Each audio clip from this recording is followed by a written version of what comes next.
Howdy. Sorry for interjecting on this funny recording. If you like my content and want to see more of me, feel free to check me out over on Twitch at twitch.tv/Bajongles1 on Tuesdays, Fridays, and Sundays, Pacific Standard Time. And maybe consider checking out my socials of Bluesky and Tumblr at BigWare1 username Bajongles. Um, And now back to your regularly scheduled program. And hello, hello, hello. Happy Valentine's Day. I am Bajongles. Uh I am here. Hi. It's been snowing where I live, so it's a very merry Valentine's Day. I have myself some water. I have a space heater on. Love is in the air. Wrong. It's snow.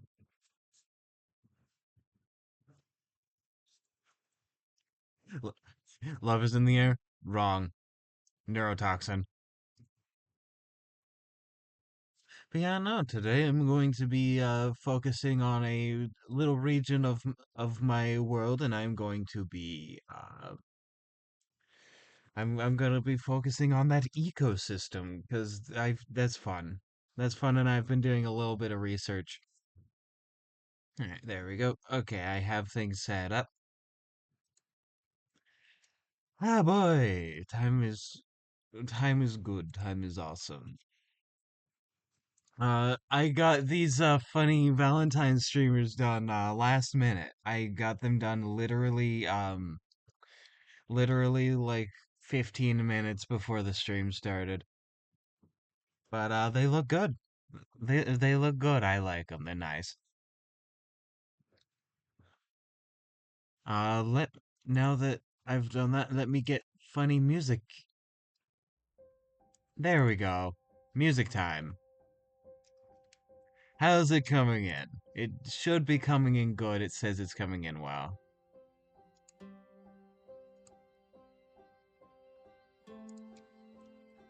Let me go into sound settings again.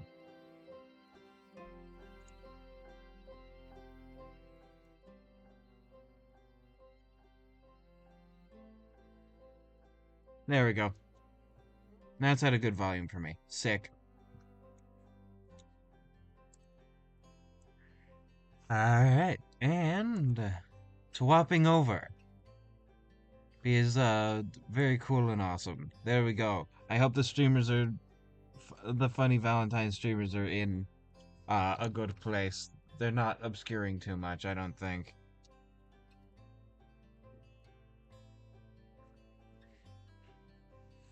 Alright, there we go. There we go, lads. It's sick.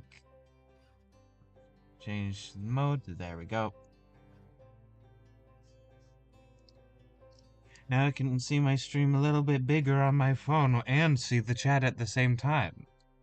The wonders of swapping over your phone. Also, I did a bit of work on the map off stream, because this isn't just a on-stream project.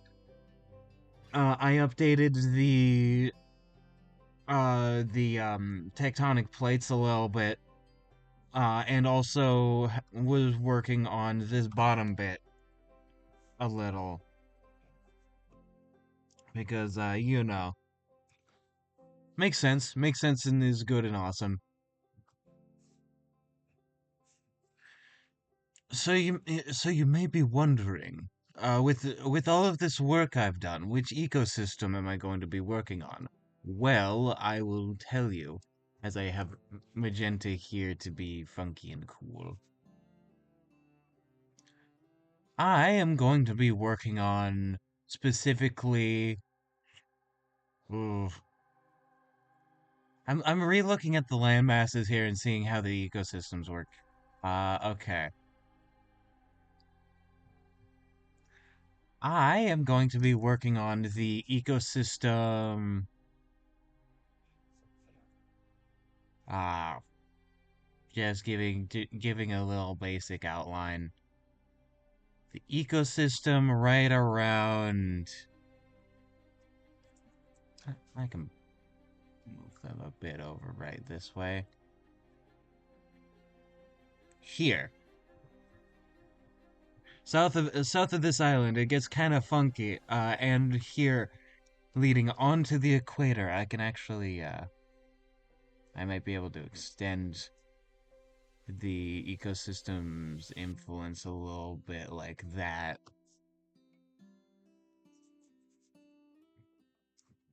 Yeah, this corner of the world.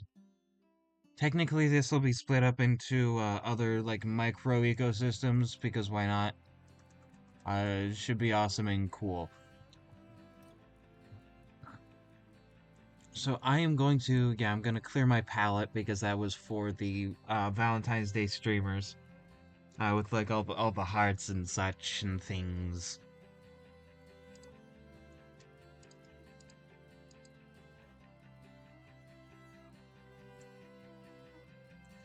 Uh, yeah, let me.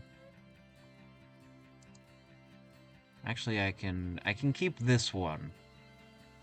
Yeah, I can keep this one.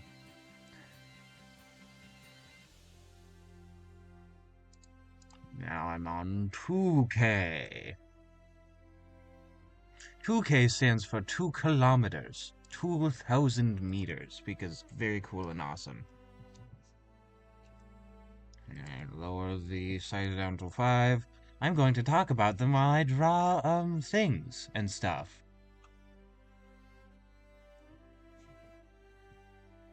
So what I'm thinking is I learned recently some of my favorite prehistoric plants, which are the tree ferns. Fun fact, tree is not a taxonomic classification, it is a morphological classification, meaning that there is no family of species that is tree, but tree is a niche in the ecosystem. And so these ferns take up the niche of trees. And they first came about, people are theorizing the Triassic. So they've been around for a long time. And for a while, I thought they were extinct. But it turns out that there are like 40 something different species of tree ferns that are still around. So like they still exist. They're limited to the tropics, but they still exist. Actually, I can keep that away. And do that and have this. We are golden. And why that matters is because I want to have an ecosystem that's very fungus heavy and very fern heavy. And very like in fungi, ferns, other like other like more basal uh more basal plants and fungi.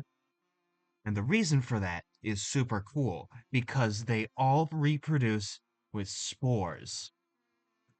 So I get to have really funky like spore cloud like fog.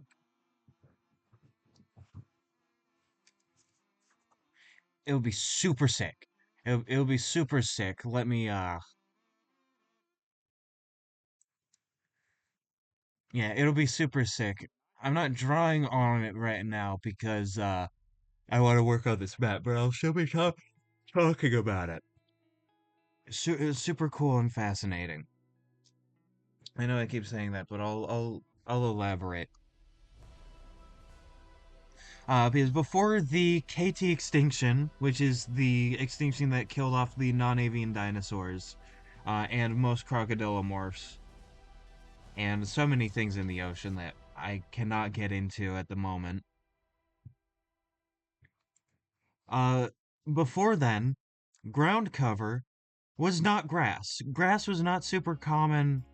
It existed, but it wasn't super common until the niches filled like emptied out again after the KT extinction.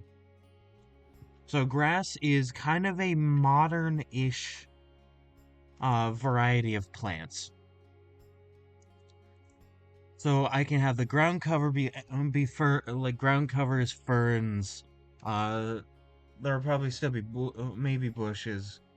But I can also do bushy ferns because these aren't limited to things that are real.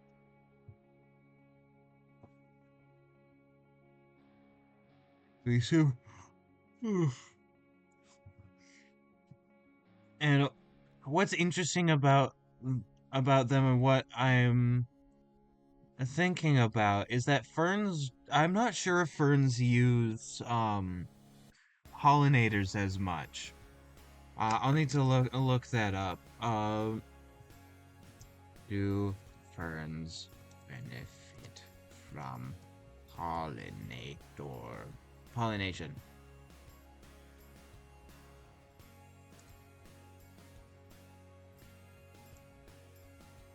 Okay, select plants that flower because pollinators are looking for pollen and nectar. Mix in some grasses, ferns, and less showy plants too. They provide resources. Okay, okay, that helps me out a lot. That means that the main like insect sort of deal with this ecosystem is they transfer a lot of the spores, like especially fungi spores, and they use the ferns as food for their larvae. So that and also the fern spores can also spread to them because they're eating the leaves, and that's where the spores typically are, is like on the other underside of leaves.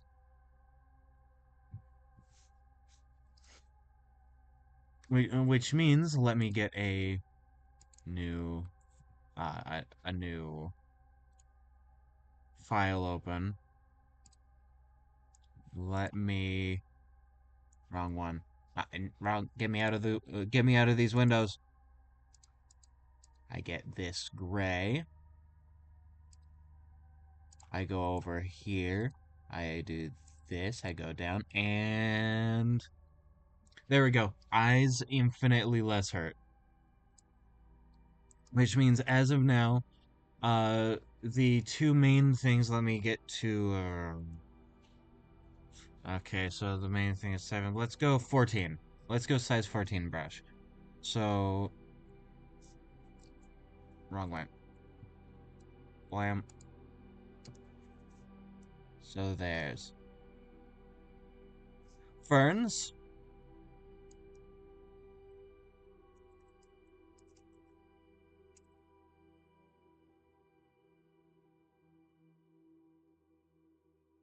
Let's see. So there is.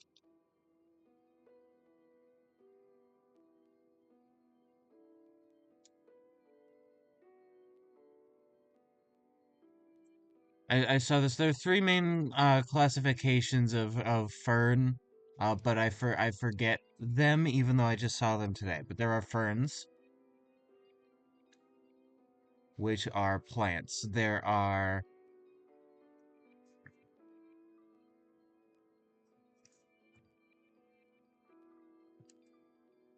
mushrooms, these which are fungi. They get pollinated by some sort of by creatures, by funny creatures rubbing up against them. Ferns. Okay, so I'm gonna start with ferns because the fungi are a bit different. They are decomposers. So here are, let me reformat this. So we have the ferns, which split off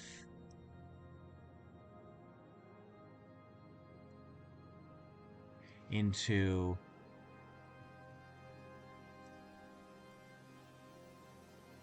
ground cover and canopy. So we have ground cover and canopy, which is very typical for plant. There won't just be ferns and fungi, but they will be the dominant groups of non-animal Oh, and how could I forget? Elves live here. So another thing is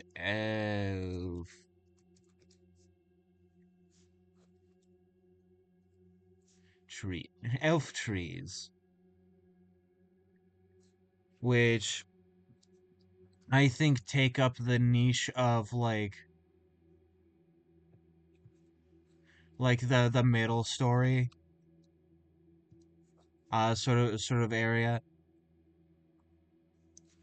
And unlike the ferns, they have fruit, which, fun fact, nuts are technically fruit, they're just hard fruit. So we have creatures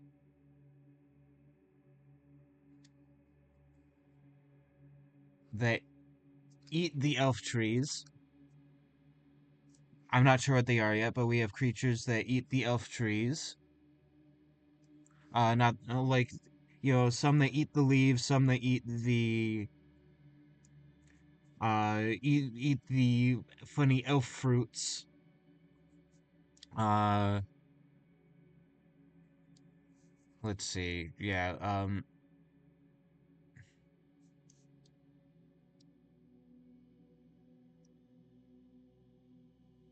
leaf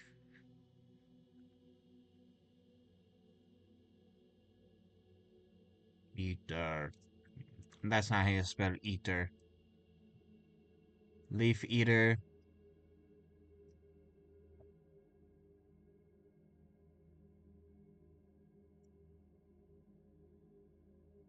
Frugivore. Also, there's a elf frugivore.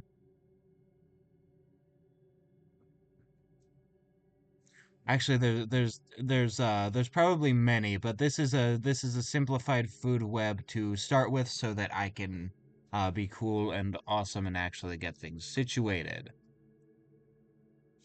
Because that's what a good world builder does, is they set the groundwork so that the plants can grow.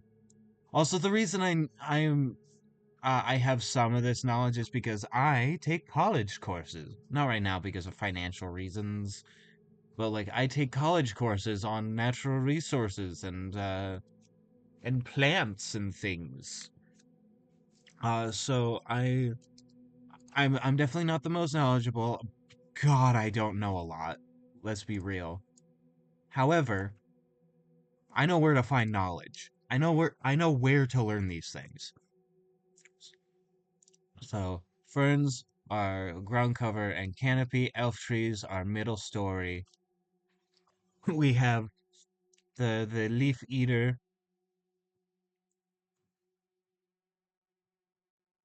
for the middle story. We also have I think they also eat the canopy ferns, because why not? That seems to make sense.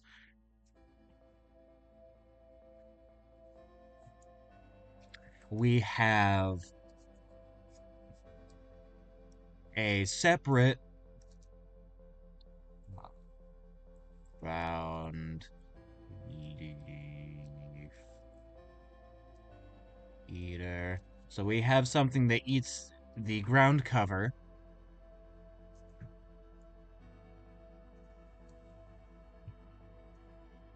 Yeah, we have something that eats the ground cover, or many things, but simplified food web. Simplified food web, and it probably changes from region to region. Uh, but I thank you for stopping by, Gracie. My cat just left.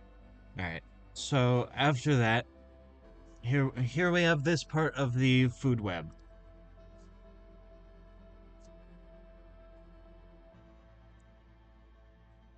Now we have And now we get to the predators. Why predators are important to an ecosystem, and we found this out when we got rid of all the wolves in North America, or not all of them, but a lot of them, is that they keep populations in check. That's a very important thing they do, is otherwise, uh, other things would overcrowd and take over everything.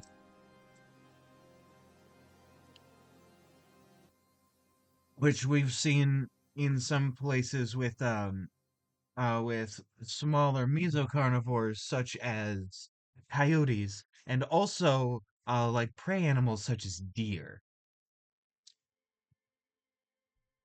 And I think maybe the lack of wolves is also why wild boar and feral hogs are running rampant in the Americas right now. That's my theory.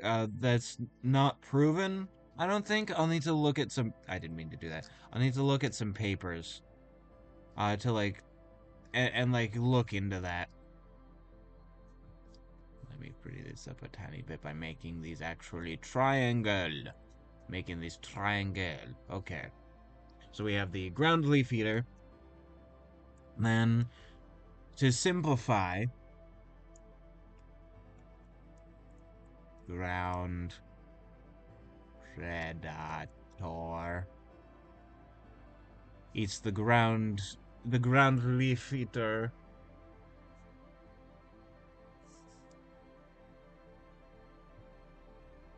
Then we have, you know what, just for fun, they probably also, when they get the chance, because a lot of things in the middle story, also, my hand is super wavy. Uh,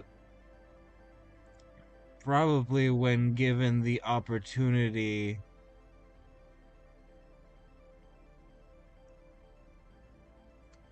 they will eat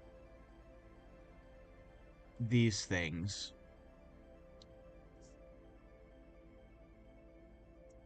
You know, of course. Then we have a.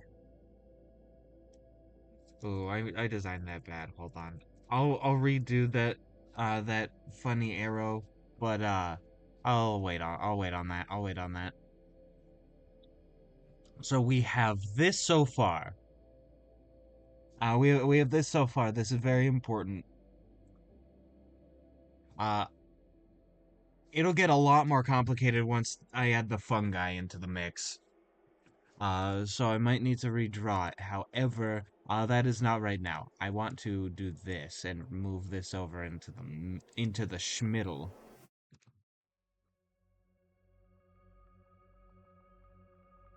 Okay, so primarily with the leaf eater and this frugivore right here.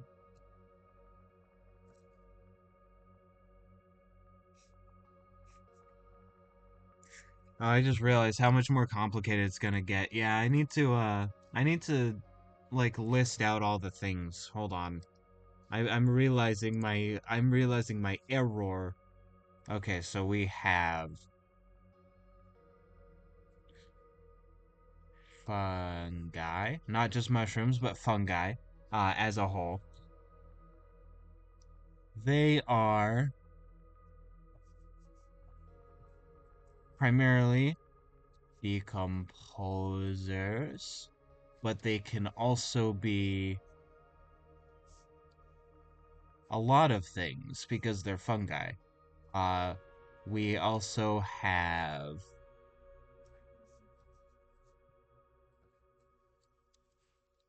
parasites, much like the cordyceps. Then we also have, oh, I forgot this, yeah, I'll have to erase this because I like where parasites are on the thing. So we have decomposers. They act as decomposers, parasites, and not only to animals but also to plants and other fungi. Sapping nutrients from other things. So we have decomposers, we have parasites, and we have a uh, an important but often way overlooked aspect to what makes fungi so important in an ecosystem. They are prevalent symbiotes. Now, for those who don't know what a symbiote is, besides like venom, funny venom, then let me tell you, a symbiotic relationship means that they are in a sort of survival relationship with other what are the um like other living things, and they do a important function for those things, and then they get helped in return by those things. Like for instance, in most forests, they could not exist without the complex mycelial structure, where they get like sugars and food from the root systems of all these plants, like trees, undergrowth, new saplings, uh, all these sorts of things, and in return, they transfer water and minerals to these plants. Another important symbiotic relationship is between fungi and algae, uh, in lichen. And lichen is very important for a lot of creatures, especially in colder climates, because when most plants have lost their leaves and grasses are like dead, and food is much harder to come by, often animals will subsist on lichen, which can survive in really cold temperatures and continue photosynthesizing. So, so this lichen is really important for the survival of these animals. So symbiotic relationship between other creatures and fungi or not other creatures, other things and fungi are very important. So fungi's two or three main functions are as decomposers, are as parasites, and are as symbiotes. And we will go into the different kinds of fungi that do that later. Uh, they can get real funky with them because fungi are super cool. I don't know a lot about them yet. That is something that I am learning. So we have decomposers, parasites, and symbiotes as a function of the fungi. Now, let's go to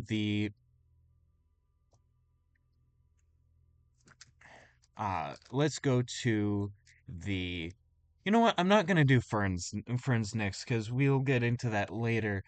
The more interesting thing would be going into the elves of the region, and like what ecological roles they fill.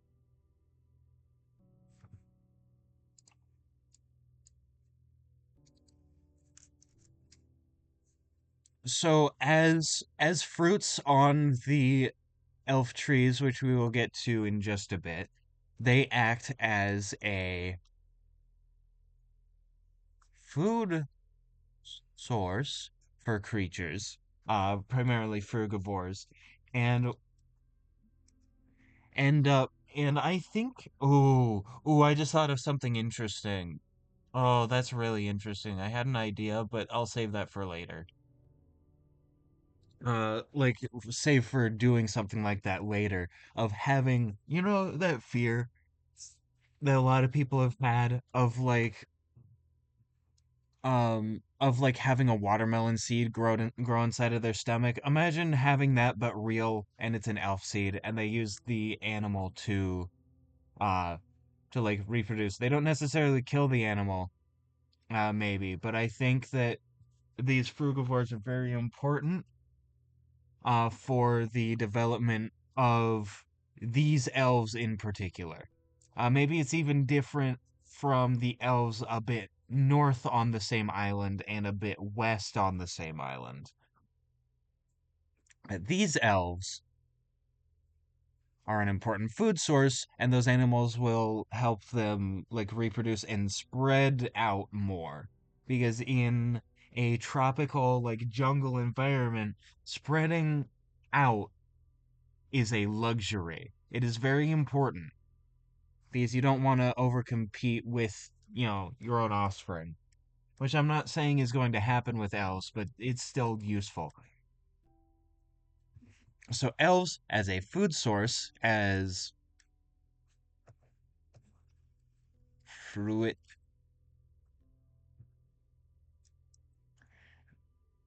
then once they start to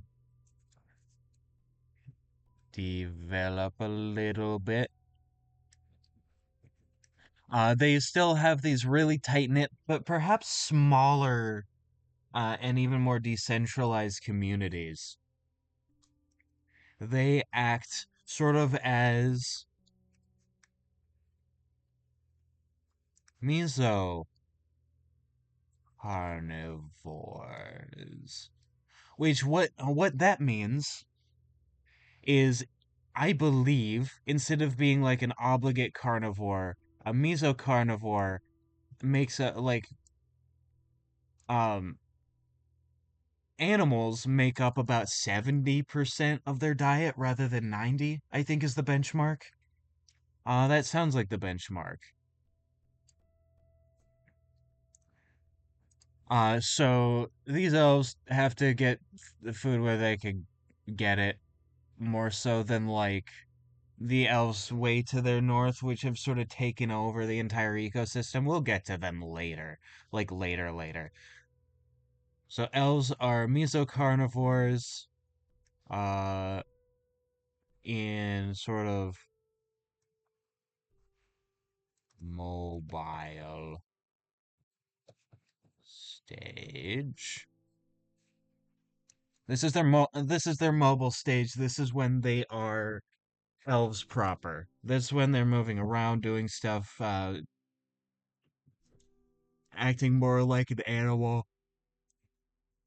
And then once they get old enough, here's the magic of this. When they become sedentary and old enough, uh, what what they will do is they become trees. And why trees are important is because one, they'll after a little bit begin producing fruit, which will once again feed the ecosystem. They also have a very important role of acting as habitat for entire. Let me write that better though. Habitat for entire ecosystems. Like little mini ecosystems in their branches.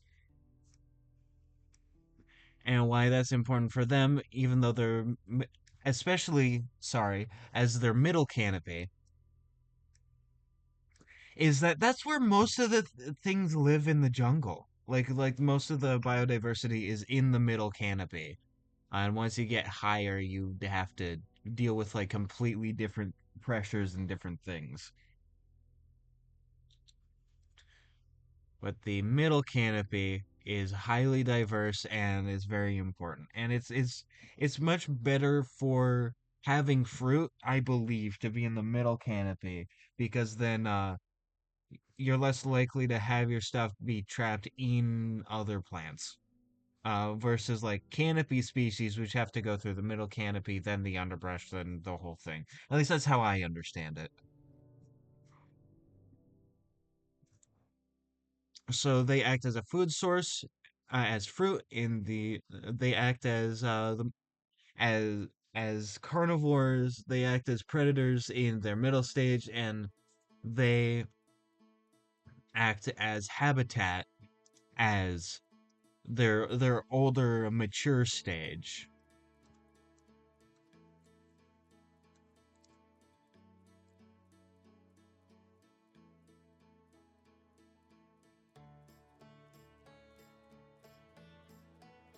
So we have the fungi acting as decomposers, parasites, and symbiotes. Elves acting as a food source,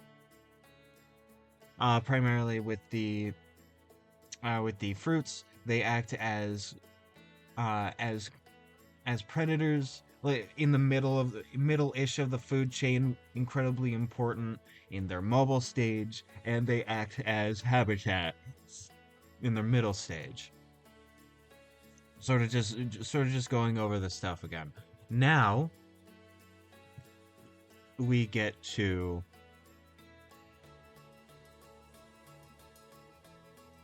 ferns. Now ferns are interesting. Let me write that better. Ferns are really interesting. They are some of my favorite plants. And why ferns are so fascinating is they are much more basal plants, meaning they still produce using spores. Mm, water. Make sure to stay hydrated. Yeah. They reproduce using spores, and they prefer much more damp environments. Much more damp, wet environments. So there are a lot of ferns on the northwest coast. Not just the coast, but like a lot more inland. Also, like there, like in British Columbia, Washington, Oregon, Idaho. There's a really fascinating interior rainforest in Idaho that I would love to go see eventually. It looks very pretty. There's a unique species of caribou there that like mountain caribou, and they go up the mountain to escape the deforestation we're doing, which British Columbia is doing a pretty good job at combating, but Idaho should do better. Uh, and like we as a country should do better, but I can't hope for much. But yeah, and filled with ferns. That's the thing about a lot of the forest here is the undergrowth rather than grass is still ferns. It's only in the tropics in a region known as Tropic America, which is like the Caribbean, southern Mexico down all the way to northern South America, and like the what's it called? It's the shield. I'll hold up tree ferns. I read it and I know it and I was looking it up because those mountains are really fascinating because they used to be a part of the mountain range with the Scottish Highlands, the Atlas Mountains, and the Appalachians.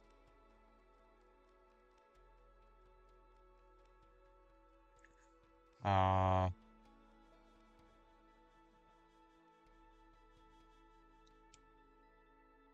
they What's fascinating about tree ferns, I just learned this by reading the Wikipedia page. Shout out to Wikipedia, by the way.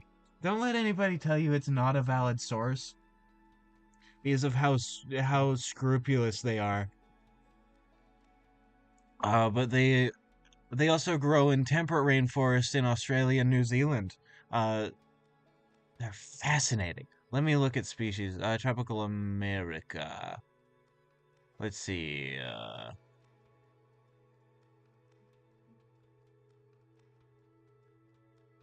You're not very useful. Uh, that's not useful.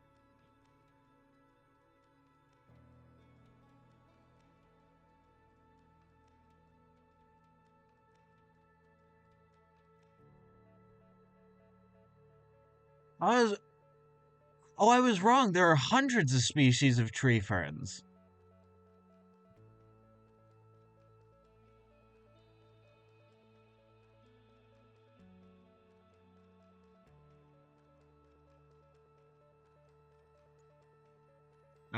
Let's see.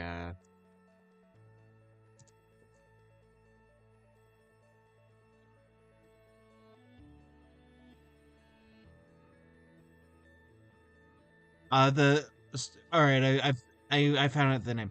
It's the Guyana Shield. The Guyana Shield. So sort of that region as far south in the Americas as that.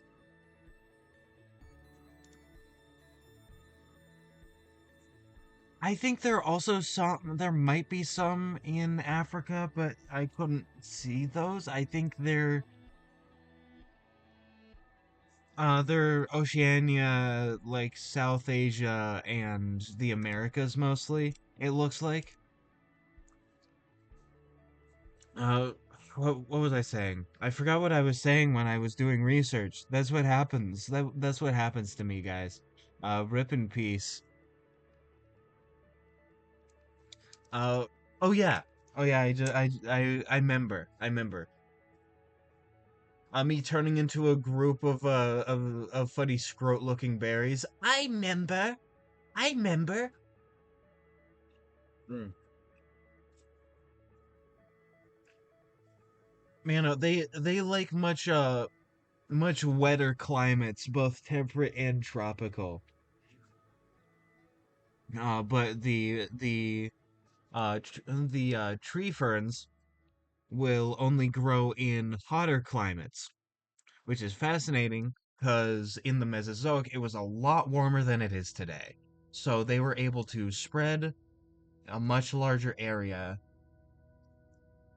and the other varieties of trees, like the angiosperms, the gymnosperms, and all the trees that are actually grasses, wouldn't come about until I feel like the early to mid Cretaceous, and then like post KT extinction. So like they're much more recent than these tree ferns.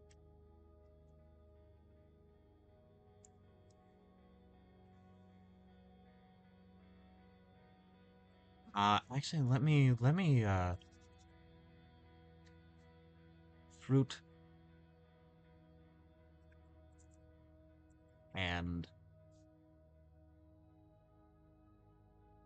leaves. There we go. That's more comprehensive. That's more comprehensive and cool.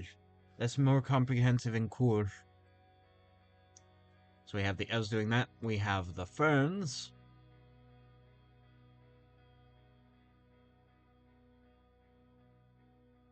I hear my cat meowing, but I gave them all food. I fed them lunch. I think she wants attention because she's a good girl. She's an old lady. But I'm busy. Oh, the ferns are interesting. I can do something really cool with the spores. I could do something really cool. I can do something insanely cool and have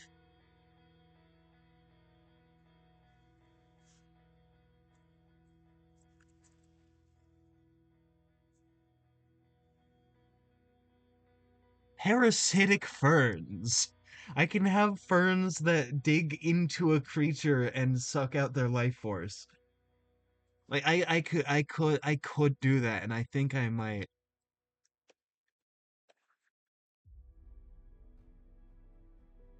But also ferns that act as wood.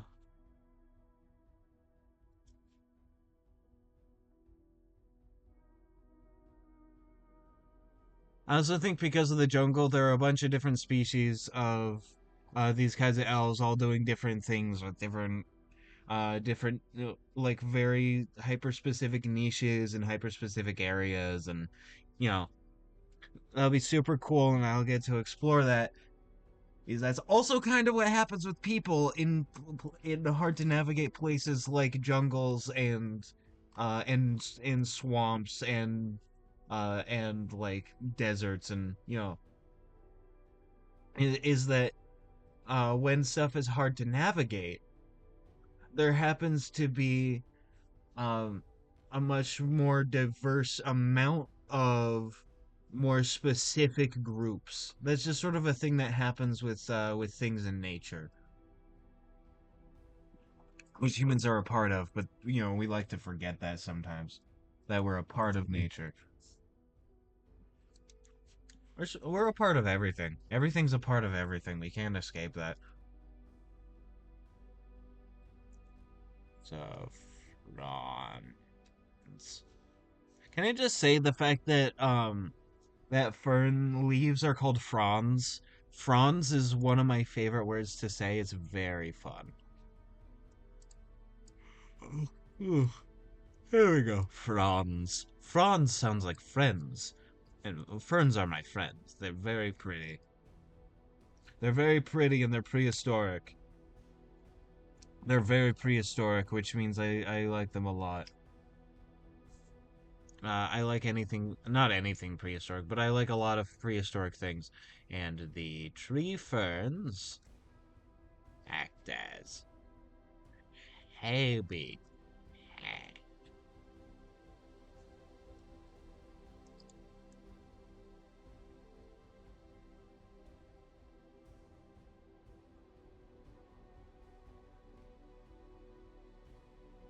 Tree ferns act as habitat.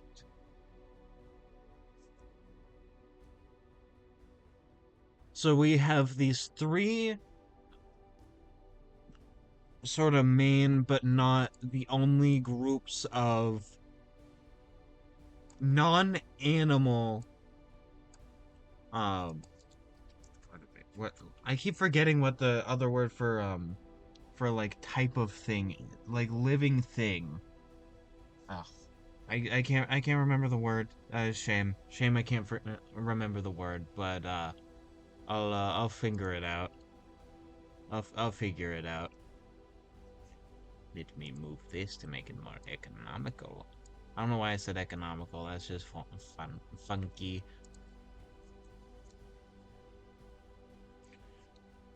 Alright, so we have the fungi, the elves, and the ferns, which we can go more into in a moment. There are also there are also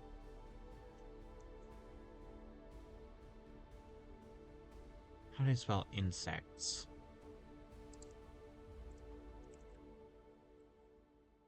Alright, I figured it out. I was right. Insects.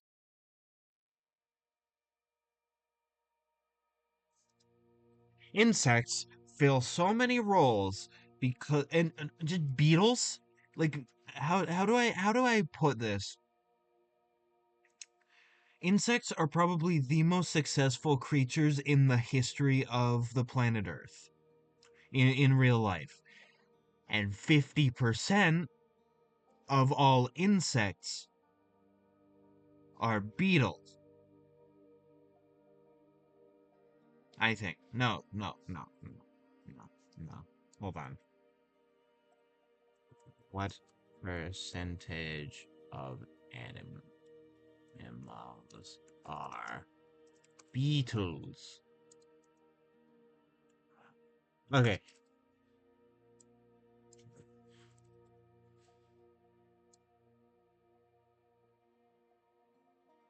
Okay, I looked it up. No, they're not 50%. Thank you, Smithsonian Institution. Um, from just the species we know, 80% of the world's species, like 80% of all living things are bugs. And approximately 25% of all living things, not just insects, are beetles. And half of those are weevils.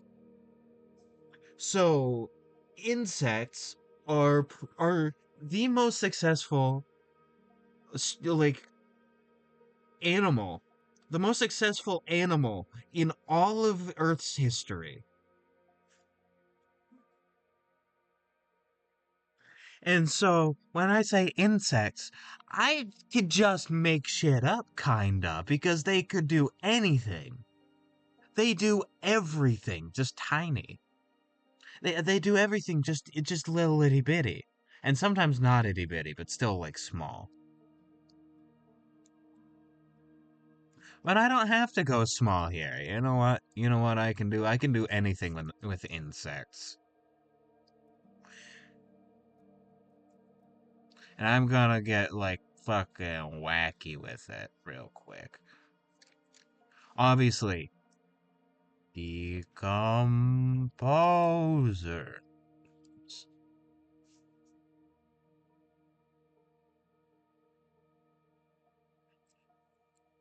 Then after that,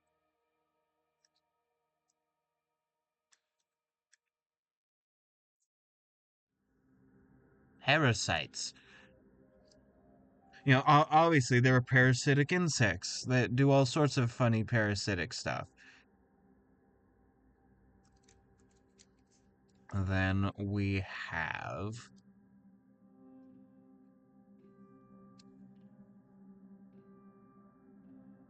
uh what are they called? What are they called? Grazers. They act as grazers.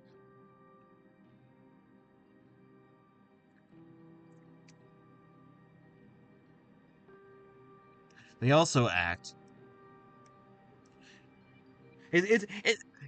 Saying insects is sort of like saying mammals. Really? So it's like saying mammals.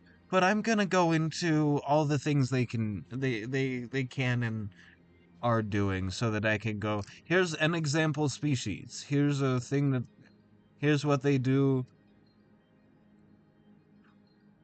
And of course there's parasitic insects that affect plants, and different ones that affect animals, and different ones that affect fungi. Bet you didn't know about that, did you? Knowledge. It's called knowledge because now you know.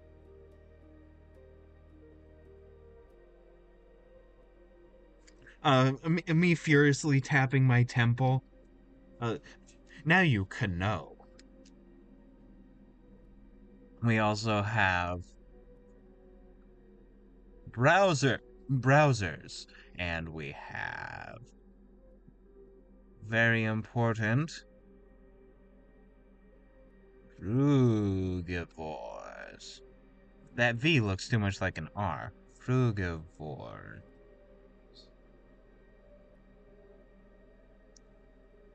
Then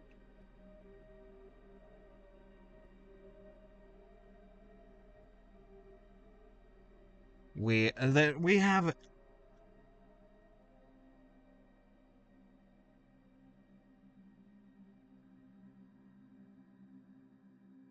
Oh, hi, welcome to chat. Are you real? I've been getting a lot of bots lately. Most of them saying cheap viewers. Uh, if you're real, fucking sick idea. Hello, hi, welcome in chat. I'm working on a jungle ecosystem for my fantasy world. For context, why have this here is elves are plants. They are trees, basically, and so they fill a bunch of different niches over their lifespans. But yeah, no, tell me more about your kobold. Uh, you intrigue me.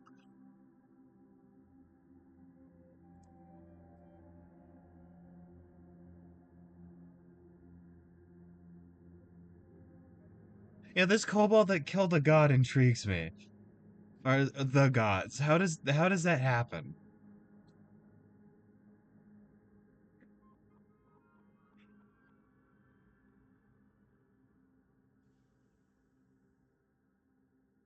See, we have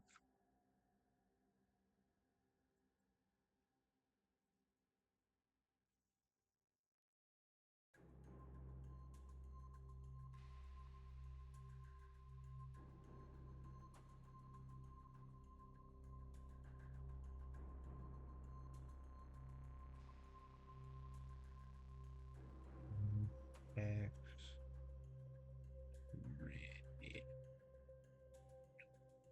That's right. I'm making apex predator insects. They're big. They're big. They're mean. They'll eat your cat.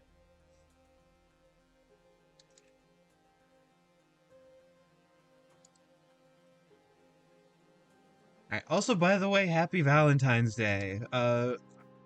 Instead of romance for Valentine's Day, I'm doing something I love, which is working on funky ecosystems. Let's see. And basically, Cashman was a kobold that thought the gods sucked for allowing mortals to suffer, so he got his hands on the core of a shooting star. Ooh! Ooh, interesting. I like the idea of the shooting star core and made a magical armor powered by said core to go into the world's equivalent of Olympus and kill the gods, hoping to become one himself.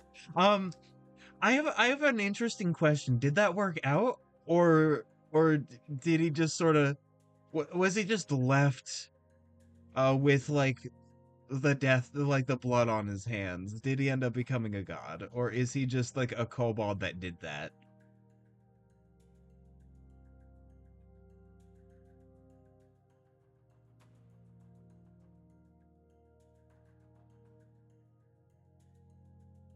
That's super sick.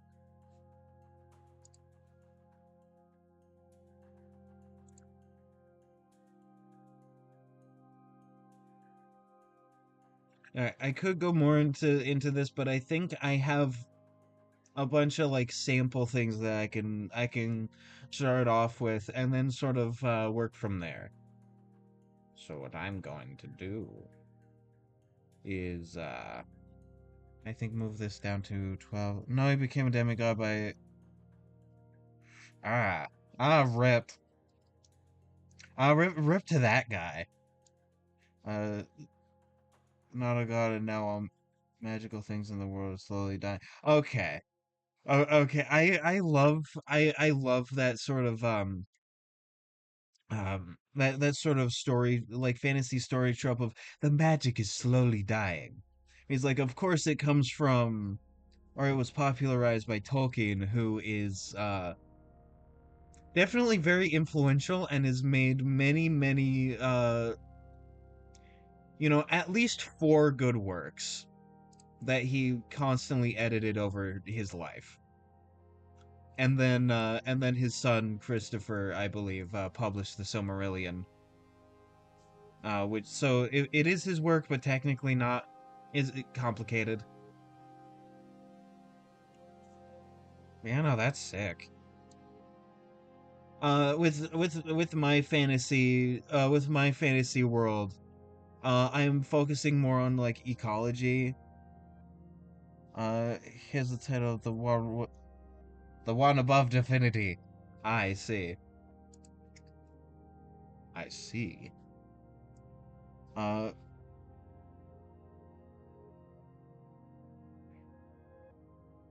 uh, so from what I'm guessing with like what you're saying in your like in your setting, it's like divinity is not based on belief. Like there's something tangible about a god that like is like concrete rather than something fluid like belief. At least that's what I'm getting from this, because otherwise, like, there wouldn't be anything about a god that you could drink to become a god.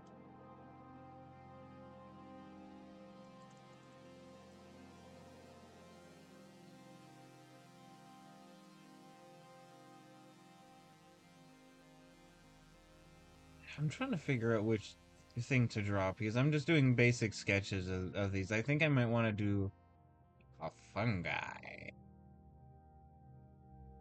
I'm actually not super knowledgeable on fungi yet, even though I've taken classes on natural resources.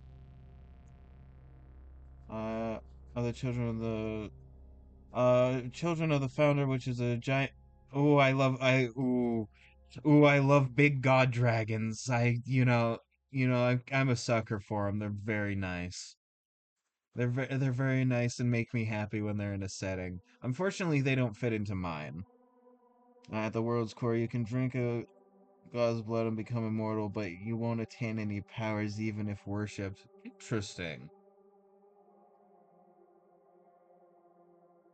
So, yeah, no, that's super cool.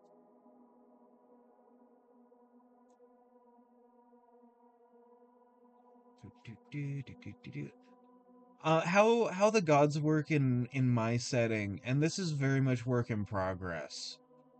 Is that like the original inhabitants of the dimension, or like the reality that the world is currently set in, were these like incomprehensible eldritch creatures, and then the gods were basically interlopers that came in, killed all of them, like colonized the whole space and created the world out of like using the bodies of these like eldritch creatures as almost as clay,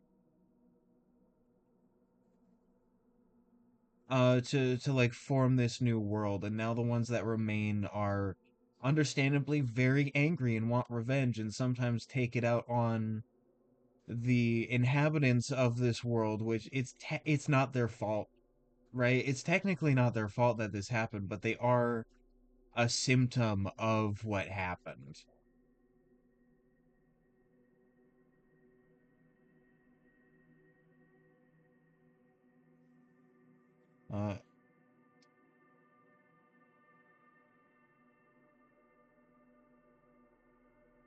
Uh, his mere existence is enough to slowly kill the universe. Interesting. I find the philosophy of entropy kind of fascinating. Like not in a morbid way, right? But like it's fascinating that it all comes from like the slow dispersal of energy, right? That's what entropy is that is the same sort of process where heat uh heat slowly transfers to from a hotter to a colder thing to reach equilibrium. Same with all other energy. And it's just a process that happens naturally. So having it as, like you said, this thing is indifferent makes complete sense, right? It would almost make much less sense if like this eldritch creature or whatever it is, like it would make less sense if it cared. Because like why would entropy care? It's just it's a process of the universe reaching equilibrium.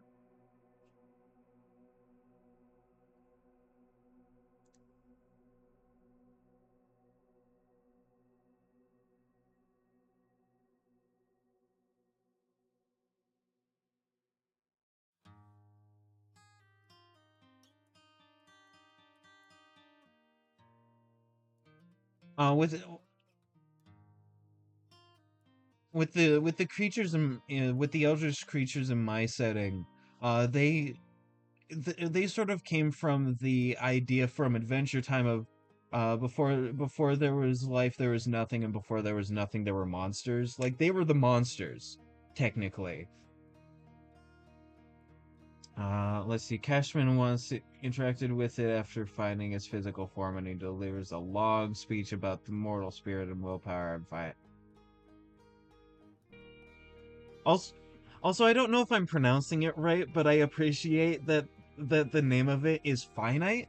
Like nothing is forever. That's pretty fun. I like that.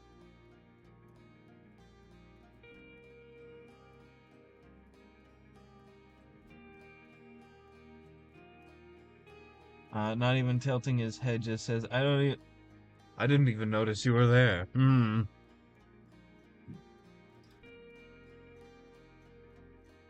I think you could change that up a little bit. This just take it as a suggestion. I hope I'm not like interjecting too much. Um,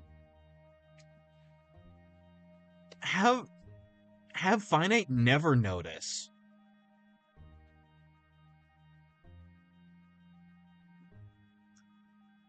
right? Like have uh have Cashman do like this impassioned, powerful speech and just like have Finite just not notice and care like at all. Because like, why would he? He's entropy.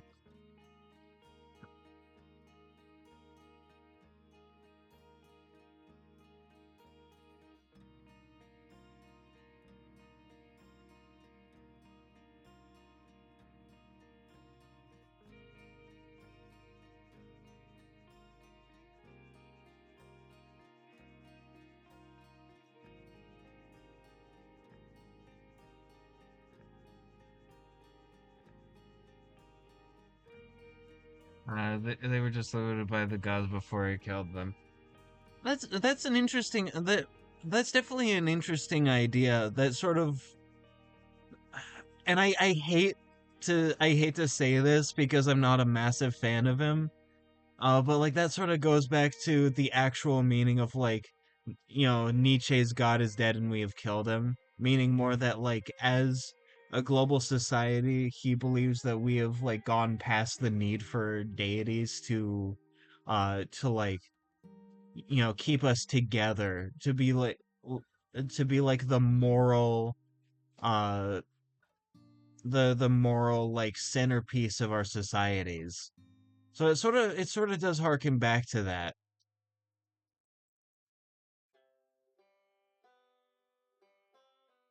But he's helpless against both, and he just made a mildly bad.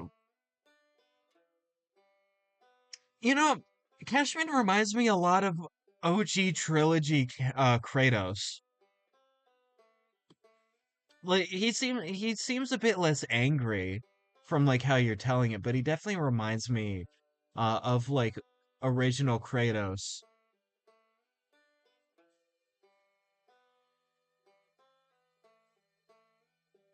which could also be a similar but different and interesting character arc for him to realize and like, develop as a person and try and make the world better.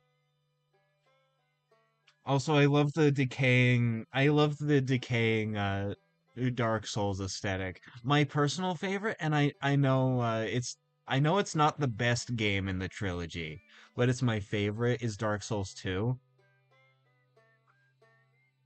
So like I happen to like what it says about uh like how what it says about the original game's sort of process of, everything keeps repeating and repeating, and it's a nice middle point between 1 and 3 in the sense of like you see a dying world in 1. The world is dying in that you still see like the original like dynasties and order that Gwyn put into place.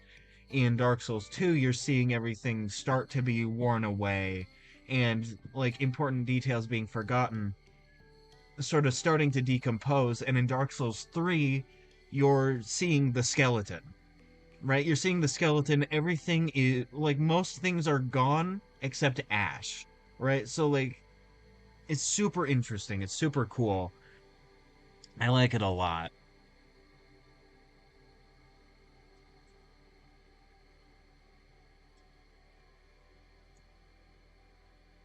I definitely think that Cashman, like, it would be interesting to have Cashman go through a a sort of character, a humbling character arc where like, he realizes he needs to try and make the world better. Cashman isn't really the main character. The main character is his brother Vigil. Ah, interesting. Begone notification. Who's the only one Cashman confessed his plan to, and therefore only Vigil knows why the world is dying, and he wants to confront Cashman. Ooh, ooh, love that. Love that. Very good story detail.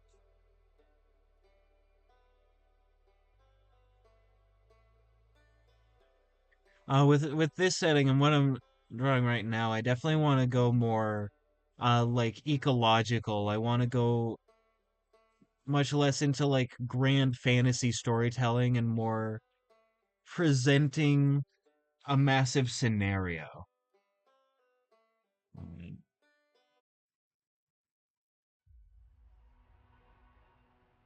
Huh. Do you, do you think another shooting star will come, or was that like the last one? Like because of what Cashman did, there are no more shooting stars. Which could symbolize that there's no that like things are dying. There's no more dreams because people wish on shooting stars.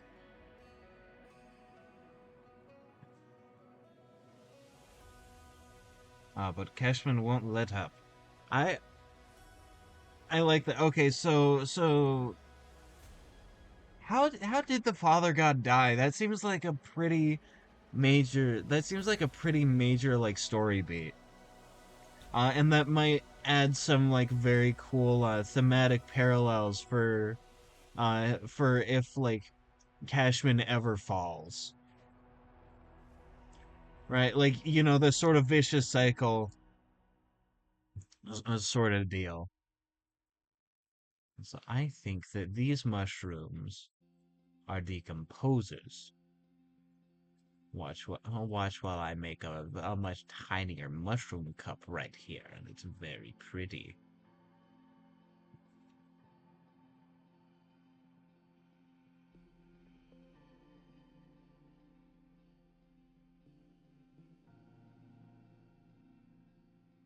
I really like doing little environments. Shooting stars are gifts from the gods to into the mortals. They had the power to grant a single genuine wish, but they had to be touched upon. They're sort of the gods' ways to reward mortals for their general worship. Huh. Alright, so obviously since the gods are dead, there are no more shooting stars. Which is pretty poignant symbolism, I think. Not poignant. What's the word? It's very nice. It's very nice. I like it.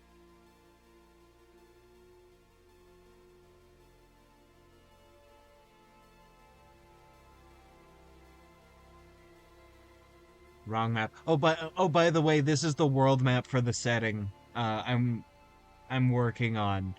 Uh, I've been spending years on this project. Uh, right now I'm just focusing on fungus in a single area because I like fungus.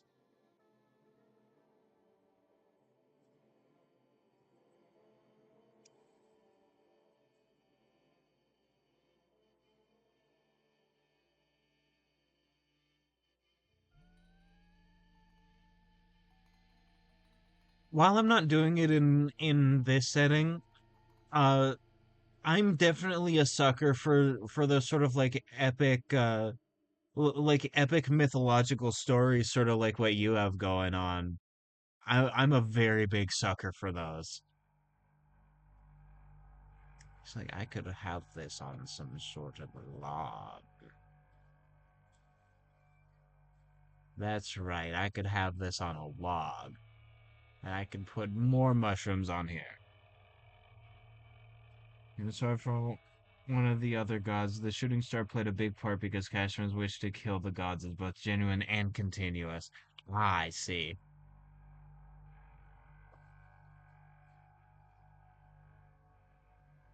Uh, Sort of a question. How much of this was inspired by God of War? Because like God, because this definitely has the feeling of like Kratos going up to Olympus. And listen, I love me some good inspiration. I will wear my inspirations on my sleeve.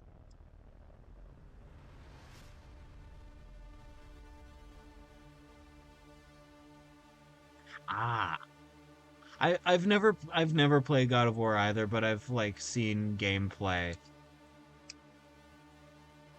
So like I know how they go. And they're super interesting games, but I haven't actually played them myself.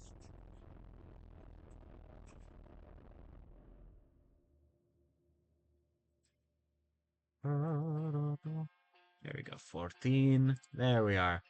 I have this on a log. And now I have these mushrooms here. These mushrooms on the side of the log like this are much more like temperate rainforest mushrooms, but I don't care. They're pretty. They're pretty. I like pretty mushrooms.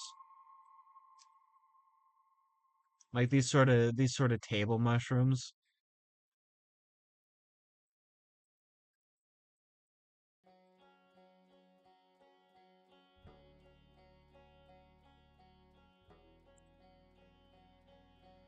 I can have them over here. Da, da, da.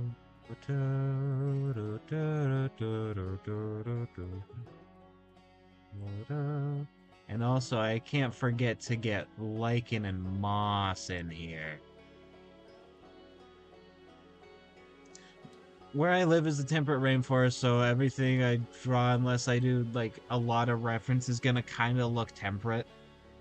The story also has a sad turn because Cashman ends up defeating Vigil, but Vigil makes his last wish for a hug without the armor, and without the armor, Vigil stabs Cashman, leaving the core open for someone else to take and hopefully resurrect the gods. Ah.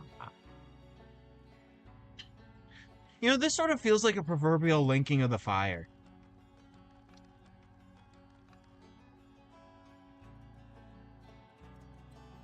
You know, going back to the comparison to Dark Souls.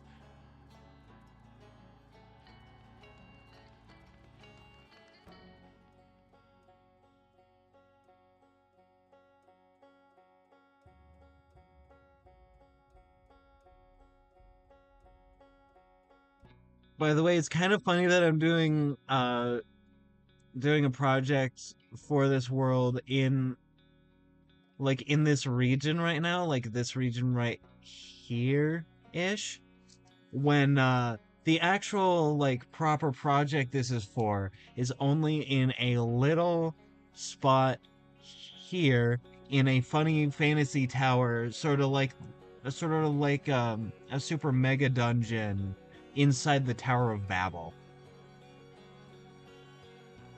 So like, I'm just kind of deciding to uh make the whole thing. Sorry for it going black. That's just me switching tabs.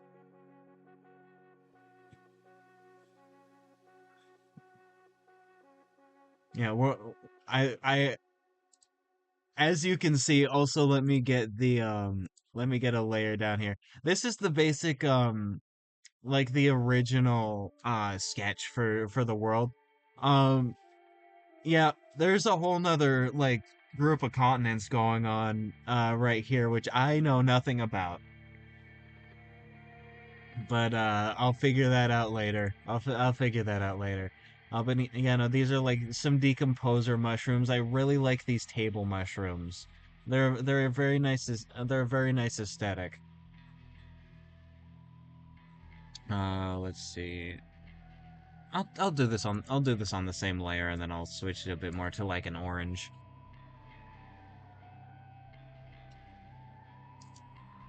Oh, sick, yeah.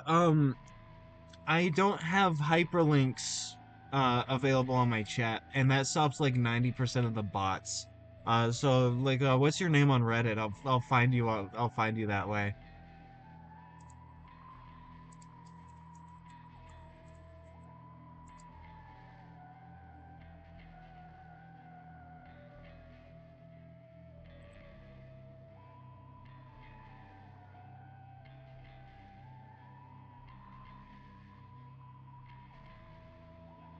Let me see real quick. U/snoo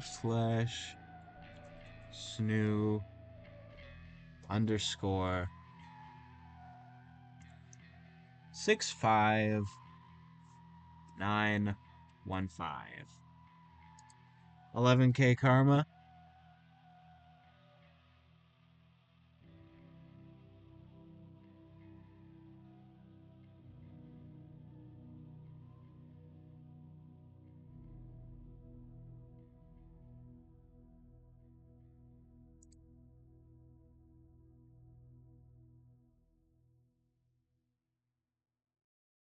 Oh, that's really interesting composition. You mind if I show it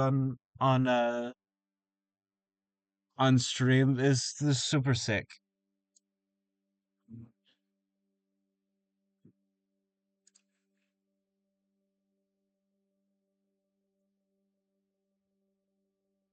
Let's see. Screenshots. I can't copy and paste off of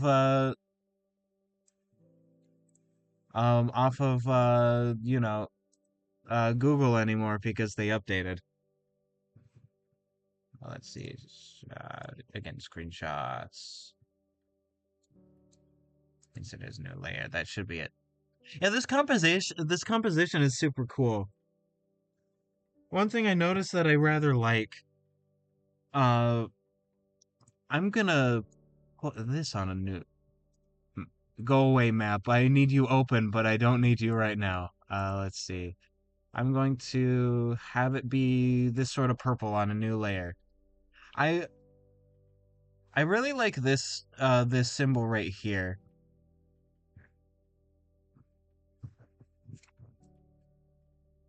Like in particular. I love me some symmetrical symbols.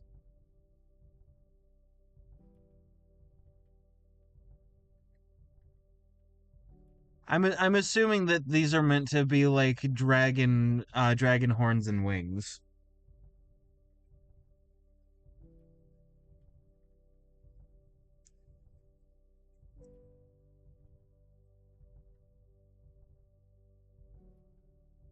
Yeah, no, I love this composition. I also love the blue and red, and then there's this little bit of like orange with the funny armor that you were talking about.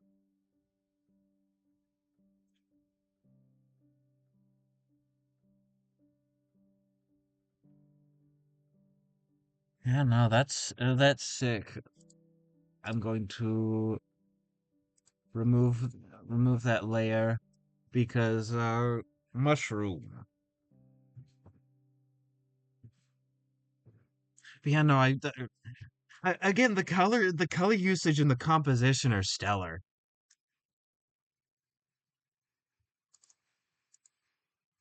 Let me get a bit more to the orange, and then I get to go to a parasitic fungus.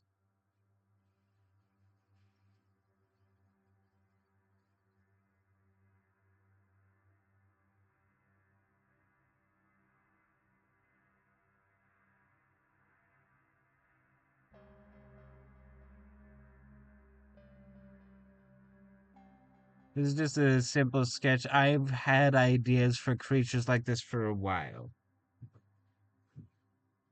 I mean, who is the best at art, right? Like there's no end point to art.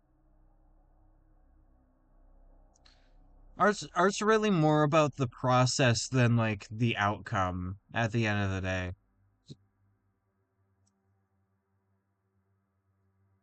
And there we are, and I get to do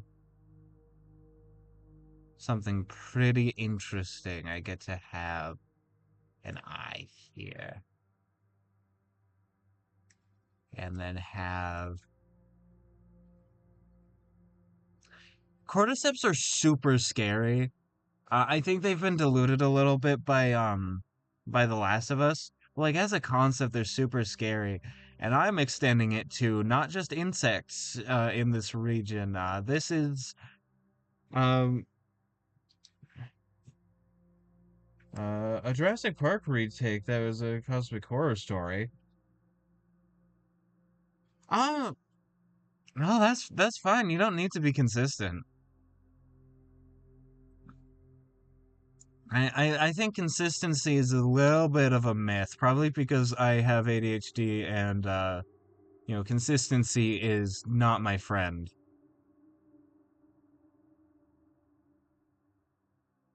See, let's actually have like a second stalk going out of this eye right here. Having like a big puffy ball like a cordyceps. Like that. Yes.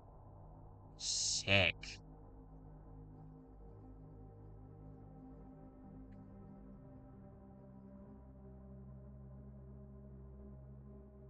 as somebody on a previous stream gave me this really cool idea. So since elves are plants and so are goblins, by the way. Goblins are like little bush sort of varieties, kind of like elves, where like elves are more trees. Uh, and so this person gave me the awesome idea of having a parasitic fungus. Uh, like the parasitic fungus acts kind of like a red cap, sort of like the funny red cap goblins. Uh, let me read your message real quick. In the story, there was an albino raptor with blue eyes. Uh, ah, yeah, that tends to happen.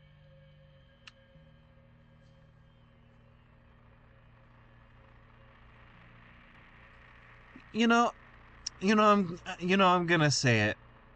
I don't think Jurassic World 1 was that bad. You reminded me of it with albino raptor. I don't think it was that bad. Um,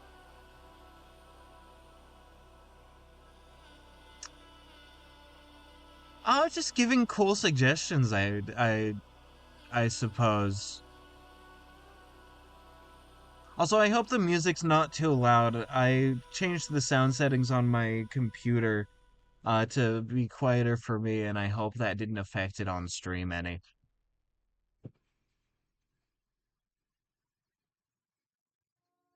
I have no enemies. I saw the trailer for the new one coming out, and it looks super sick. Like, I'm gonna be honest, I'm super excited for this new one. Uh, Dominion was not my favorite, but it certainly wasn't bad. But this new one looks so cool.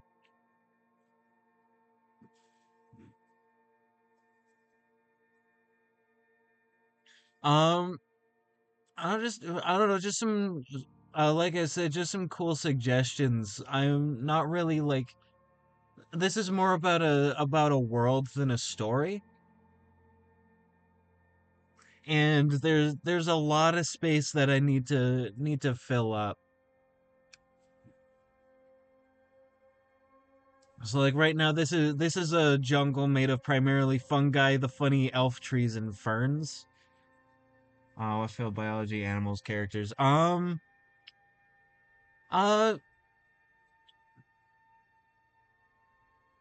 Give me some people ideas. Like, okay, so for context, there are also dwarves. They're also dwarves, but they're beetles. They're like big beetle people. And what their deal is they sort of grow up from like larvae into giant beetles, and the only way they die is like a lobster where they can't like shed their shells. Uh, I don't know what is a Baphomet like a goat person? Because I know of like Baphomet like the pagan symbol turned satanic icon, like Satanist icon, I mean. Satanic and Satanist are different. I kind of forgot for a moment. Ah, sick. I could I um oh, kobolds are interesting. Kobolds are interesting. I'll give you a bit of context. Let me file open. I guess just open because it was just long enough for open recent to not work. Uh, Documents. By the way, I use Krita, so I have all my work in progress files as Krita documents. Uh, let's see, where are they? There they are. These, this thing is a harpy. Work in progress name. I'll figure out a better name later. What their funny deal is that they're bird people like they look like bird people. They have four eyes and two tongues. But the interesting thing is that they're related to dragons. Now, what that allows us to do in this funky setting is to fit kobolds into it as other dragon related people. And so they get to be weird and have four eyes and two tongues and six limbs.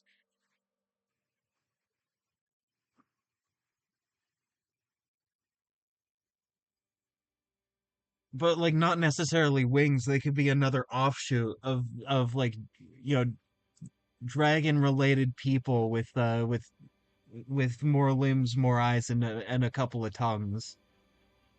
So, like, for instance, this thing here is also technically related to dragons in the same way that birds are dinosaurs.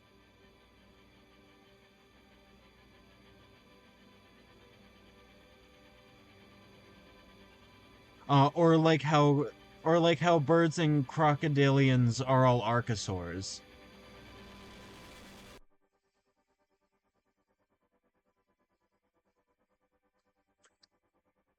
And so, like, we could get funky with kobolds.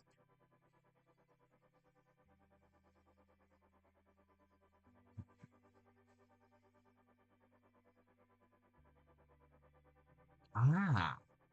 Oh. Hold on. I dropped my mouse.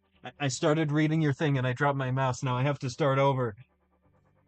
White kobolds are basically an invasive force. They're pale, but they have very good camouflage. Okay. Inherently destructive nature and uh, let's see. They they just invade every single ecosystem and slowly destroy and terraform, adapting to every and environment itself. They're all that's left. Interesting, interesting. I can adapt that. I can adapt that quite well. That wouldn't fit like exactly one for one. I mean, no, it would. It would fit one for one. It's just that fitting it into the world is neat. Let me make a new let me make a new file real quick, and then we can draw as we talk about these white kobolds. Let me go to this.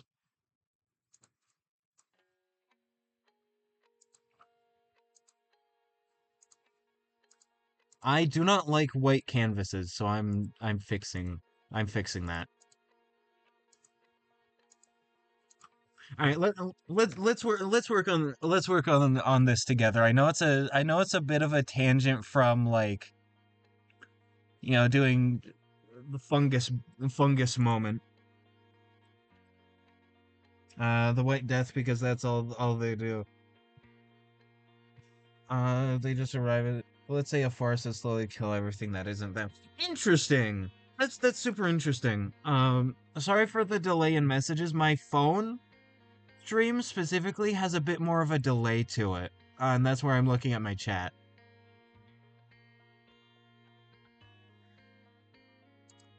All right, that's interesting.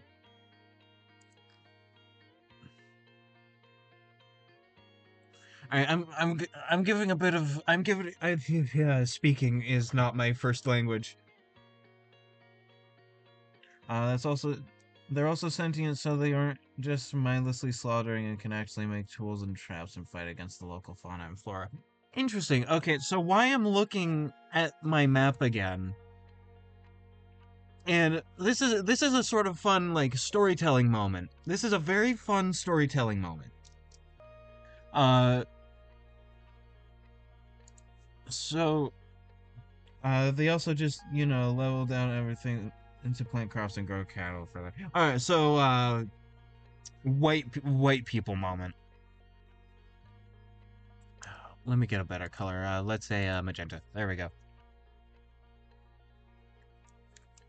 Not there. That's a different group of people. So around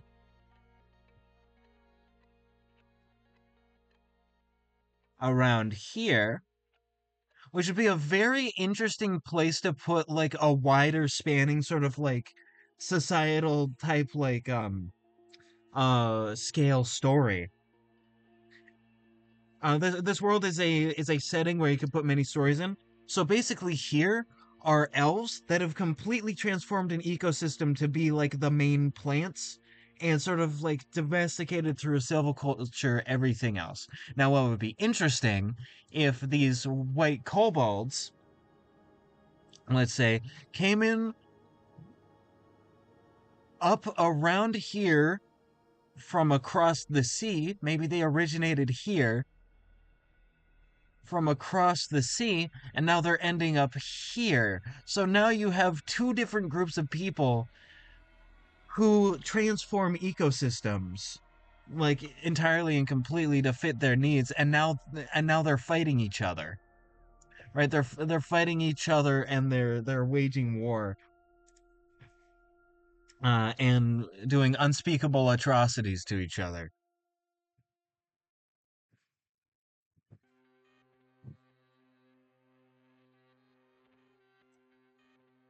Right? That's sort of a story idea I had.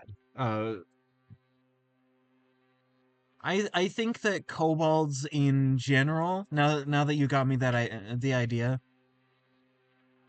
I think maybe kobolds in general might come from like this northern part of the world or this like equatorial part of this over here. I also was gonna make a white kobolds symbiotic creatures. Their skin carries a spore that's basically a little fungus root. Huh.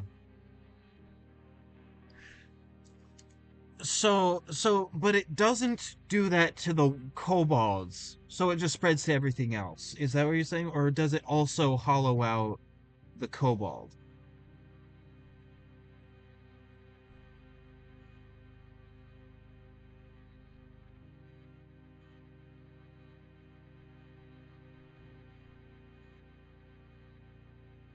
Anyways, back to this so that I can start drawing what a kobold might look like. They're passive carriers. They aren't affected by it, but actually use biowarfare. Interesting. Oh, I hope you don't mind that I'm using this. Using it. I'm using your idea. I'm taking my funny large syringe and I'm sucking it out of this chat. In a condensed liquid.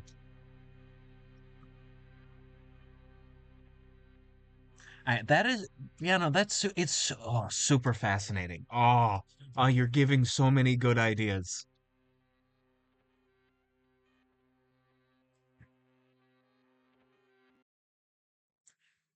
All right, wrong brush.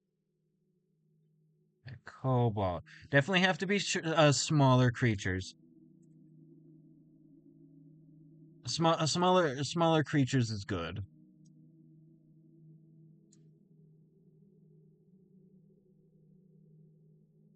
I think they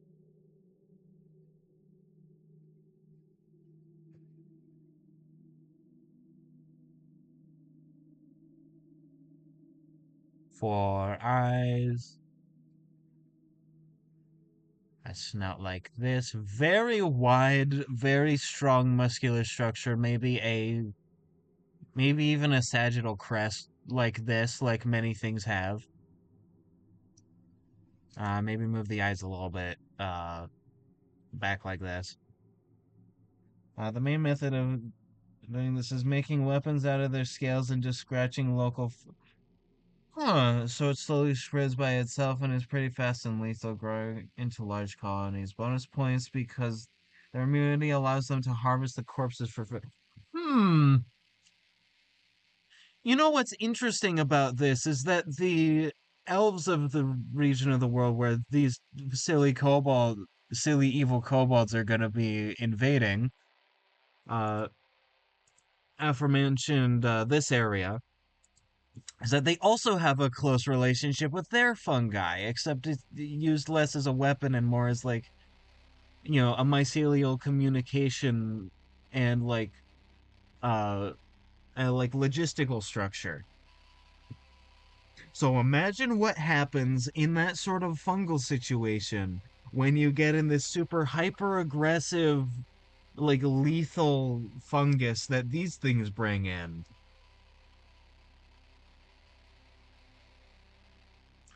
See, just the hold on, I need to open it again. They do not have ears. They have ear holes.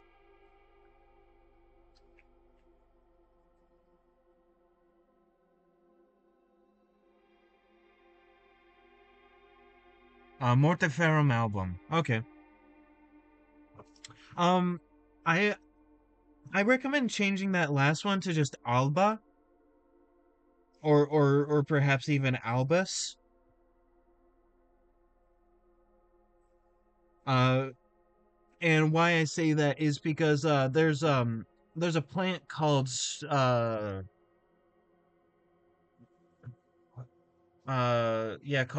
snowberry. Like common name is snowberry, but it's Symphocarpus albus, and albus means white. So I I don't know. I'm saying I suggest changing it like I'm some sort of master mismed. Let's see. Yeah, I'm gonna.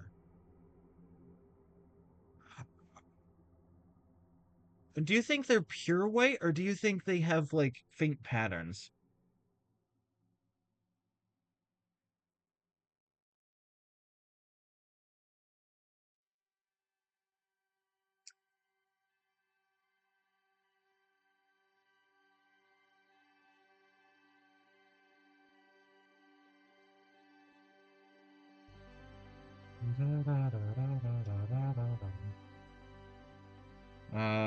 White kobolds are also bastards because they have growth stages when they're white and very pale blue on their eyes and head. Ah.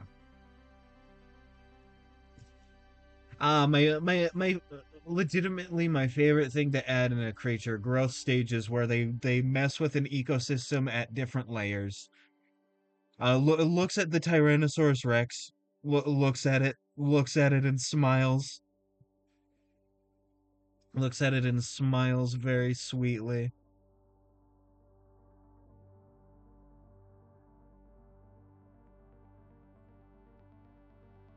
Sorry, then, yeah, you have Kobold with 4 eyes. 4 eyes, double the eyes to look at you and hate.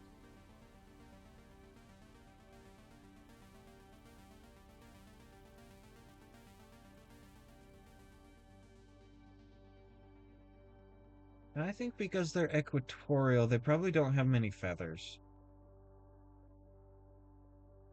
They probably do have some. Okay, a very pale. First stage is like a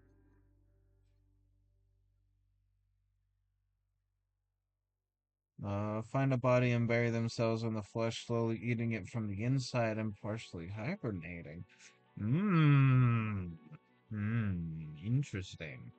Let's see how the colored part of the eye be most of it.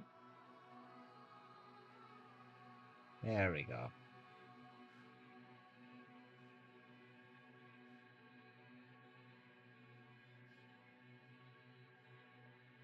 I don't think I like this head very much. I don't think I like this head very much. I'm gonna change it. I'm gonna change that.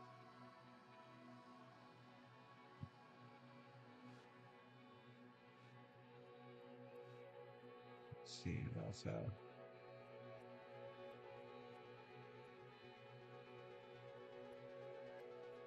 have this and this.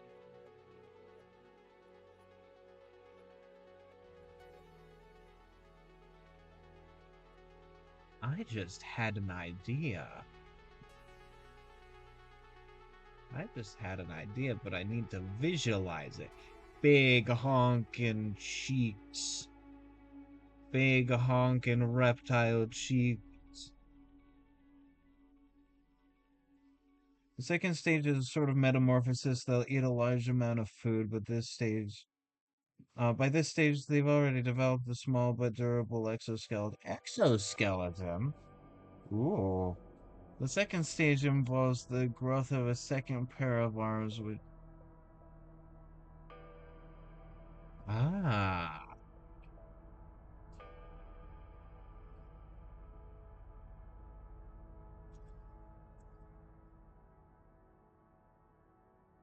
Rahman, there we go. I can look at this for inspiration because they're similar but different. I said go back to this. You see, they have eyes on their cheeks and they look at you and they hate you individually. They want you dead and they want to eat you.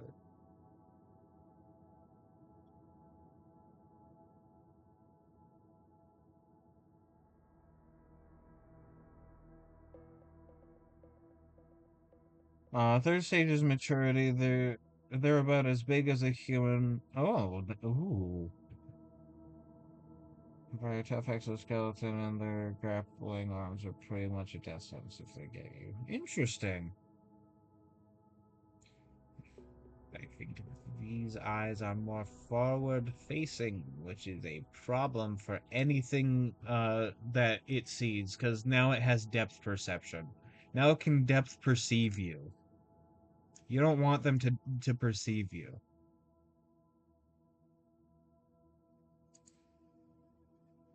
Huh? Okay, that's how I did it on those.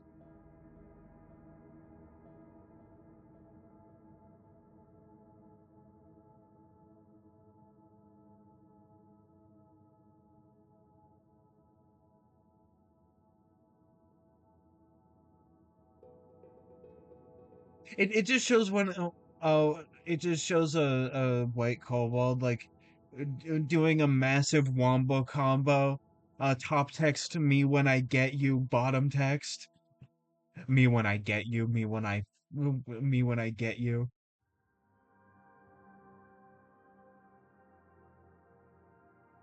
I gotta do like this head shape now that I'm looking at it. Now that I'm seeing. Final stage is post maturity and only happens if they live long enough to have enough food. In this stage, they'll just become enormous.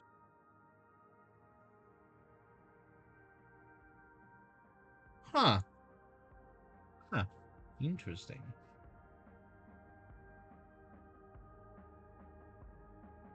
It sees you when it hates, and now it can grapple you. This is why you don't give kobolds arms because they'll do things like hit you.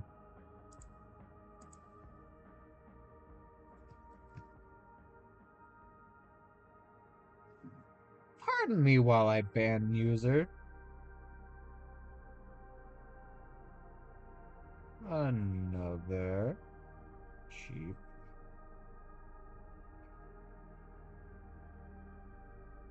viewers.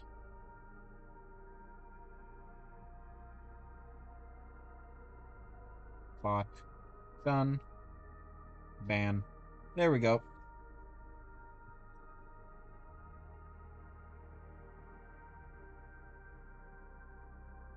Man, I'm imagining those just like out of nowhere, right? From the trees. Super crews, they have cells inside them that are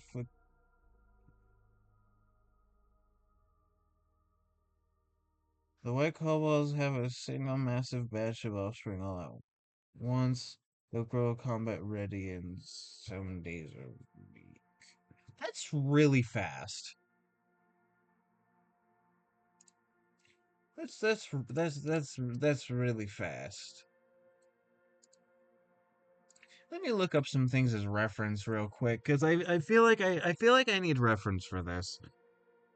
Let's see. PF2E Kobold images.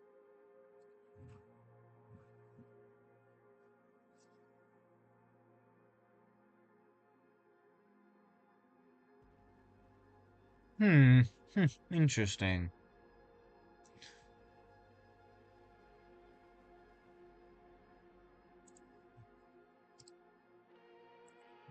Opening image in new tab. I am obtaining reference.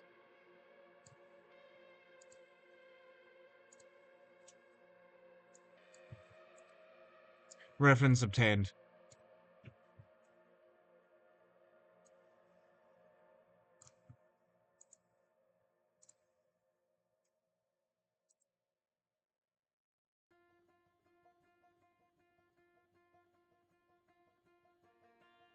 I think this is the person I follow that did the thing I like.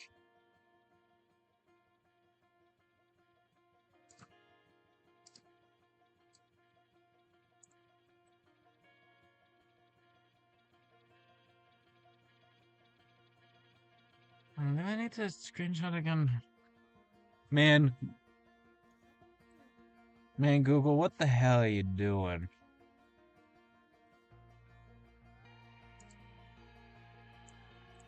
Let's see, and insert as new layer.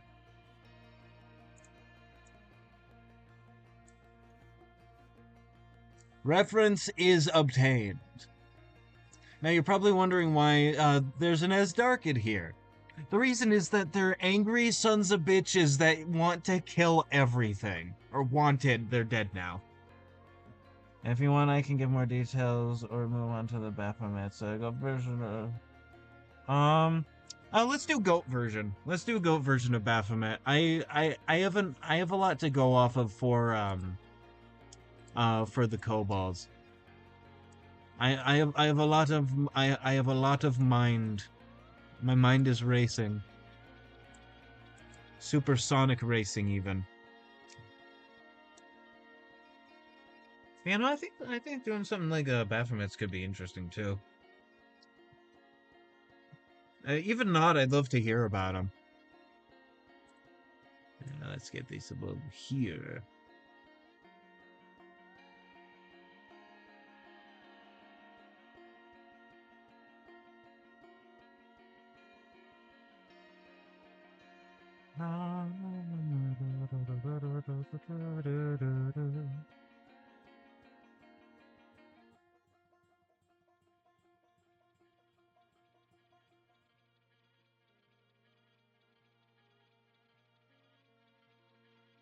This gives a funky thing there.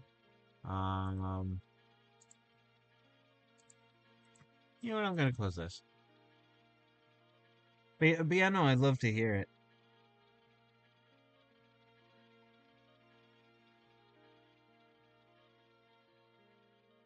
The have this funny crest, but have a sort of more broad head, maybe. Maybe that'll work.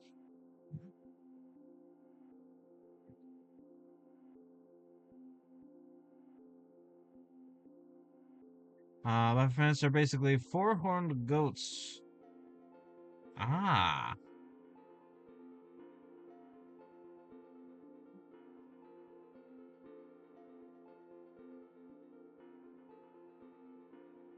I see. Two horns grow on each side and two on top. They're massive ghosts with black wolf slash fur. While they look passive, they're vicious. Having uh having claws on the back of their okay, like a rooster. Oh, I see. Oh no, I get what you mean. I saw them before, but prefer to eat me when available, so you're never safe around them. Man, I love looking at a goat and wondering if it's gonna kill me. Let's see, there is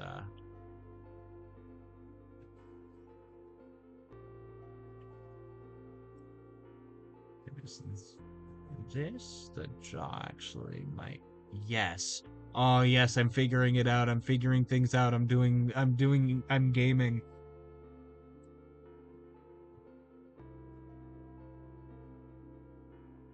You see again, it is staring at the viewer because it is evil and hates.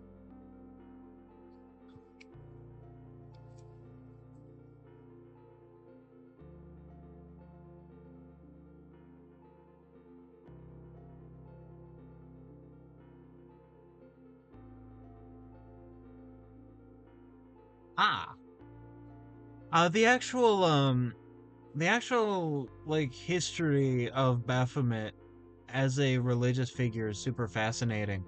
The association with demons actually came later, with early Christians trying to demonize other religions, sometimes literally, especially non-Abrahamic religions.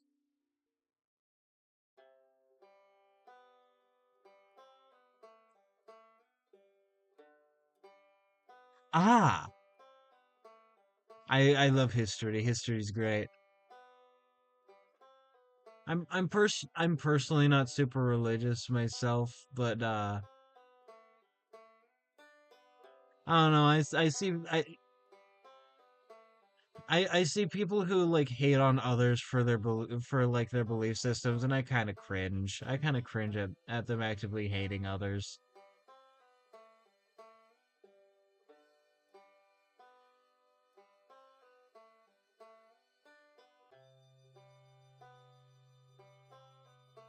And then yeah, this head shape is coming together quite nicely.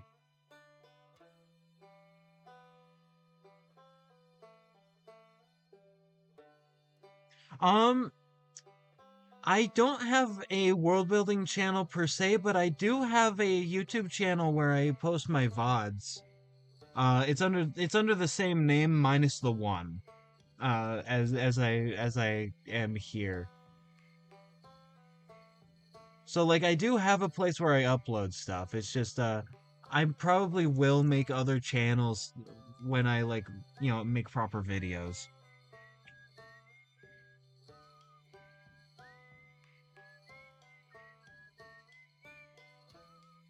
Yeah, and feel free to use any ideas you ever see from me. I'm not giving a monopoly on ideas. I'm not big thinking. I'm just a guy.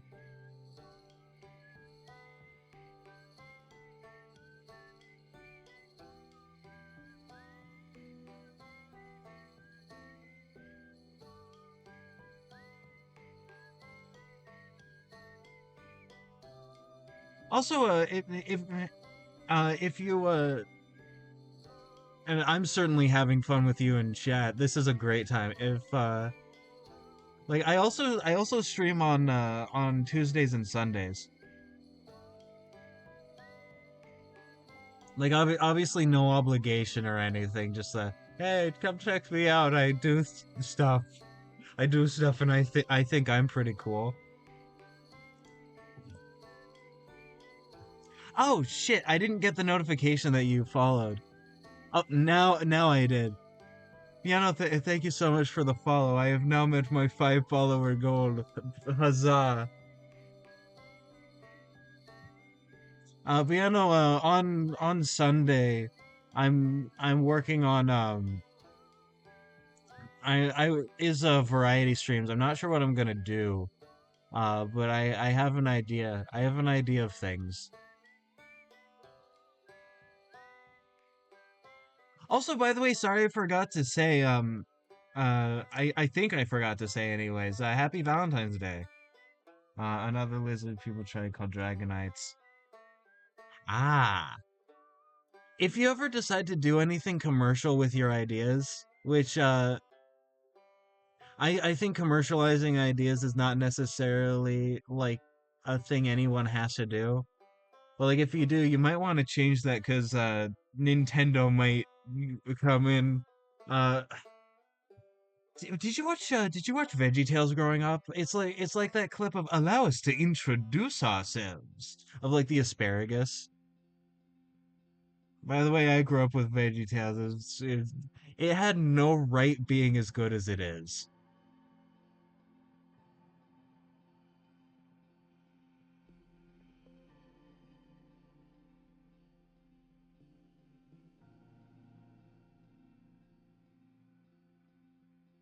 Yeah, I'd love to hear about them. In the meantime, I'd love to talk a bit more about the harpies.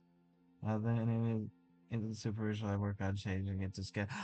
I I like the name Scalebread. It's very good. It's a nice name.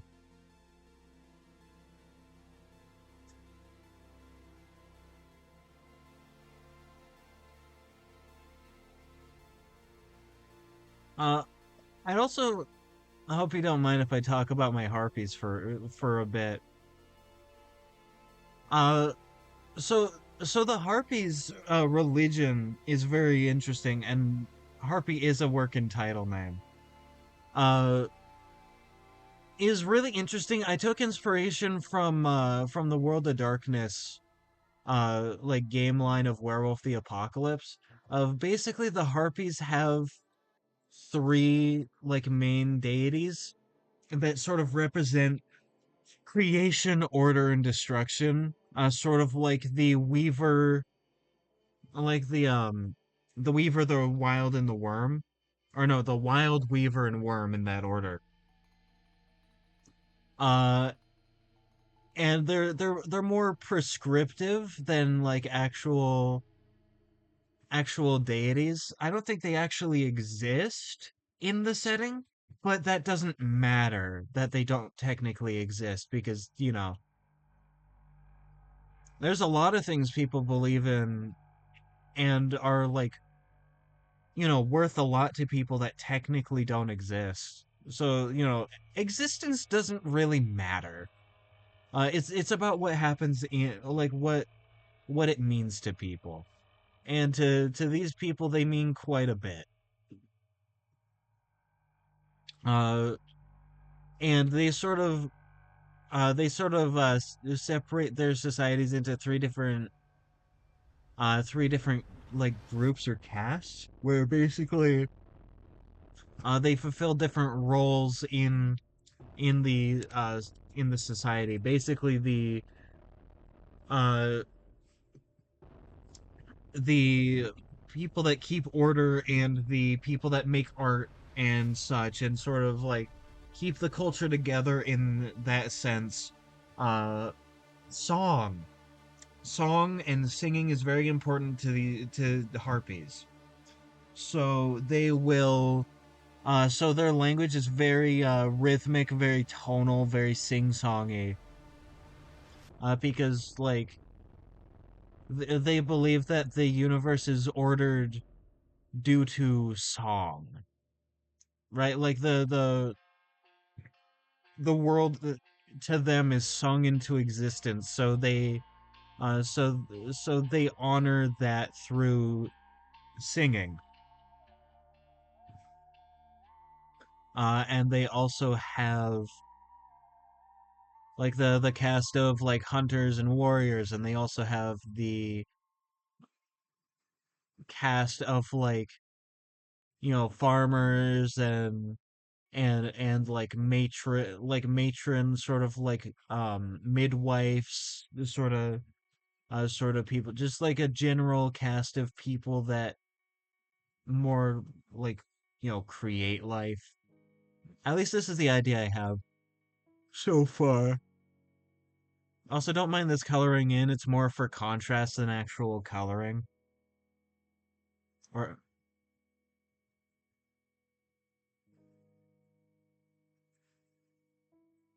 but yeah, no, and they wear carved wooden masks. Uh that sort of denote that sort of station. They don't wear them all the time, but it's important that they wear them out in public.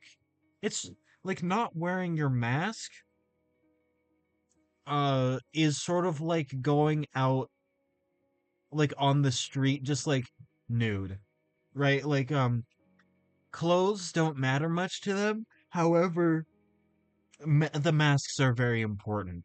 And they believe that they're the thing representing destruction is important to like also sort of hide your like physical like visual identity from them, because then they might come for you.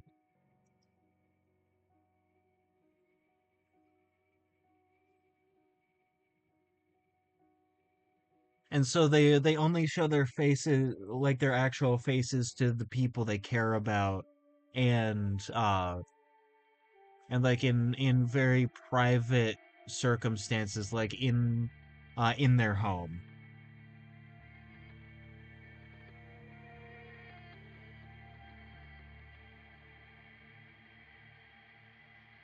And then I get to put in the fungus, which which sort of mats and is cool. I also might have some sort of like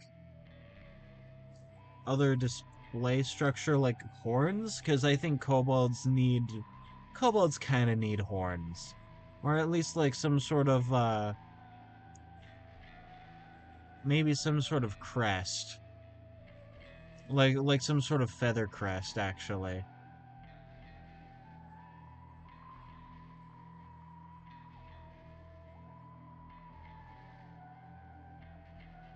Feather crest, feather crest. Yes.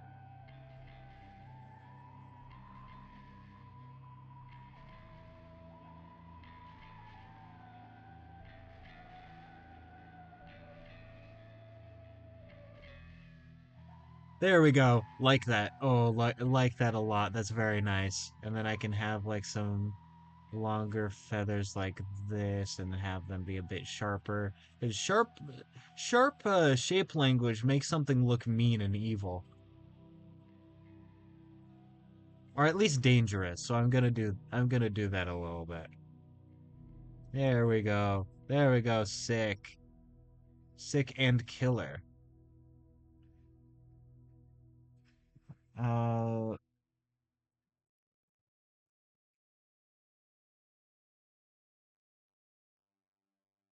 and they just sort of consume.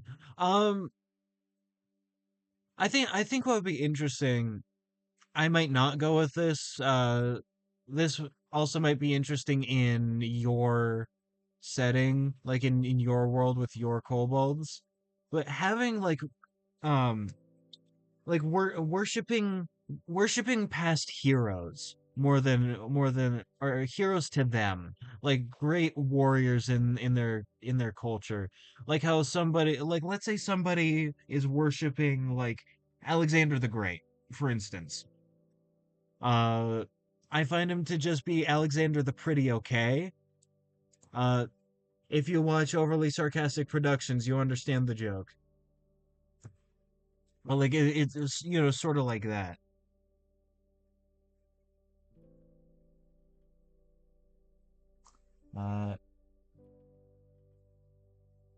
uh they do not know them. I will show you on the map where the harpies live.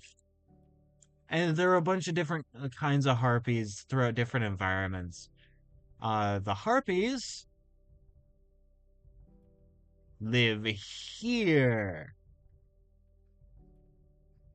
So they live here, whereas I think these specific kobolds live here, and generally kobolds live like around here. So they'd either have to cross this, go over here, or cross the ocean in the other way, like this ocean here.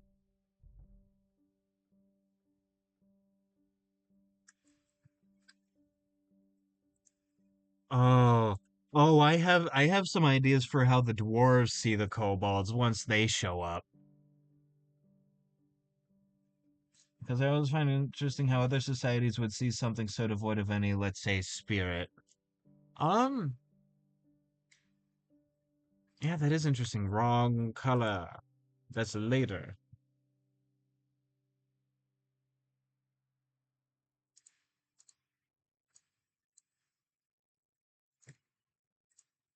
God, I'm so happy. I'm so happy with this design. It's funky. Okay, so all right. So the harpies live here. The again wrong color. The equivalent to like D&D moon elves, which would be like, snow, sort of like Taiga elves would live up here. There's a bit of overlap here with them, so they interact. I think their interaction is overall friendly. Then we have the wide-spanning Sun Empire uh, around here, I think. Yeah, like the Sun Empire, sort of inspired by the Inca.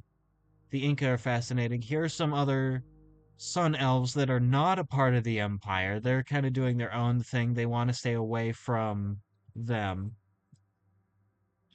Here are sort of spanning this whole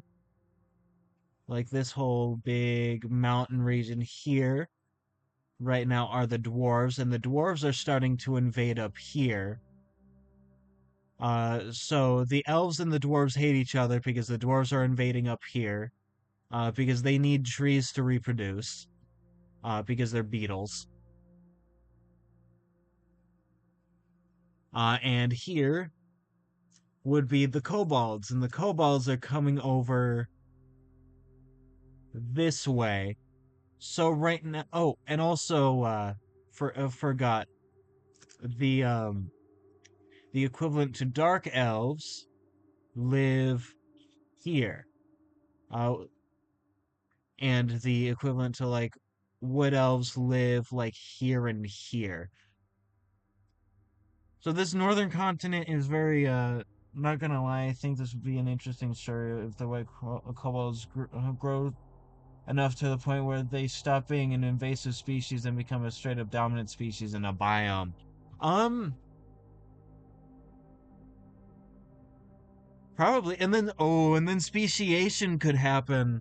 Uh, uh, I didn't mean to do that, but I'm glad that I'm back here because I get to keep drawing this genocidal goose. Uh, is that white kobolds would still exist where they exist in the old, not the old world. It's not old world. Imperialist concept, like in their old territory, I mean. And the new ones that came over to conquer would then slowly speciate and become a whole different group of kobolds because of time and distance. And so any number of things could happen to them. What if their survival was dependent on them being slightly less not gonna lie, I think there would be an interesting story for Waco. I didn't finish reading your comment. I didn't realize. The Land of Fog.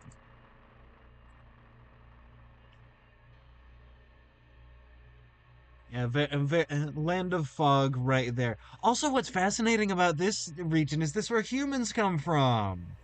Uh, so the humans have to deal with the kobolds. Human-ish, human kind of. Since by now they would have already consumed their whole mother country. Ah, that'd be interesting. Imagine if the kobolds in their home country speciated enough to sort of like 40k orcs, uh, sort of developed squigs, basically. Like a beast of burden and agricultural creatures that are just a different variety of them.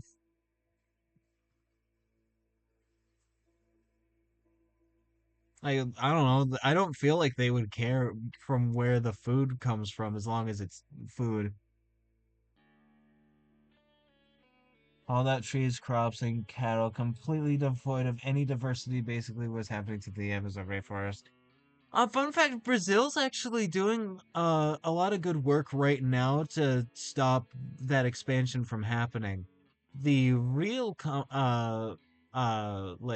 comparison is the United States of America with our wonderful prairie ecosystem. It's all corn, baby. It's all corn and cows.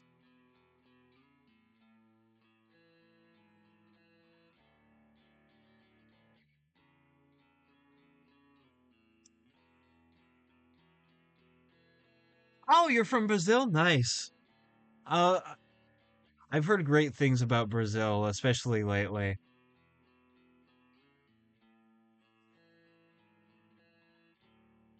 Oh, sorry, I didn't read here in Brazil. I just read in Brazil. Here completely left my brain. An entire word forgotten.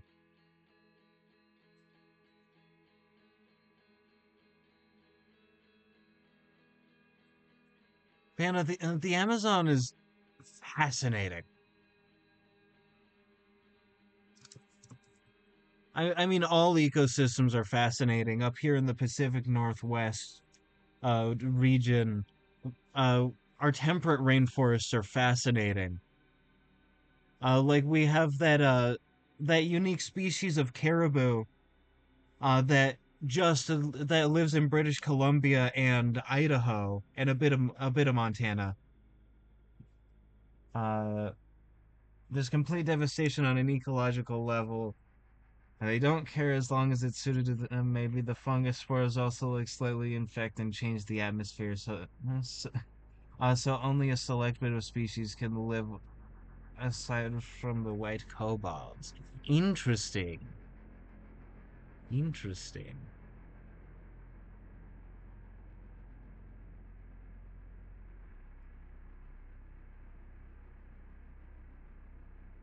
Another thing that would be interesting is having other kobolds with their own like species of fungi.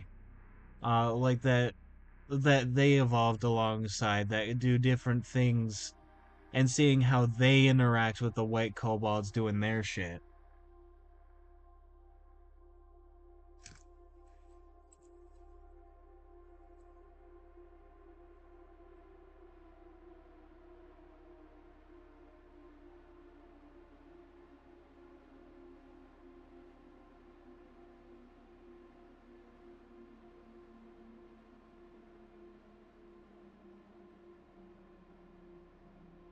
Go on, you intrigue me.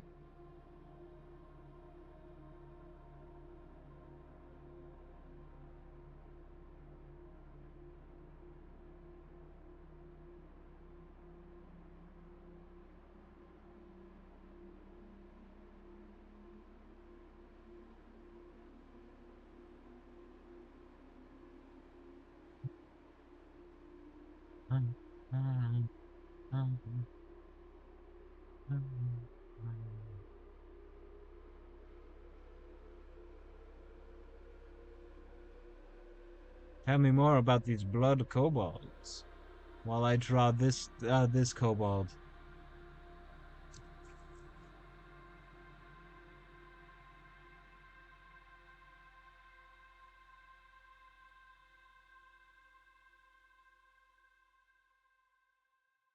Oh, I'm angry that we're getting rid of our prairie and savanna ecosystems. It's not fair.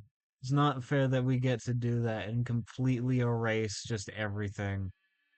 You know, I I I like buffalo. I like all the different prairie grasses. I like oak. They and their fungus are parasitic. They can't properly digest or process iron, so instead they just suck it from meat and blood, and the fungus in their mouth produces a paralytic substance. Ooh, ooh, love that. They're resistant to, so they bite you, run away, wait till you're paralyzed, and then drink your blood. Um, have you played the Telltale Jurassic Park game? That really reminds me of the Troodons from that.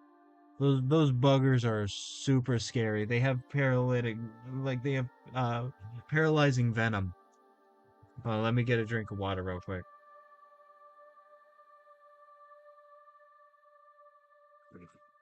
Like I don't like they managed to make those little goobers the most terrifying thing known to man. And I don't do some of that, I think. And then yes.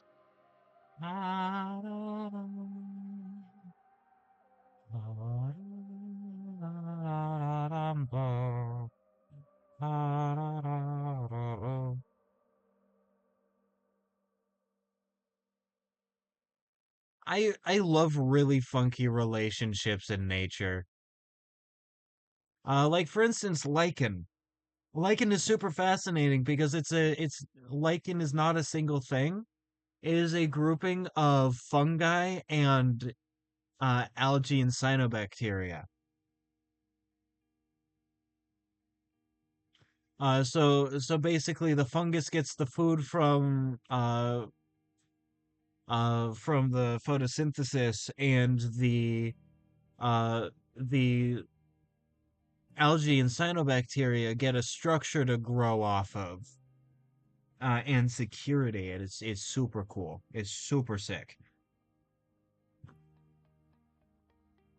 We have a lot of it here because we have a lot of beard lichen. It's very nice.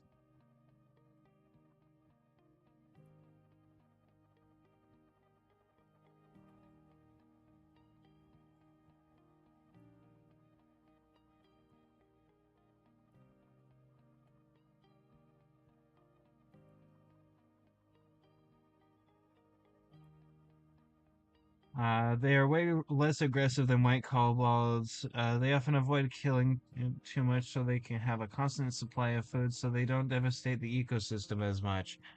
Fascinating. I'm imagining a whole like kobold ecosystem.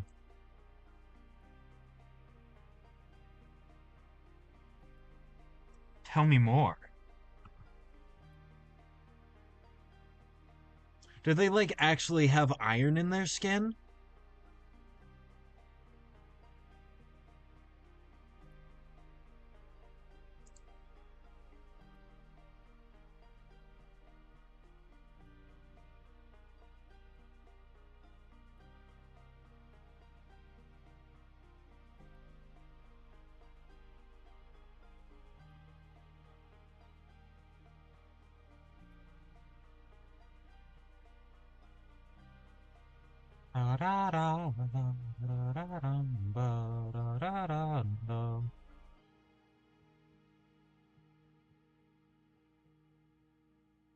Also, I'm imagining kobolds have multiple rows of teeth, or like teeth-like structures. It's just that it's not showing when the mouth is closed.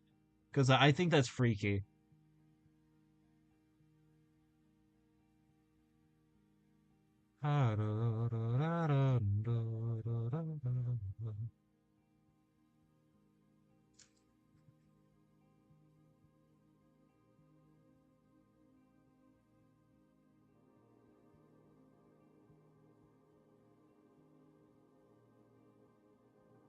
They live underground. They eat fish from underground lakes and can drink lava,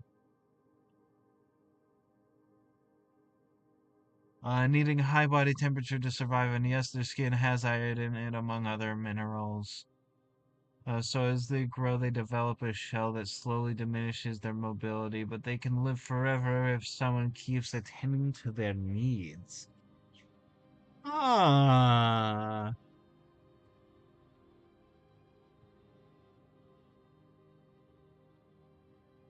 I'm imagining them like those iron snails. The ones where they have iron shells and they have like basically iron skirts because they process the iron from their like deep sea vent environment.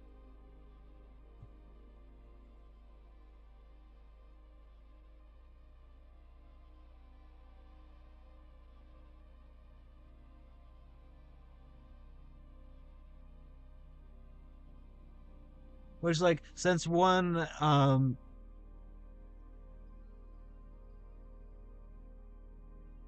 animal does it, I don't see why another couldn't. Ah.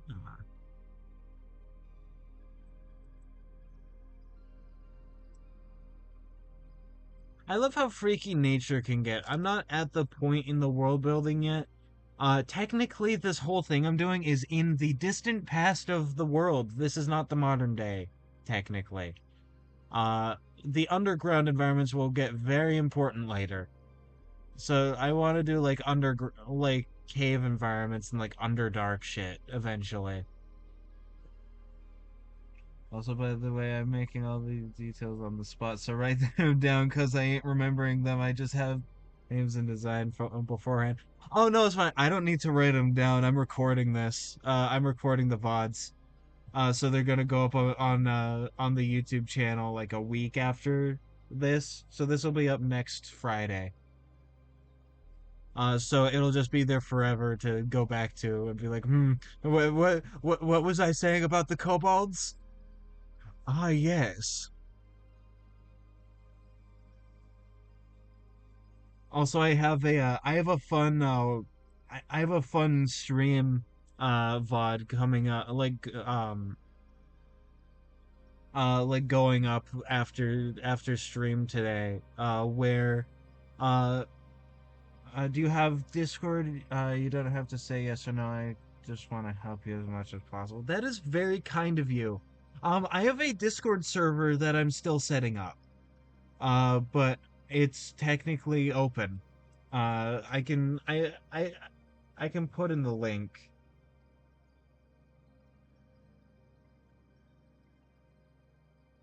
There we go. Uh, one other person is in it already. Yeah, no problem. Uh, also there's a section in that Discord for putting down your own world building stuff. Uh, so like there's a nice place to write shit down. I just don't. I haven't been active on there yet because I've been trying to figure this whole thing out.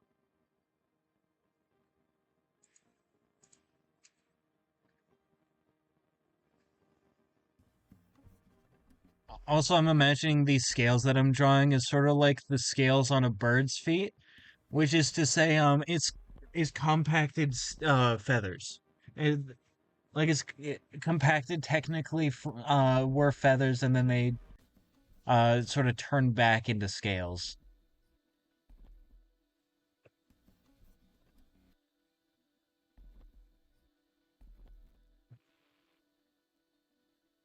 Oh no, it's all good.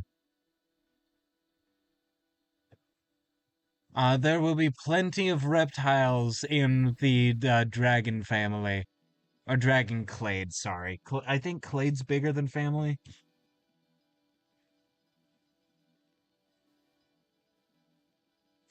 No. Family's right. Family's right. I'm remembering because Rosaceae is massive. Oh, by the way, I go to college for plants. So like I know some things about plants. That's my specialty. Even though I'm passionate about animals, like also. And so I don't know a lot about fungi yet. I don't know. I know more about animals, but plants are my favorite.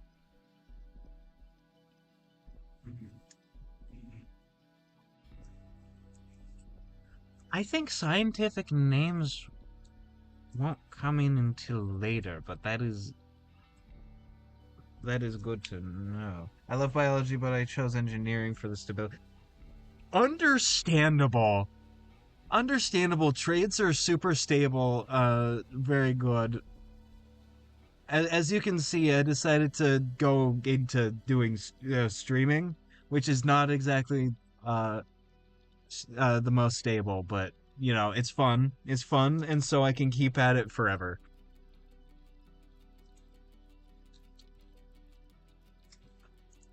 I I I fucking respect engineers.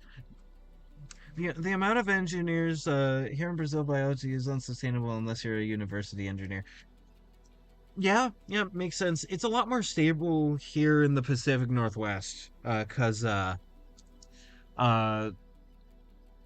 like local governmental programs,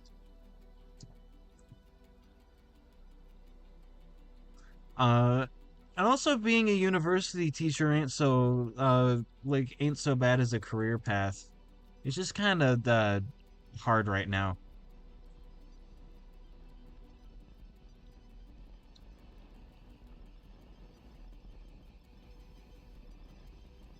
Do, do, do, do, do, do, do. one career path I was thinking about eventually once I get like better, because like I'm not bad, as you can see. I'm not bad at art, but once I get better, is I would love to be a character and creature designer for Leica, like the animation studio, because they're local. Their headquarters are like 45 minutes to an hour away by car, from here. Like I could go work for them once I get good enough. Because like Box Trolls, Kubo and the Two Strings, Coraline are like some massive inspirations for me. I'm mostly going to college for like plant biology and forestry because I'm fascinated by it. Uh, oh yeah, absolutely. Yeah, shoot.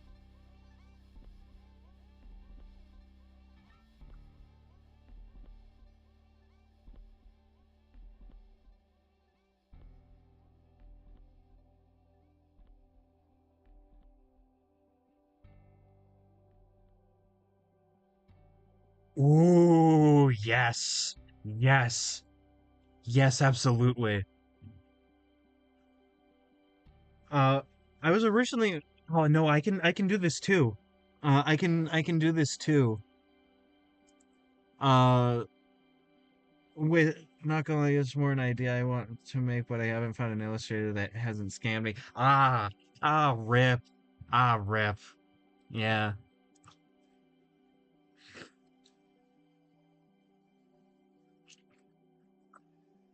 I mean, yeah, I'd love to work on that. Right? Like I don't even have to be paid right off the bat. Like I don't really care about that. Like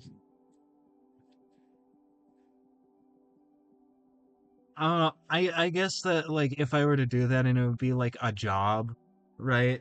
What I'd want is like a certain percentage of like sales rather than like, paid up front for commission, because like I like doing art. I like making creatures. I don't care that much about money.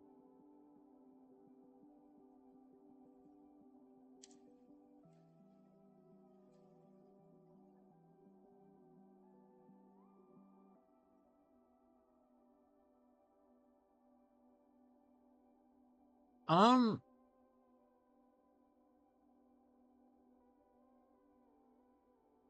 I would much rather share. I would much rather share the money.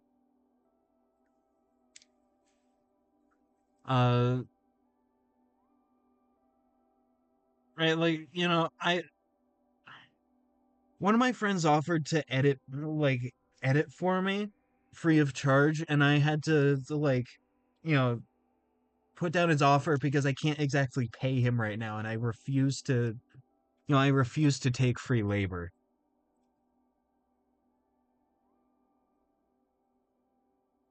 But yeah, no, I'd love to work on that. I can set up I can set up some assets, and such. The Patreon wouldn't like work out until there's already an audience. So like starting up the YouTube first would be neat.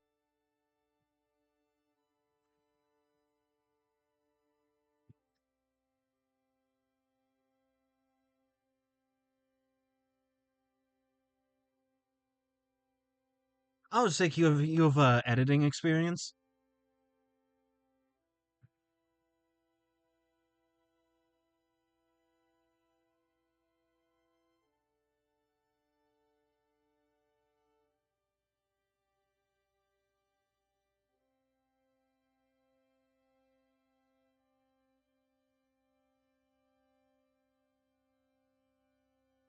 Sorry for sorry for the pause. I'm thinking about how I'm gonna render uh, like how I'm gonna render the fungus.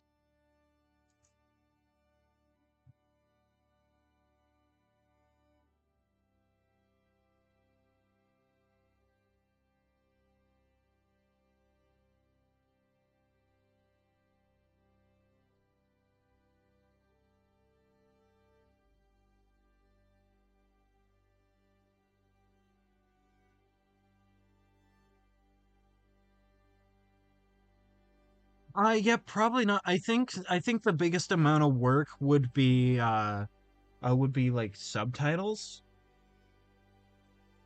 because like I can tell you as somebody who with ADHD, let me tell you, having subtitles in a video is super helpful. All right, that fungus wouldn't work. Okay, I need to look up lichen because I feel like lichen would be a good inspiration. Beard again. Beard lichen.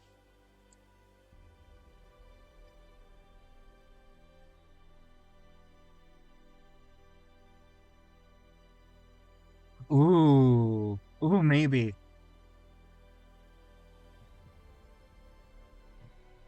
Although there is a uh very prevalent here that I love to death. I love our local ecosystem.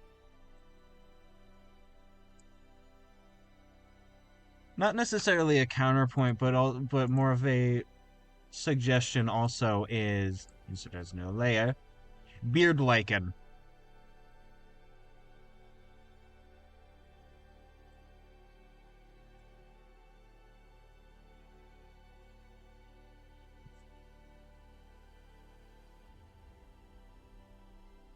So it's like super tangly. It's like super tangly and matted.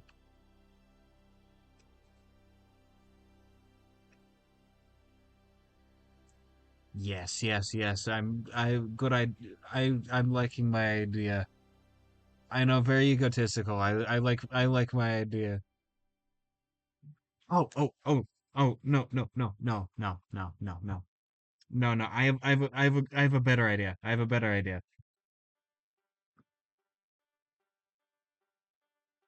I have a better idea. Mixing the two things. Mixing the two things.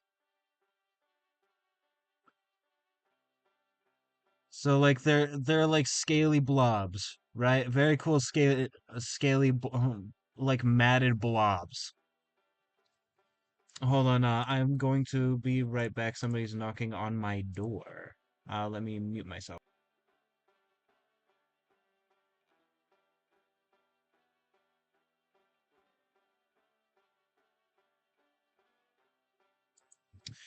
Sorry about that. We can start small and do some speculative evolution. I love lizards. I also love lizards.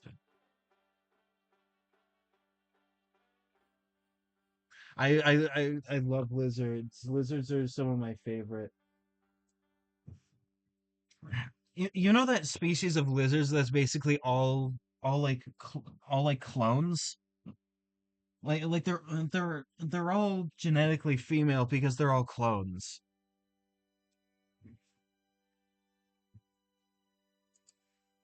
Also, I hope I'm still coming in. I should have turned on my my mic again. Yes, I did. Okay.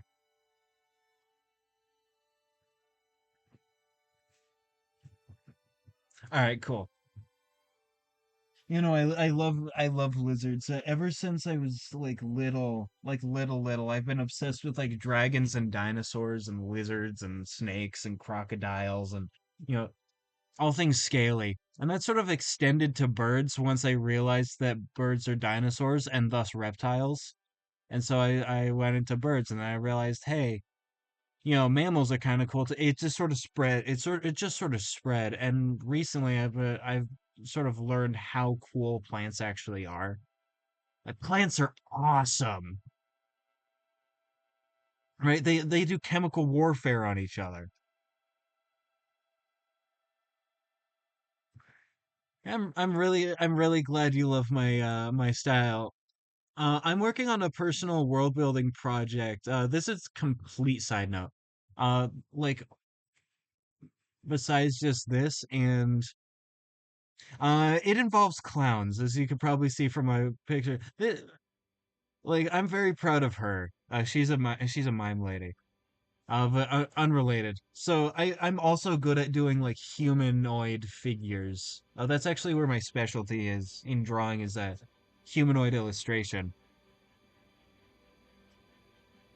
But like I love drawing creatures and plants, and I need to get better at it. And like fungi.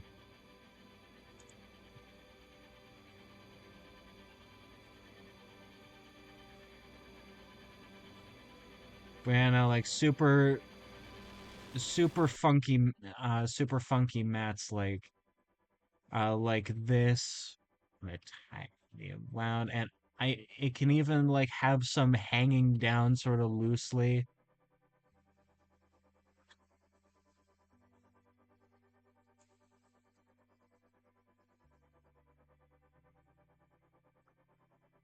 I appreciate that, but I'm not really doing this for the money. Like money's good. I need money to live, but like you know what's better than that? You know what's better than that? Ad revenue. I'm fine with ad revenue.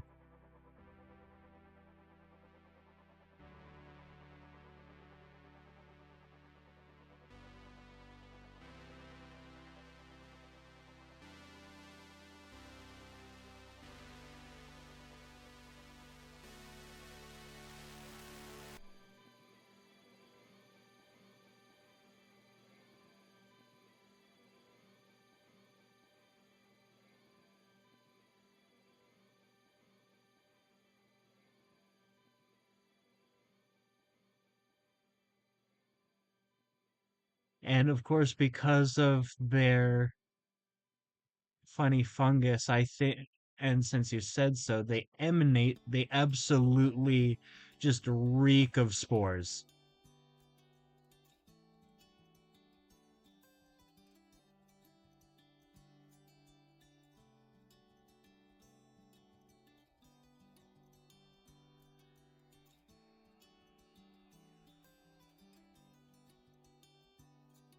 Um, with that, I think it's actually better to do it a little more holistically with an ecosystem because all right, so here's sort of the state of how a world is sort of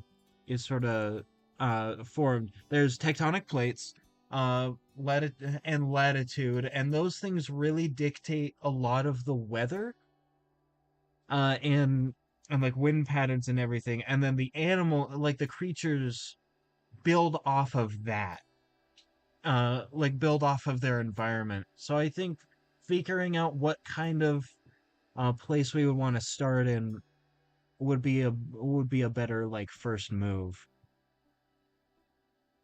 I did a lot of this on the wrong layer. I'm not redoing that. I'm not redoing that because this looks nice.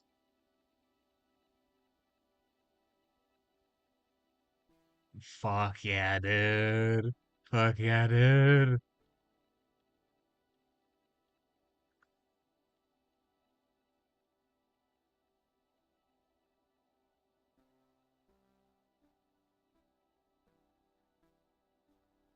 There we go. There we are. And get this.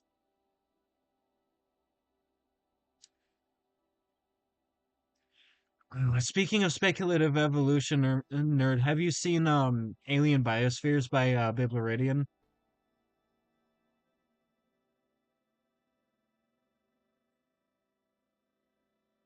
Oh no, this sounds fun as hell. I'd love to try it out. Like even if it doesn't work out, it'd be nice to try it.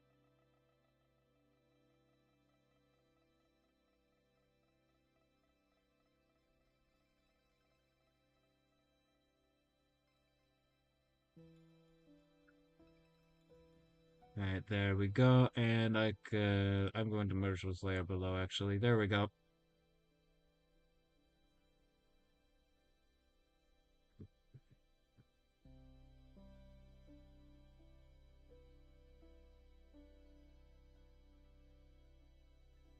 Oh, by the way, I was wondering, do you have any other socials besides like Reddit? Like because like I don't know, I want to follow you and shit. Your stuff seems pretty cool.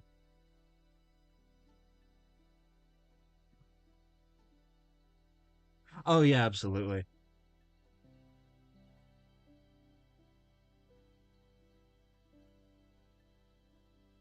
Here we go, and this, and there we go.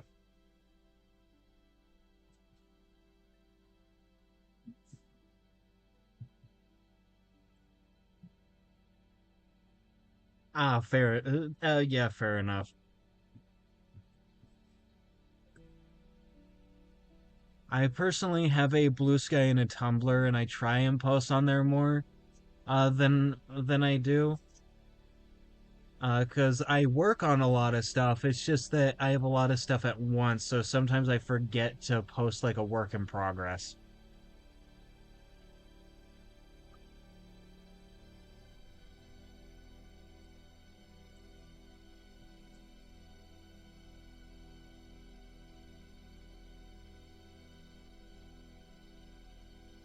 Let's see. I can make that 75, make this 66, and then make a new layer.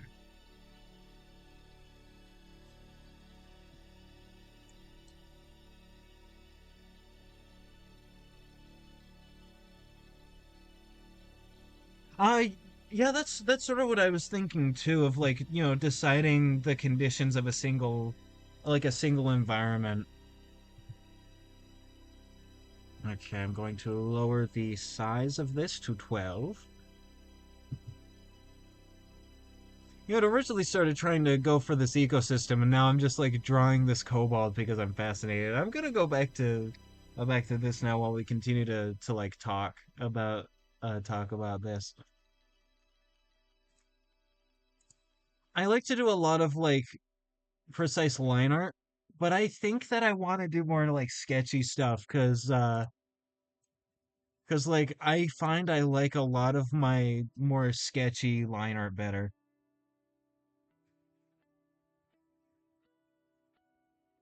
Oh yeah, absolutely. I love rainforest. Like not just tropical rainforest. Like I said, the ecosystem the ecosystem up here is a temperate rainforest. So like there's a lot to think about and go off of. Let's see, there's the cordyceps.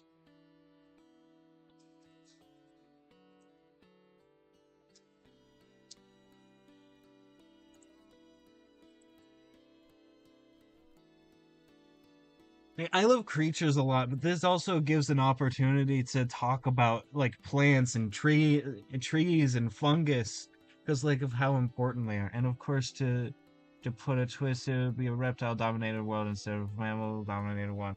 Oh, have you seen what's it called? The world of Kappa. It's a speculative evolution world where the dominant things are specifically turtles, lizards and snakes and birds everywhere. Oh my god, that's so good. That's so cool. I like that a lot. It obviously it wouldn't just be that, but like it would be dominated, which would be sick. I'm so excited. See, there's also these cordyceps, which I am working on once again.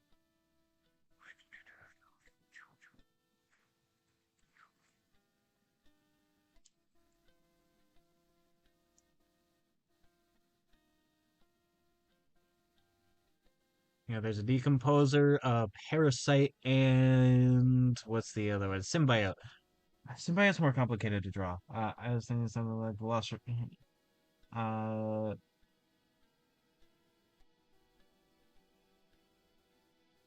yeah. I mean, of course, you had a fascination with Velociraptors. They're cool as hell.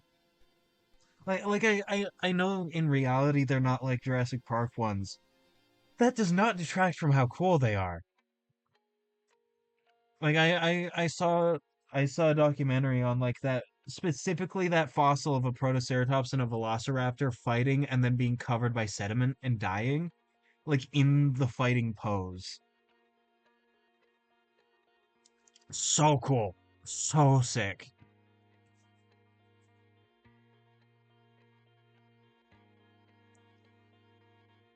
Okay, there's cordyceps growing from ahead.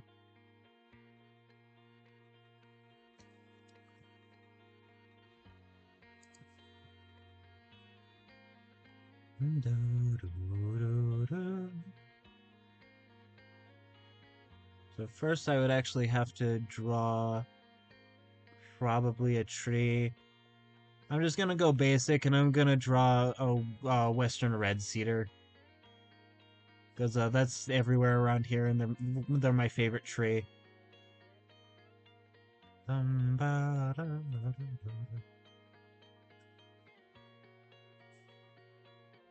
There you go, red cedar.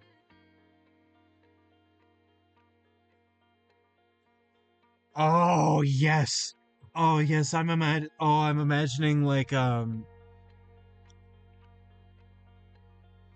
imagine in like a specifically a swampy like a tropical sort of a mangrove swamp uh sort of place where like there are massive salamander browsers. So like they're massive amphibians, but like they browse from the mangroves.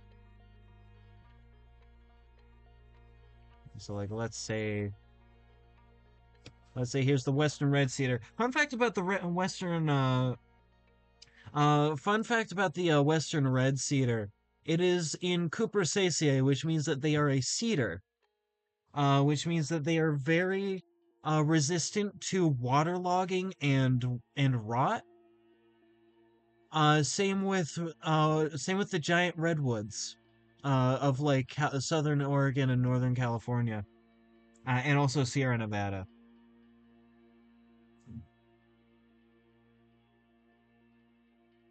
So like you'll see them in a lot like wetter environments.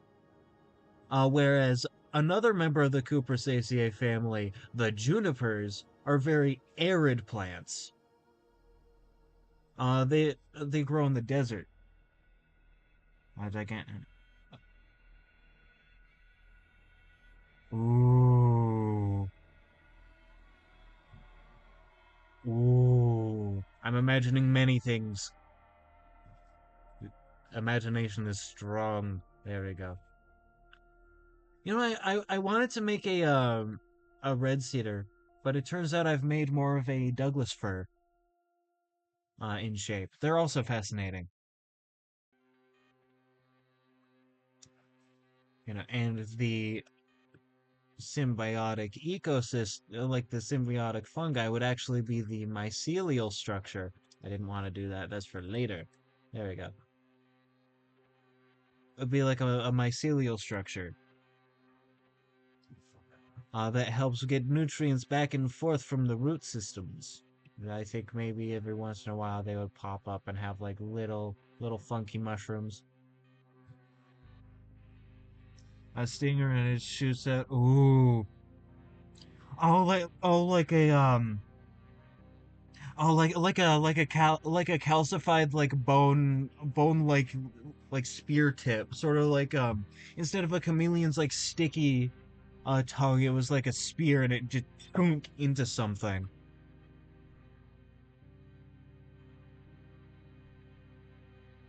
Oh, that could develop as like an entire group of creatures. And then there's Oslings because they're cool. And you also have some of these like really fun frilly mushrooms.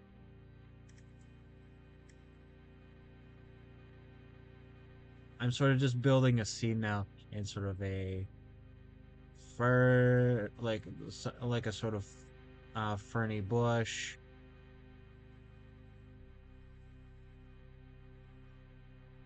some grasses.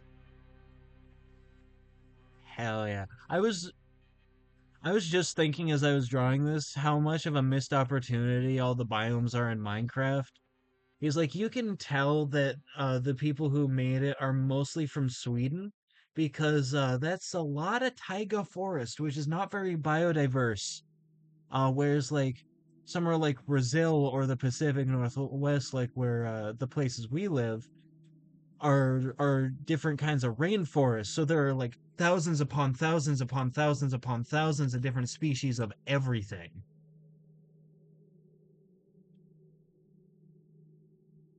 So like when we would draw or like make something, it would have a lot more variety to it. And like that's not the fault of the Minecraft creators, because also making more creatures takes a lot of work. But like, they're a product of their environment.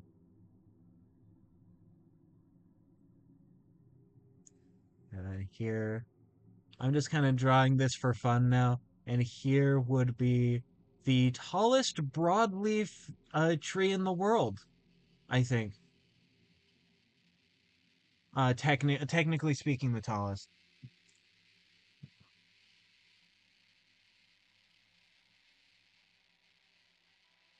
What would the white fog fungus look like? Ooh. I'm gonna draw it here. I think it would be very interesting.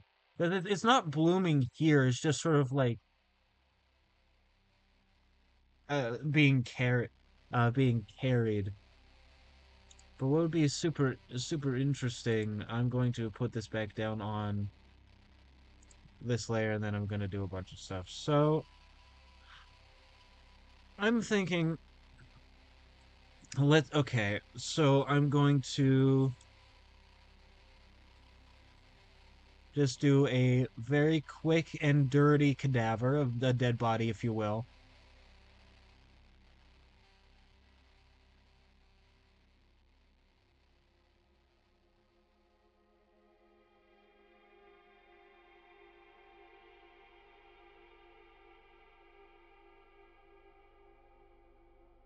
This is not meant to be exact. This is just like a little quick example. You have.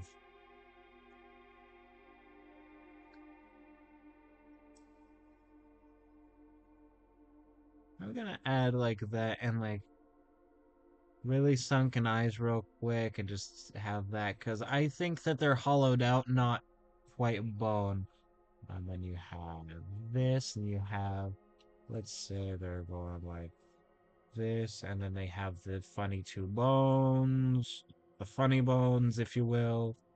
They have the collarbones, and then the hips. A Megaraptorid. Oh, I love Megaraptorans. Like the dinosaurs. I love that they thought that they were giant raptors at first, but it turns out that they just have big claws.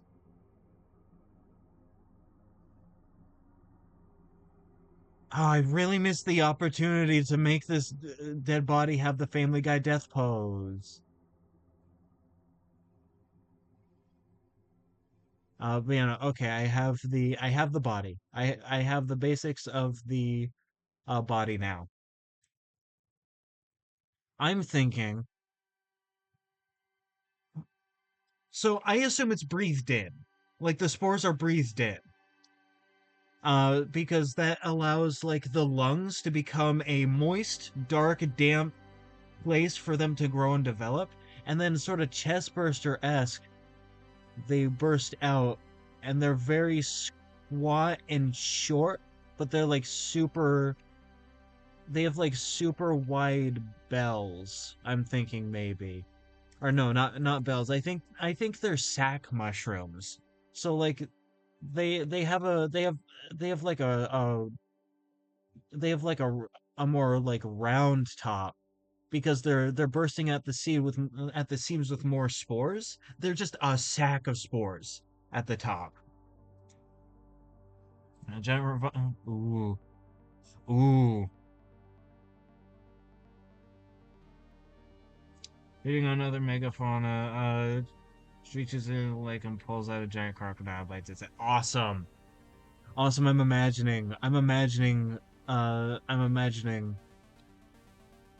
I I think it shouldn't like specifically be like I don't think dinosaurs should necessarily be a part of it. However, hear me out. Hear me out. Birds. I'm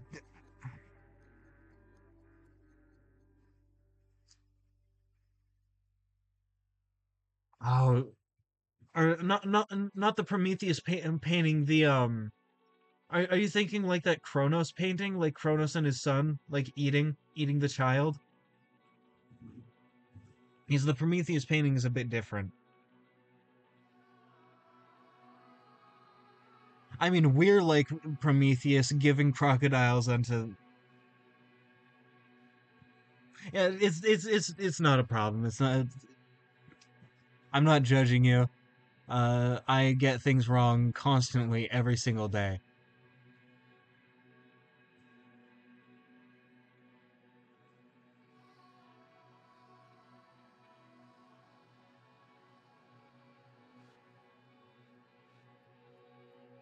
Uh, oh, but yeah, no, sort of like that. But yeah, no. Hear me out. Hear me out. This is a very important. Hear me out. Much like the Asdarkids, the terror birds. Uh, you're into evolution. You're in the part of the world. I'm damn sure you're aware of the terror birds. Imagine bringing them back. I mean, different birds doing the same niche, but hear me out. Or not as darkids. As darkids are the as darkids are the big pterosaurs. No, but like the terror birds acting as these massive like megafauna predators.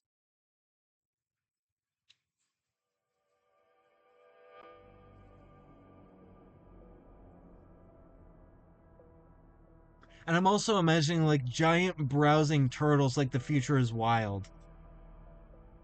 Uh like browsing on treetops are these giant tortoises that act sort of like sauropods almost, much like future is wild. I'm seeing the vision. I'm physically seeing it in my brain. And what would be left is like a bunch of stalks like that. You know, I'm imagining that the white fog fungus sort of looks like this. Jesse, Jesse, you really cooked with this one.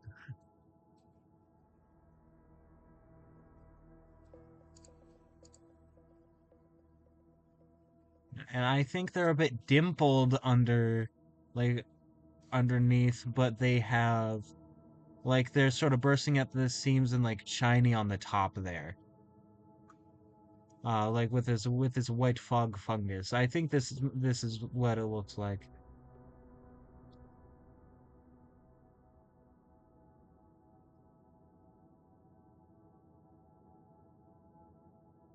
We're cooking.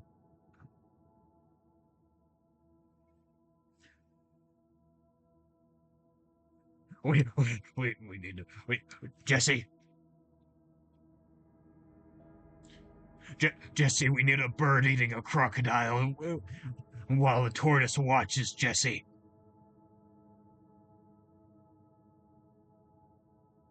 I don't know, Mr. White. Trust me, Jesse. Trust me, Jesse. We're cooking.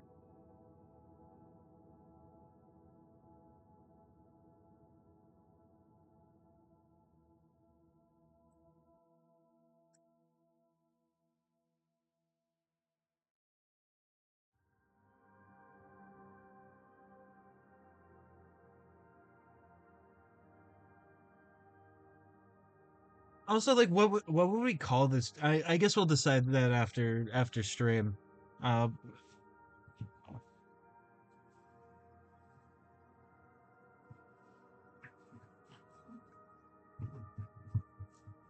so this will also allow me to do more practice on environmental pieces. Because I really need practice on that. I'm not bad at it. I just need practice like environmental composition, like ecosystems.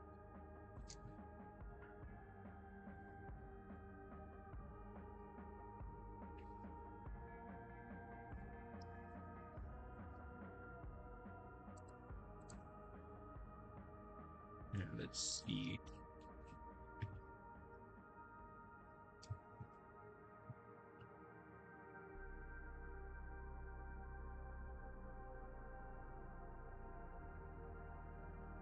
Also, this is a complete side thing. Not a complete side thing, but this world.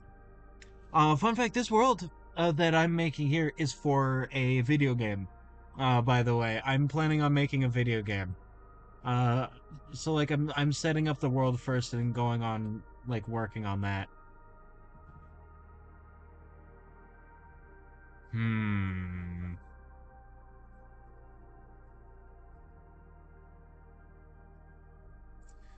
That's definitely an optional name. I think.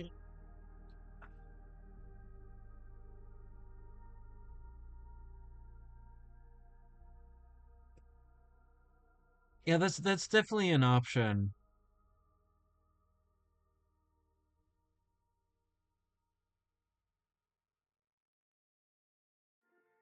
I actually don't need the I technically don't need the funds to make it because I'm gonna make it regardless. Everything I'm gonna be using. Uh, mm, ah.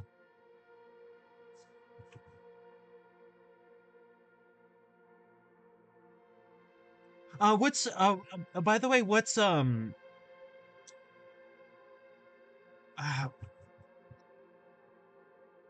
what would sorry, I'm trying to formulate it in my mind. I'm trying to figure out which word I want to also change to be like Portuguese. By the way, uh this is not just glazing. Can I just say that Brazilian Portuguese is the best version of Portuguese in my mind? Sort of like how Louisiana, like Cajun French, is my favorite kind of French. In terms of languages, I don't know. It just flows better.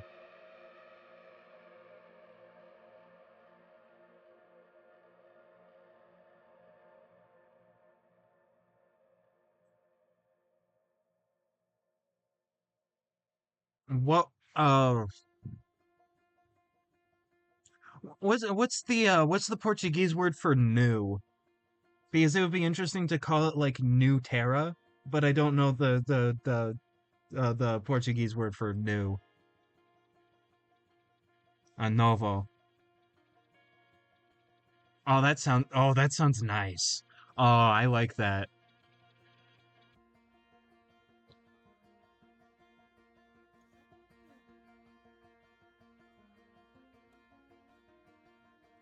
Yes.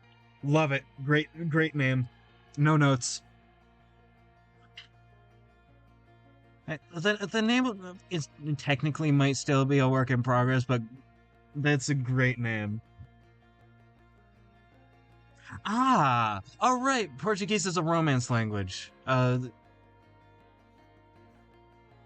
don't know how I could have forgotten that.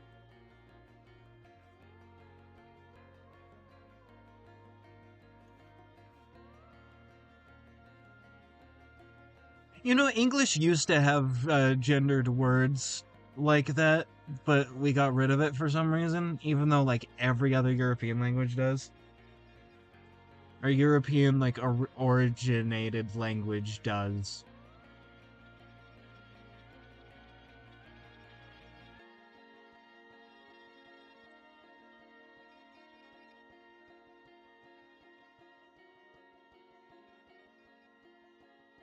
This stinky bastard smells like mold.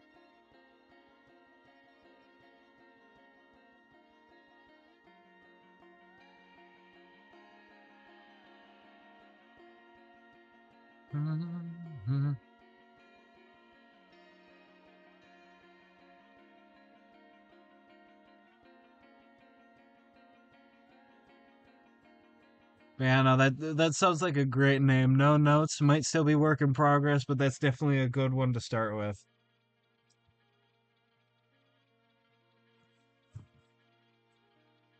Ooh. Oh, maybe.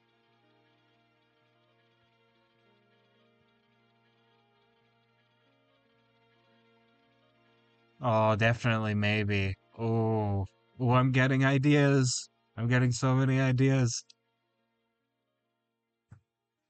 Also, thank you for giving me the inspiration for the kobolds with the mold, by the way. Amazing fucking idea.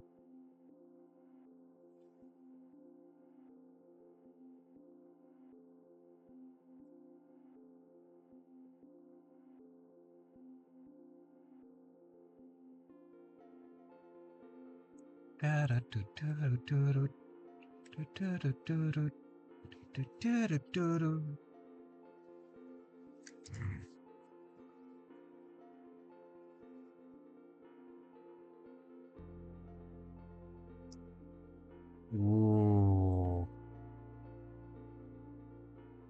If it's an encyclopedia of what could have been, uh I'm getting an idea for a different project. We don't just have to stick to one world to build, but like we're definitely starting with this one. We're definitely starting with this one. It's just I have many ideas. Like it's not exactly a new idea to be like, what if the KT extinction never happened? Right? Like that's a very common like world building like the speculative evolution idea all the way back to like the 60s, I think? Maybe the 80s.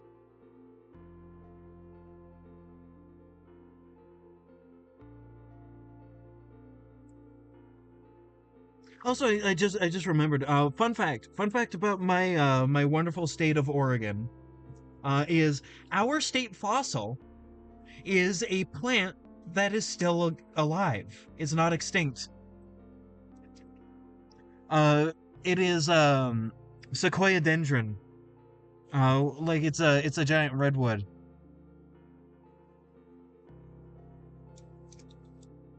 But like it became our state fossil before we found out that it was still around. Because before then we only found it in rock.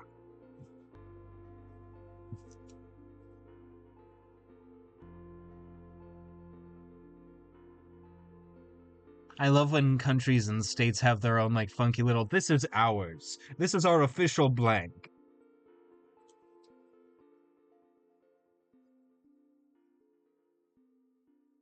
I don't know. I think Montana had a big like a big mishap in not having the T-Rex as their state fossil, even though that's where T-Rex was originally found, which I believe is Hell Creek Formation in Montana. Like that's a massive like that's a massive uh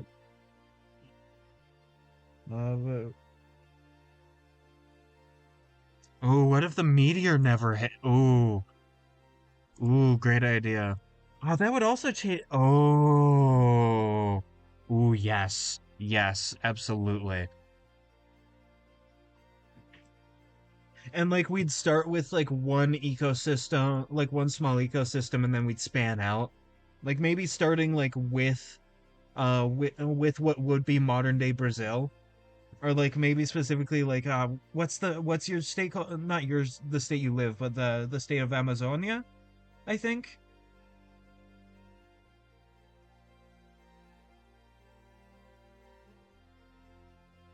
Like it would be interesting to be like what like start here.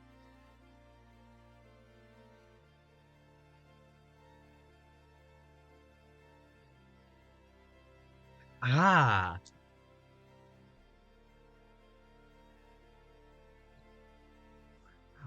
listen, I barely know. Like I can barely remember all 50 states of the USA. I will learn the Brazilian states eventually. Ooh. Also, by the way, I'm sorry you have to be closer to Argentina. Can I just say I'm so sorry for your loss?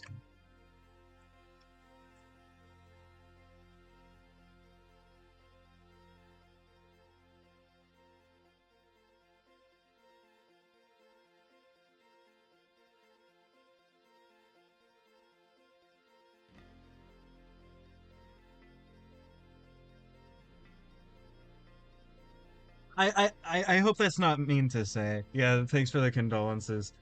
Yeah, I hope that's not mean to say, but there's a joke that my friends and I say where it's like, the funny never ask a man his salary, never ask a woman their age, and never ask an Argentinian where their grandfather was in World War II. Because yeah, I mean that is a thing that just happened. Is a lot of Nazis ran from Germany to Argentina.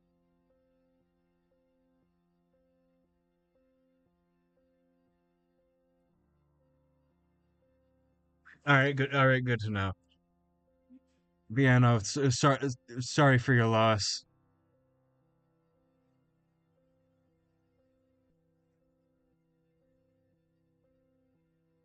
Hey, hi, irregular gremlin. I've been world building, uh, and also like talking with the engineer about like a collaborative project, so like a collaborative world building project. It's nice to see you. This is a funny creature. This is a funny creature that has a symbiotic relationship with mold that kills everything else. It's very cool. I've also been like working on an ecosystem here. Well, basically ecosystem. This is just a doodle, but focusing on like fungi and sort of like the roles of different things in the ecosystem of this island right here. Uh, but I but I've been talking with the engineer about a collaborative like world building project of because I love dinosaurs. Of like what if the meteor in the KT extinction never hit? Super sick.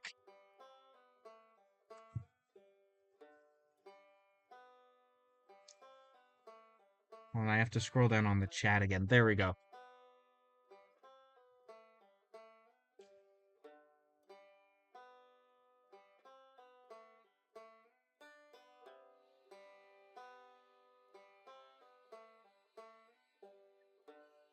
All right, thank you, regular Griffin. That's very kind of you.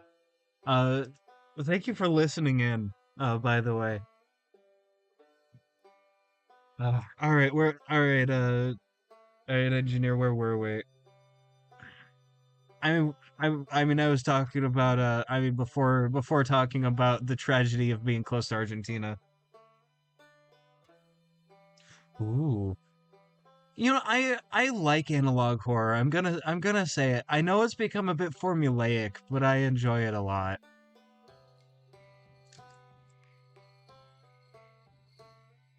It's not just that it felt fresh. It's that it was like it was nice. It's good horror. It's exactly what I want in a horror. It feels like the only way to get sort of like Lovecraftian-esque horror into like a film medium, like a film-ish medium, I mean. Oh yeah, I'd love to see it.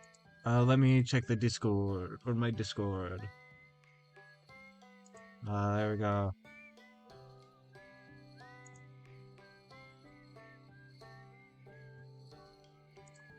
Grand entry. There we go. All right, all right, sick. Yeah, send it to me.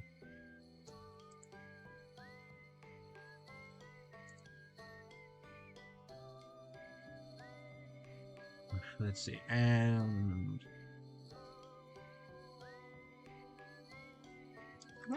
let me look at time zones real quick. I'm pretty sure you're in the same time zone as one of my other friends. Let's see. Time zone map. I don't want just North America. I want the entire world. Thank you.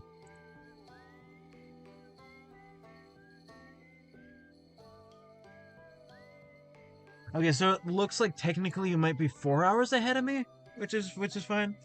Sent in main chat. Let me see main chat.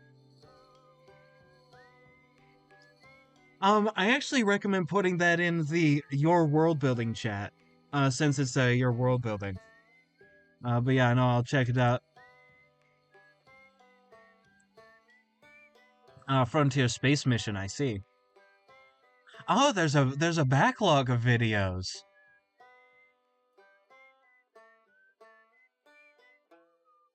Neat.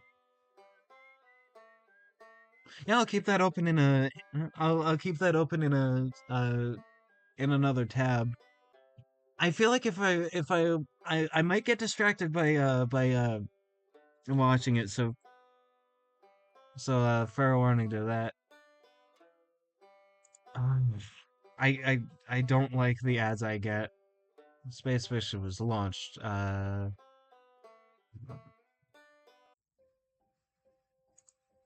By the way, reading a solar system, like reading the text in your thing, it reminded. Uh, it reminded me of like reading solar system reminded me. Why don't we call the sun Sol? Right? Because it's the solar system. Oh no, that's fine. That's a YouTube problem. I've had to deal with that. I let's see.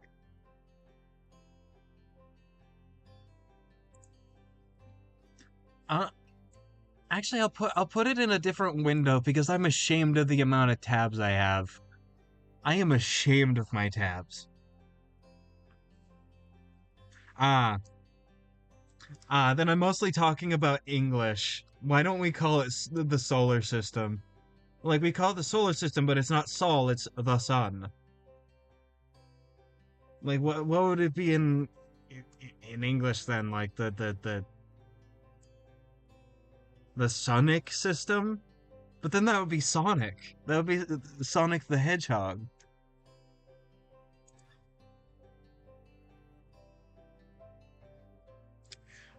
I'll need to I'll set up this. This is technically my gaming screen, but I can set it up as different video capture.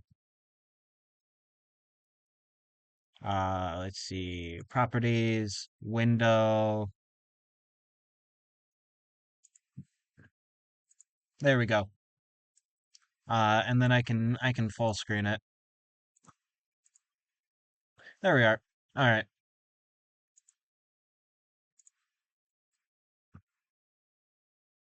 The Cenarian system. Yeah. Yeah, exactly. All right, that should be fine. Let me see about application audio. All right, there we go. All right. We are checking out the engineers of Funny Analog Horror now, so I'm going to probably swap what the stream is what the stream is called. Let me go to Stream Manager real quick. There we go.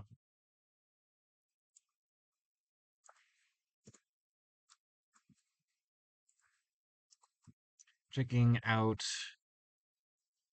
Let's look at the title again.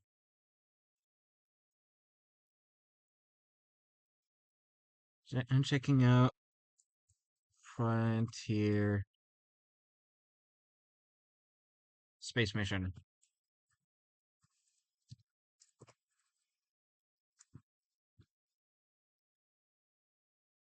All right, there we go. Checking out Frontier Space Mission. What category should it be? Should it be just chatting? I th I think that should be fine.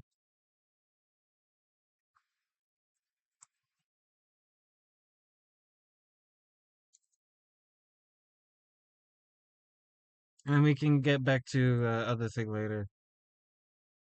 Valentines Day stream checking out Frontier Thingamajig. I'm going to stop the music for me now. I think the music might not have popped up for you guys, but it was for me, so I'm stopping it now. And let's see if it works. There we go.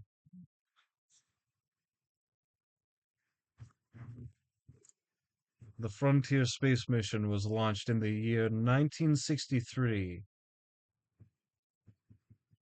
As it was leaving the solar system, it took several photos to document the trip. Although Sol is its scientific name, so it's our sun and its name is Sol. Okay, okay, I was wrong. Everyone I know just calls it the sun. Like how the sun of the closest solar system is called Proxima Centauri. Oh, right, Proxima Centauri. I forgot about them. They seem like a nice star. These are the picture results. Batch 0, Earth. I like that image you used.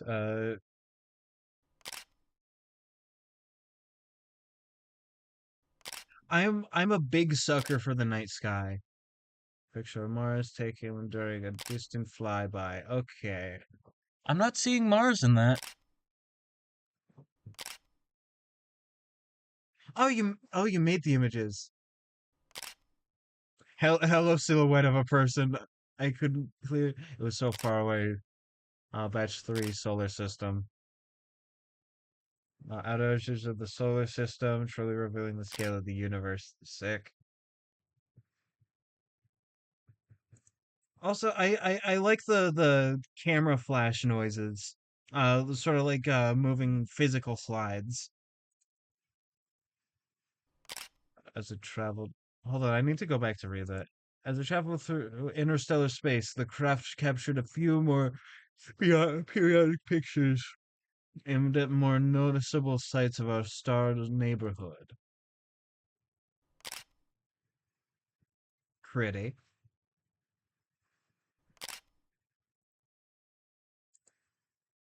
Oh, I love that one. That one just looks like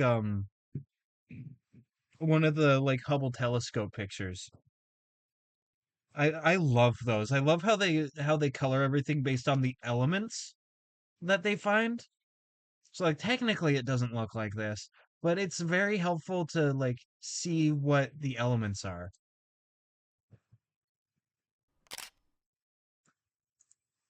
Ah, that's interesting. Oh, that's quite interesting. It's blotting out the sky. This reminds me of what's it called? It's one of the originals. It's the one about the things invading and infecting the earth. With like the iris. Is it like Channel 8 or something? This is sort of giving early Channel 8 or not Channel 8, like early whatever it's called. I remember it, but I'm bad with names. It's reminding me of that. I like that. On that particular capture, an unknown transmission was picked up.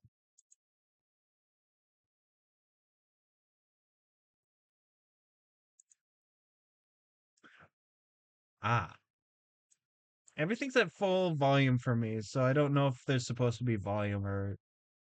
Oh no, I'm hearing it. I'm hearing it.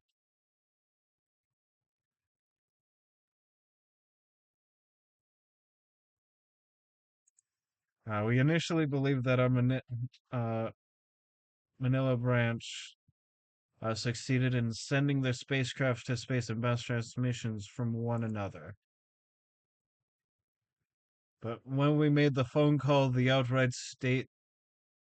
Hold on, let me read that again. They outright stated that they are still on the planning stage of the project. Interesting. All right. Okay, so I have a question on this. So they launched the the the satellite probe. They launched that, but they were still in the planning stages of that project, or is this a different project?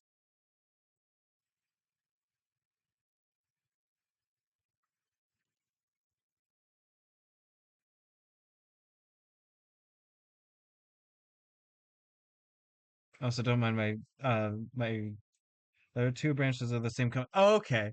Okay, they're two different branches.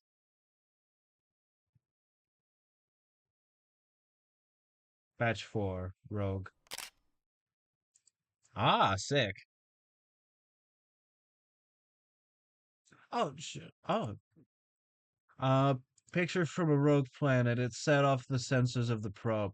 Ooh, I love. Ooh, again, this reminds me of that one analog horror where with the rogue planet infecting the solar system. Like it really reminds me of that in the best way. I'm a big fan of that. I love the idea of a rogue planet. It set off the sensors of the probe. I've never played Destiny, so as far as I know, maybe.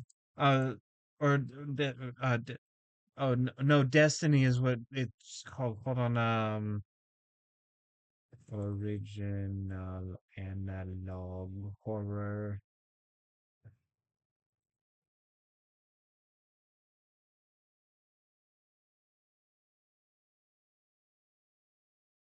Uh, not finding what I'm looking for. Gemini Home Entertainment. Thank you so much. Yeah, Gemini Home Entertainment. It really reminds me of that in the best way. So far, I mean. It could change. But I'm definitely feeling it in a way that like other analog horrors don't really do. Uh, After crossing the limits of the solar system, the ship activated its full throttle and accelerated to its full capacity, at which it'll take 103 years to reach its destination, the Centauri system. Hey, we were just talking about No one Centauri. seems. Shut up, advertisement. I do not care. Before I swap over to a different video, I'm going to swap over to this so that if I have an advertisement, you're not subjected to it because I can't afford premium. And YouTube decided that they would eat me if I dared to use an ad blocker. So I don't know. Okay, good. Okay, good. It didn't. This one didn't start with an advertisement. Also, I hope this is giving you ad revenue, by the way, because I don't know. You seem neat, and this project is nice.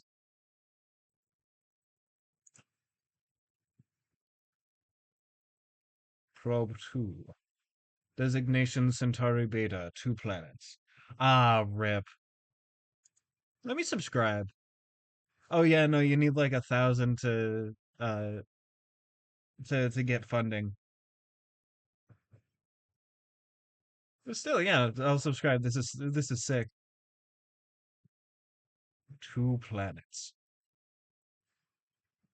One dwarf planet discovered. One unidentified object. Oh hey, I think I recognize the game you're using.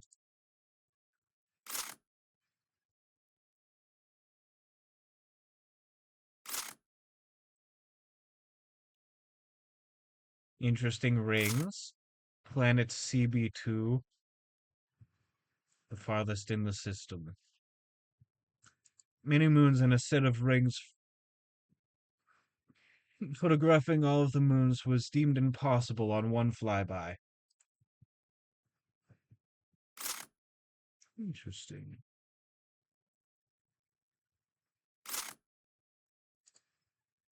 Oh, is it gone or is that just how the video looks?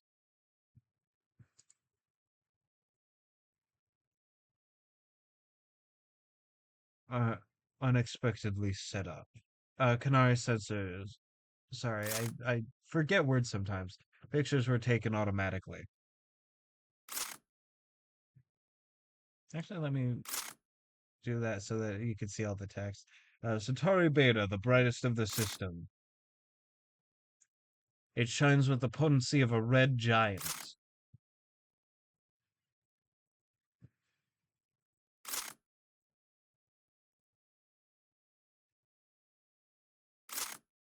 CB1, the innermost planet.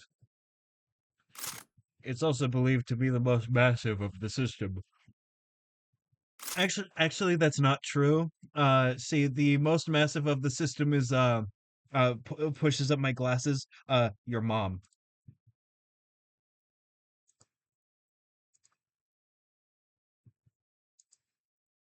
2 weeks after the mission concluded, Canari's sensors were set off in the edges of the system. The pictures returned with nothing in frame. After further inspection, some stars were being blocked out by something. Hmm.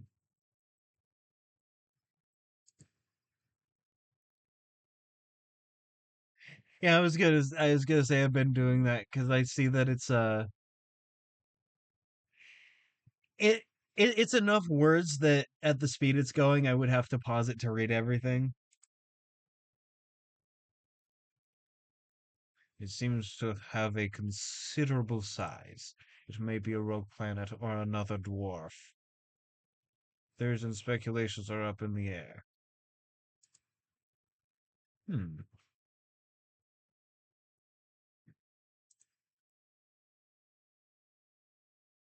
Ah, fair enough. But have you considered doing a 10-hour video essay on why random video game bad actually because women? And it gets a boobillion views.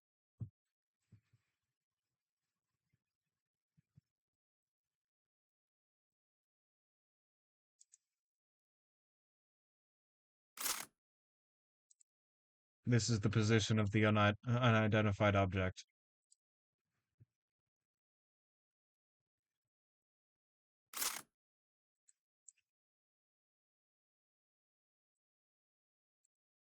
Huh. It's kind of interesting that at least yet it's not yet heading towards like Earth. The mission was deemed a success. The object was deemed as no cause for any alarm.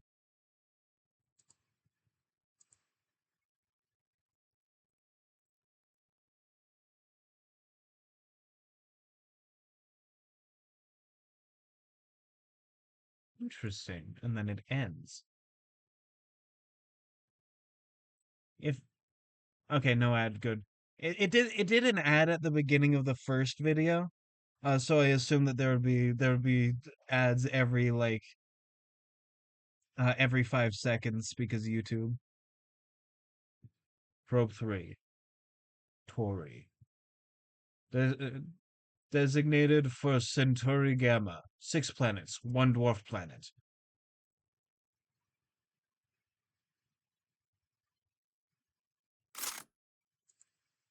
Map of the Centauri Gamma system. To note, some objects weren't discovered until Frontier's photos. Renaming of the objects is being undergone.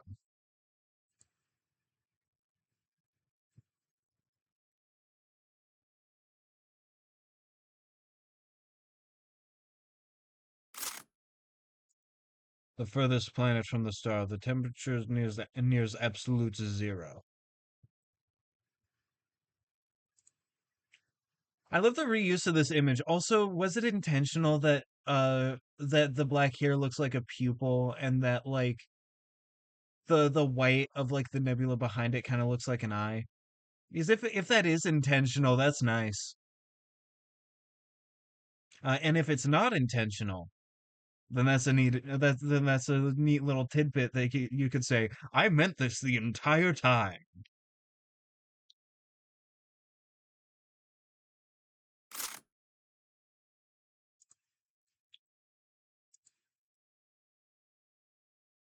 The mission went on with no incidents after the Centauri probe incident.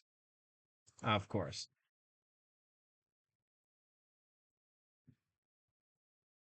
Did I forget the past two descriptions? I'm sorry. Let me start back on this one and read them. It'll take 130 years for the frontier to make its way to the Centauri star system. None of us will be here to witness that, but our legacy will linger in the Hey guys, stars. did you know some? No! Stop advertisement. I paused the video. I paused the video. Oh my god. Sorry about that, guys. I paused that video. It'll take 103 years for the frontier to make its way to the Centauri system. None of us will be here to witness that, but our legacy will linger in the stars, and may our grandchildren look up and be proud. Frank E. Robinson, engineer of the frontier. That's nice. I like that. Pause that. Live in fear of an advertisement playing all of a sudden.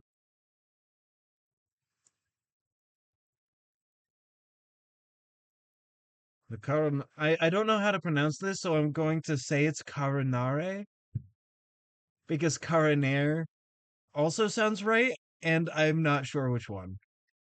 Uh, was designated for the Centauri Beta. All right, sick. Even if being this, even if being the second in the system, it was the first to arrive at its destination. The transmissions took each 1 year to arrive on Earth, thanks to Prometheus's groundbreaking technology. Now onto this one. Now I'm going to read this description before I continue the video. The mission went on with no incidents after the Carinare probe incident. I didn't know there was an incident yet. That's interesting.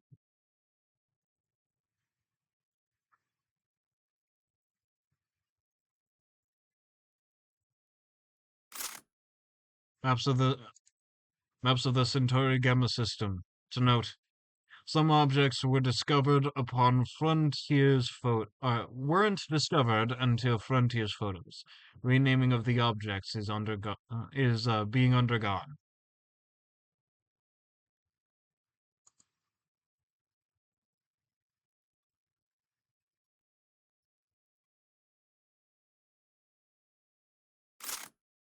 The furthest planet from the star, the temperature nears absolute zero. Fun fact about space, and this is a thing I learned. Um, I this is a thing I learned from I forget what.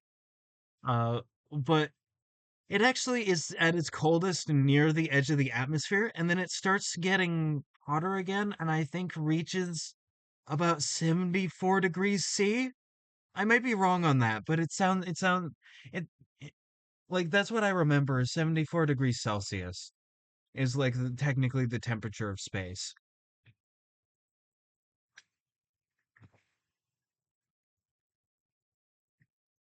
I'll need to fact check that, but that's what I heard from something. So I might be spouting misinformation.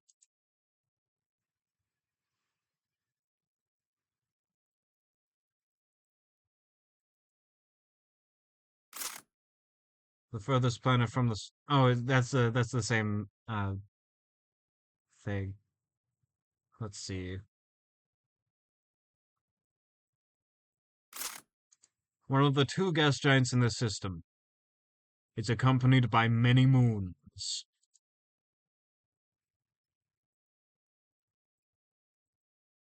Hmm.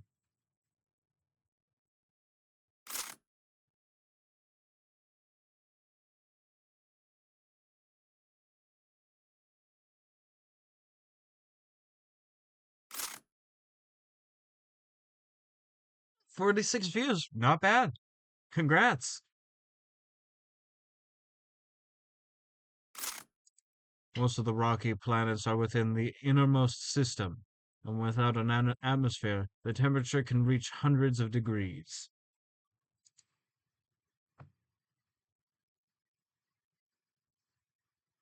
Oh, it's done. I thought you were still working on this. 12 videos is a good length.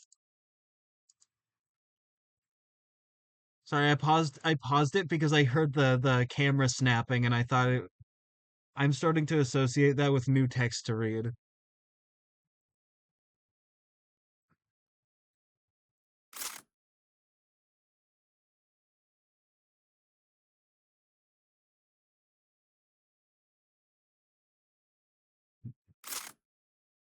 Ah, no te It's gone.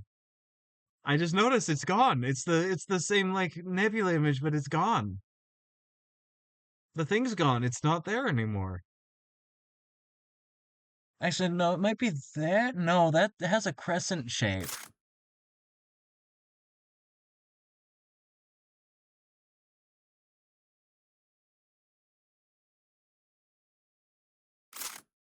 Don't be fooled by its snow white appearance. This planet is a boiling hell.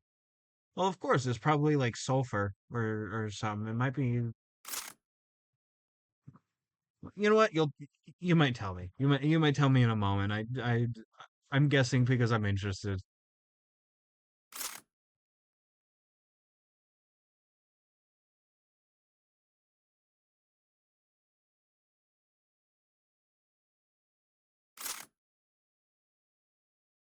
Ah, the sun.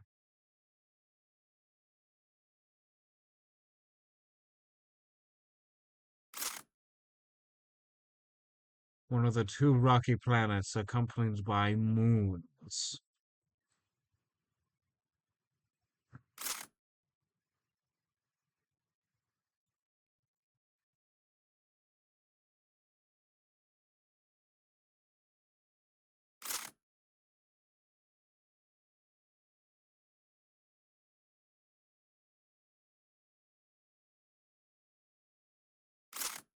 The only other gas giant in the system.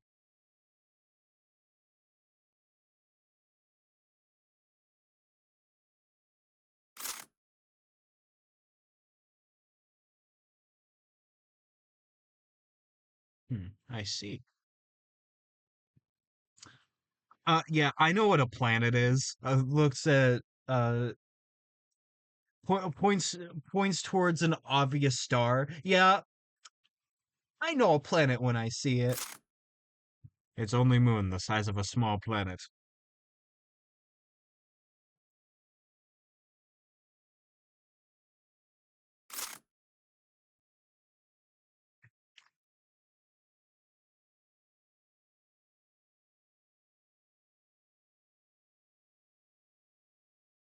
The mission was considered a success. There were no recorded incidents or malfunctions. The Tori probe continues on a stable orbit. Then what does this mean? Then what does this mean? A com- a company or government institution would never lie to me, would they? Never. Not in a more billion years.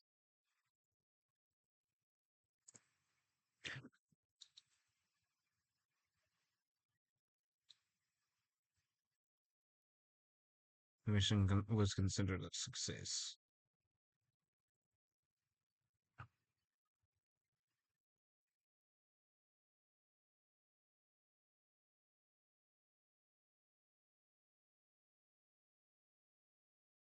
Technicians and scientists continue to speculate about the objects of the beta system.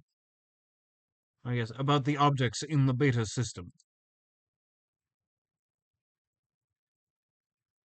Yeah, it could be said three different ways and be right. They can't agree on an answer.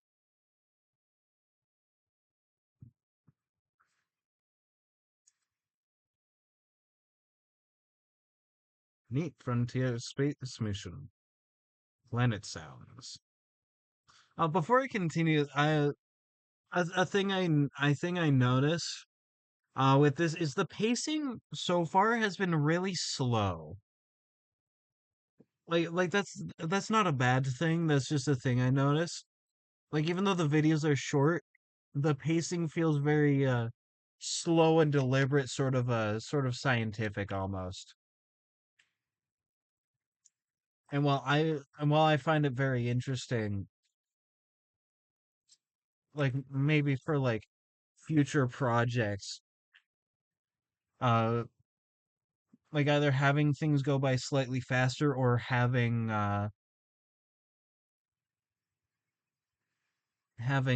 more things in the span of time.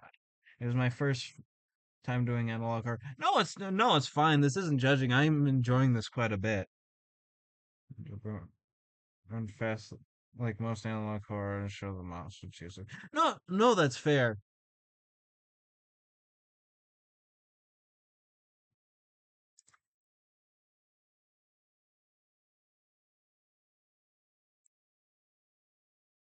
There was uh a bit of a text error. I can still read this, I think.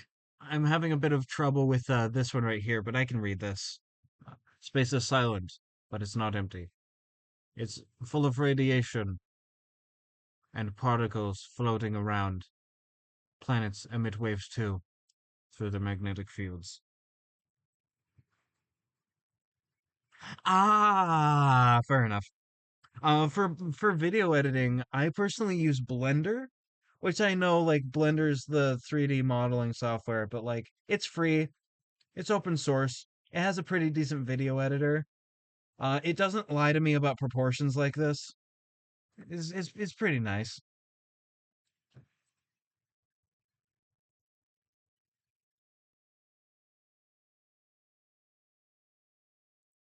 Probe sensors. We can record those through the probe sensors. We can record those magnetic waves with proper software. We You can turn them into music. Fair enough.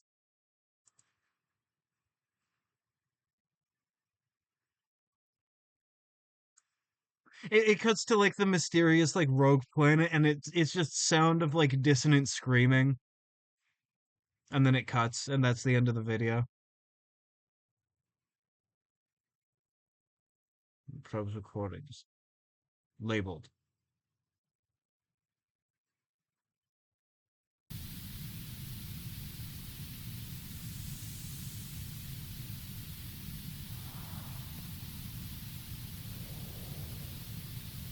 All right.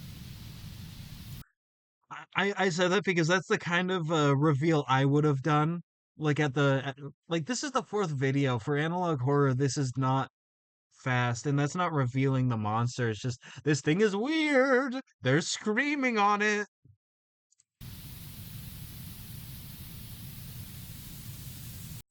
Also, this reminds me. Have you heard? Did you know that they've recently have like the sound of the sun because of a probe that like fell into the sun?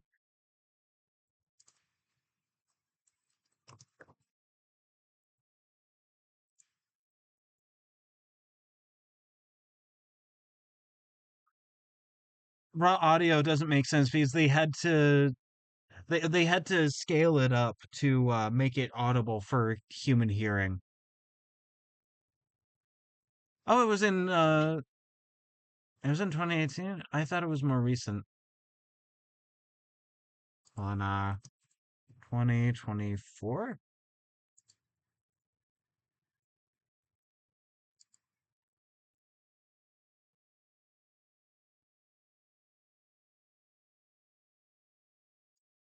No, it's in 2018. It's not super.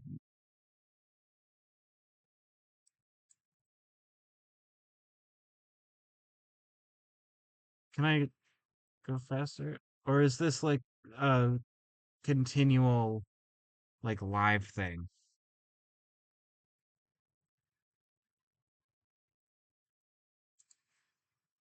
Yeah, anyways, the sun makes a really like harsh whistle.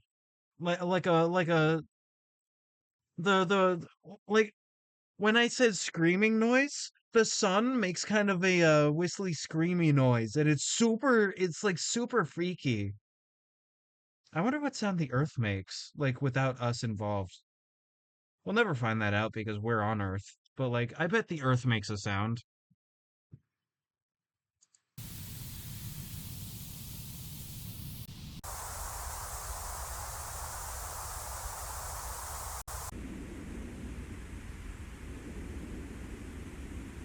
All right, these are mostly wind.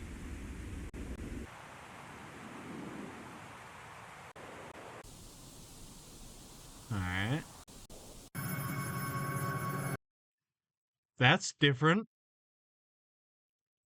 Yeah, that's different.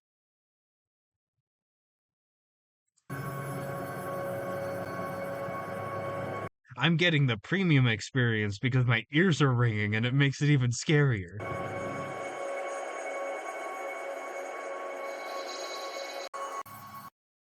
While recording the uh audios of the beta system, the coronary probe picked up two unknown signals, which were also magnetic waves.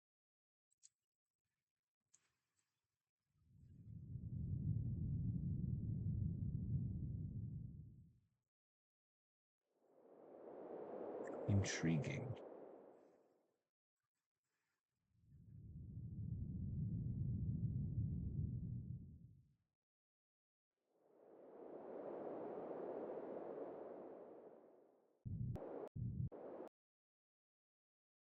This was deemed as a malfunction or a capture from one of the gas giant's moons. Nothing can live in space.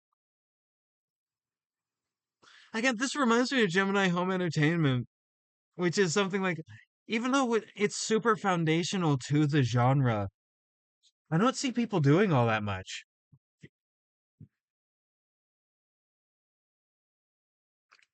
Like, I really don't see people doing this kind of stuff too much, which is a shame. I like space.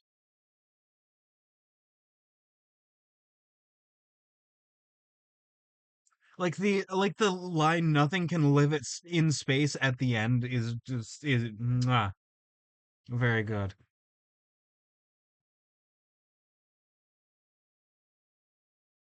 I think I'm gonna go until like video 6. Uh Actually no, it looks like there's big stuff happening after that, but I am conscious about other people's time zones.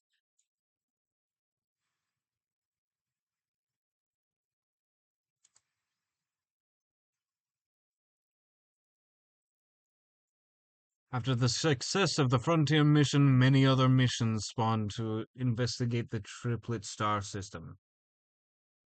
There's that glitch again. Is a This is Mission Galileo, sought out to invest uh sought out to investigate the moons of CG5, particularly two moons.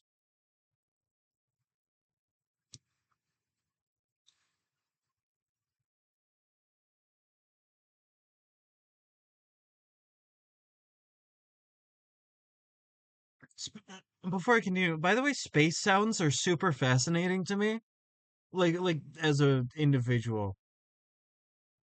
Uh Sort of the same with like speculative dinosaur sounds. Like non-avian dinosaur sounds.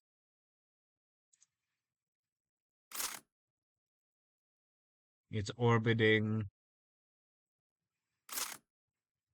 There it is. That's a lot of moons.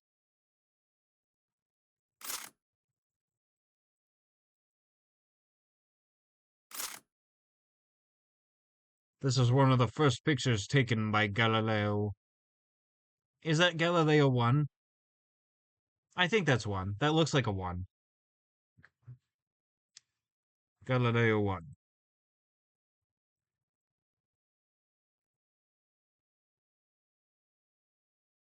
Alright. It also kind of looks like a lowercase L. So it could easily be Galileo.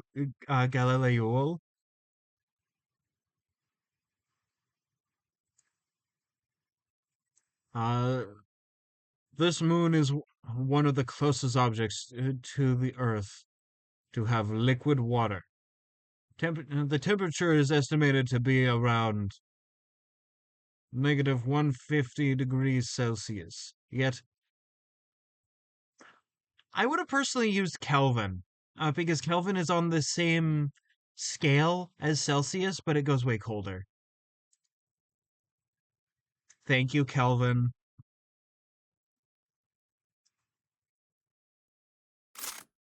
Yet it's still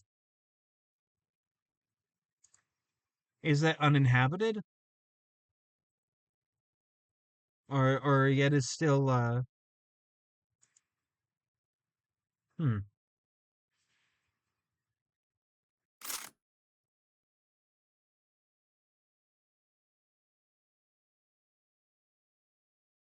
This is likely due to a hydrogen nitrogen rich environment.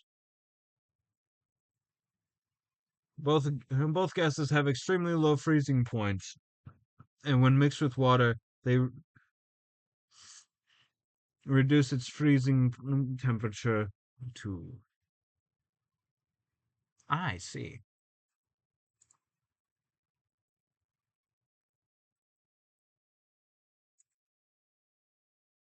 I'm confused about the hydrogen in that though, because water is H2O.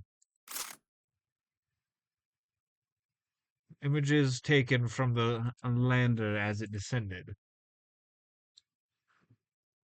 That's a nice map, by the way. I like the look of that map. It's nice. That's something I want to learn how to use Blender for, is having a world map on an orb. Alien Sunset, an image taken from the lander rover. Most of the mission is yet incomplete and unreleased to the public.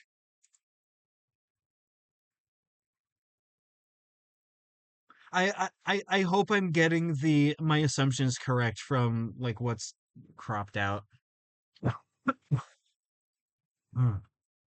Remember, kids, always stay hydrated. I have a 40-ounce bottle. This is the second moon. It's believed to be made entirely out of iron and mineral matter, making it a making it a prime candidate for interstellar mining. Much like the moon. Well, moon's not mostly made of iron; it's made out of other minerals. But the moon is a prime mining spot. But I don't want it to be mined. 12 days after landing, fireball is spotted. Oh, okay, yeah, it's all good. I will continue this video and then I will stop this and maybe go back to I I think yeah, and then I'll go back to world building. I don't want to cut a like the video short, but yeah, no, thank you so much for coming to stream. 12 days after landing, fireball was spotted. It's believed this was caused by an object, possibly an asteroid, crashing into the moon. 34 days after landing, wound is formed.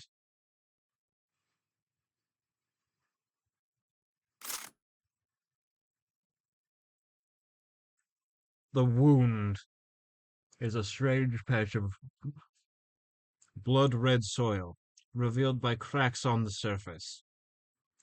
Ah, it's probably iron.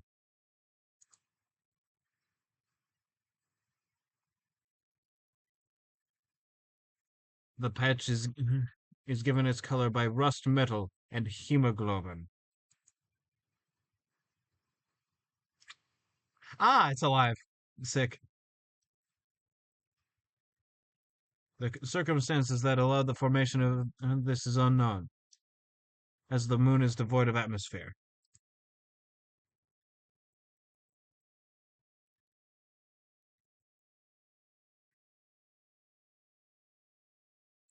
Mining is authorized.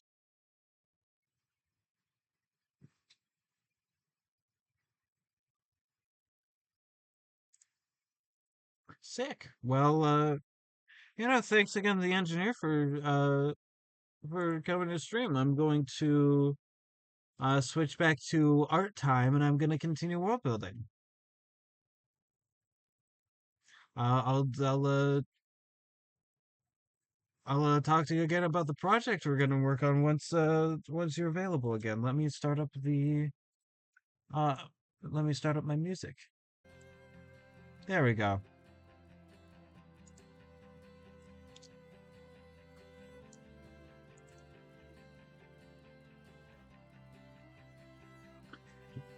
Yes, back to the stinky mold lad.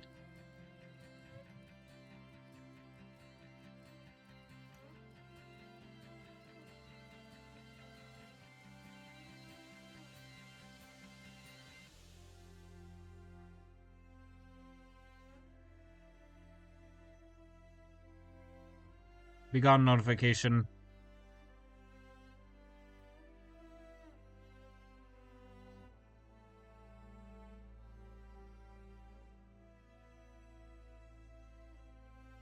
I got reminded because there's been a. It turns out there was an update to it like right before my birthday, but the Tamriel rebuilt and Project Tamriel like expansion mods for Morrowind have been a massive inspiration for me. They're so sick. I would love to play them. I'll have to wait for Morrowind to become on sale. It's like just the absolute attention to detail that like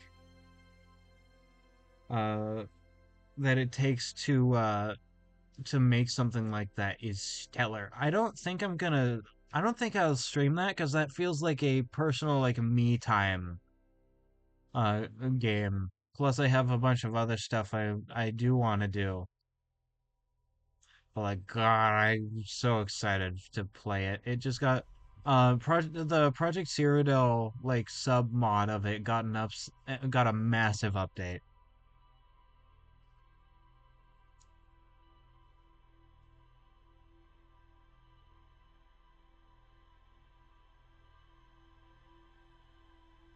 And also I'm on the mods Discord just lurking around learning some things.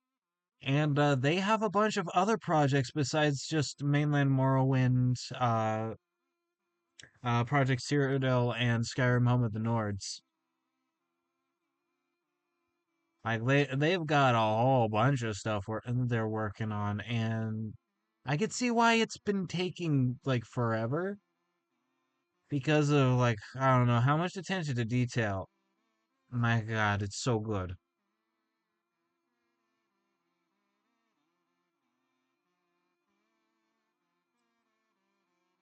Da da da. Mm, ba da da da da. Da da da da da da da da da.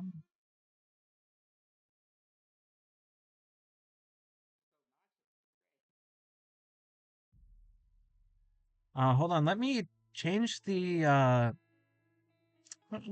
stream thing again. Hold on.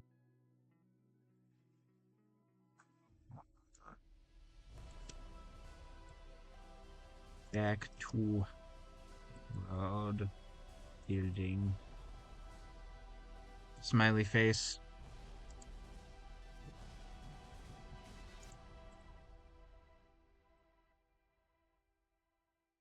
Just chatting. Or not just chatting, art. There we go. There we go, that's fixed. Sick.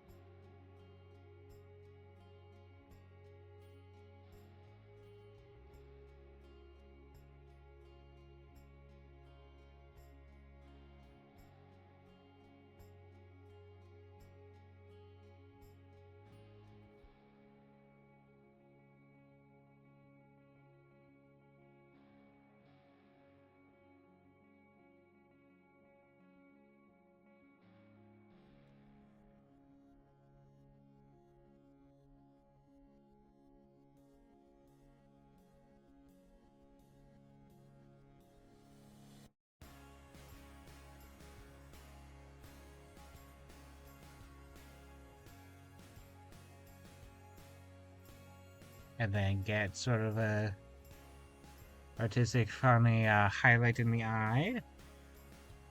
There we go. We are good. We are epic. I'm thinking more about these guys. They're very fascinating. Thanks again to the engineer for giving me this idea.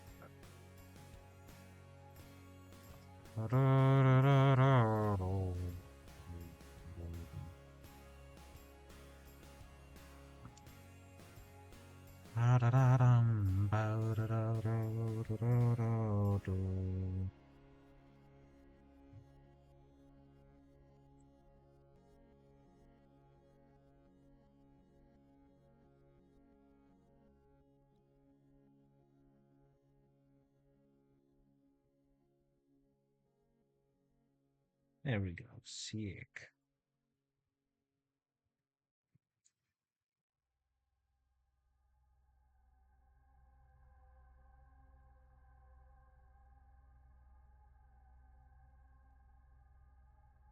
By the way, to those watching, I'm probably going to looking at the time. I have cat related responsibilities, and by that I mean I need to feed the cat. So I'm probably going to head off stream soon. Soon is not yet, so I'm going to work more on this piece.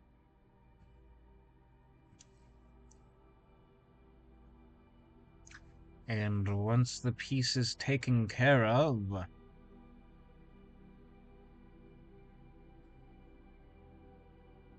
then it'll be gaming.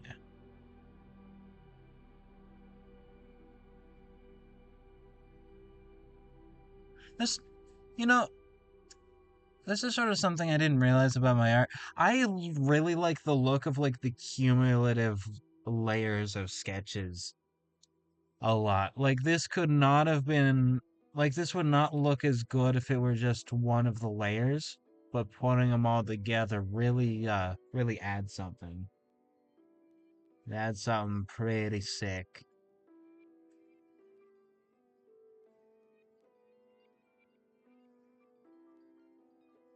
And there we go, Gucci.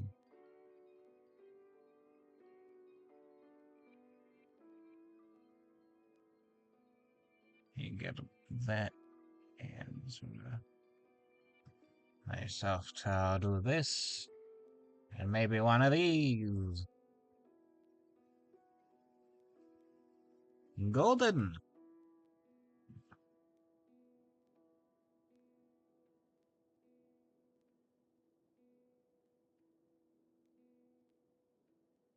You know, when I want to do realistic-ish looking eyes, I'm pretty good at them. Like this ain't bad.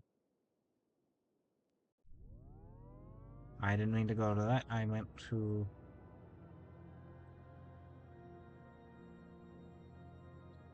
do something else, but I forgot what I wanted to do.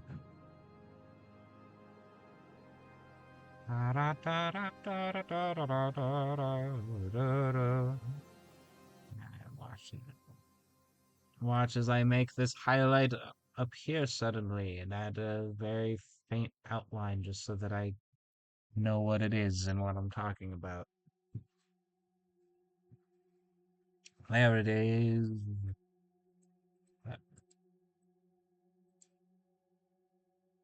Okay, okay, okay, that's what I need to do still.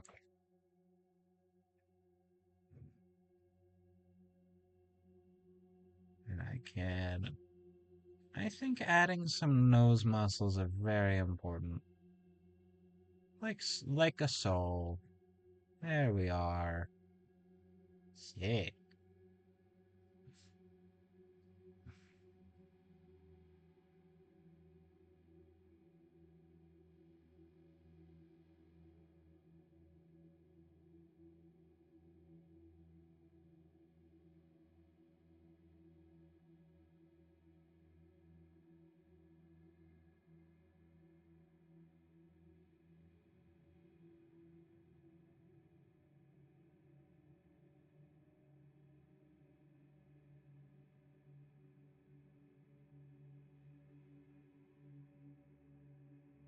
I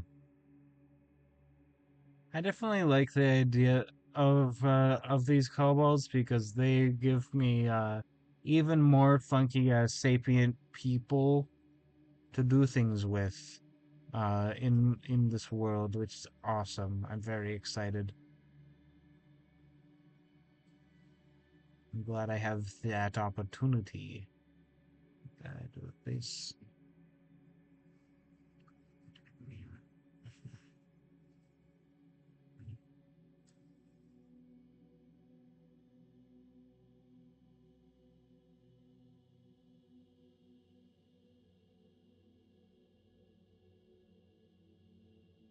I noticed that these feathers look a little bit like palm fronds, but I don't care. I don't care. It looks good, so I'm keeping it. I can just add a little bit of tuft. I can add a little bit of tuft at the edges, and that will not solve the quote unquote issue, but it will add a little bit more complexity and detail, which is epic.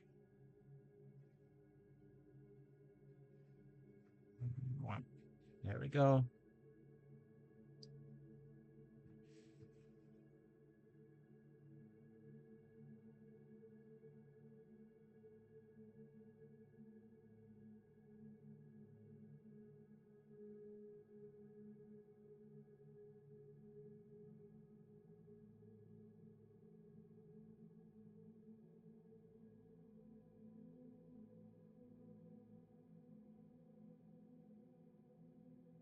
Okay, it could be really interesting if they found themselves in the tower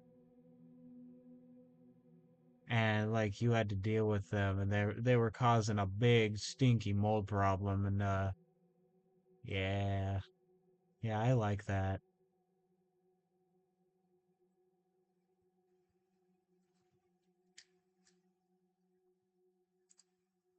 Yeah, I like that a lot. Let me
Yeah, I think having this at like 75% maybe would be good. Yes.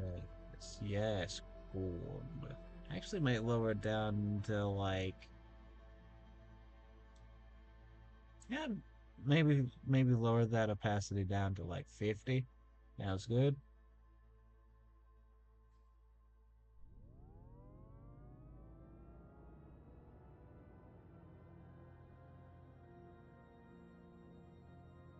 You get this down right about here.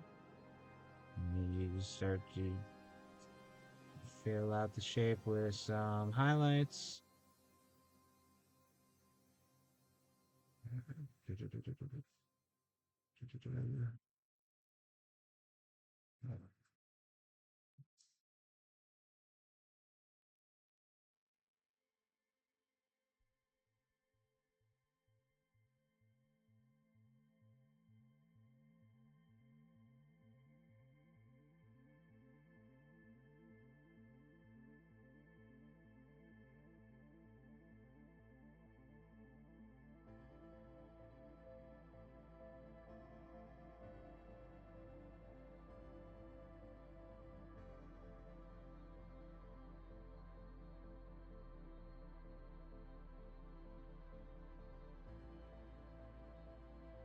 Oh, hi, my cat just barged in.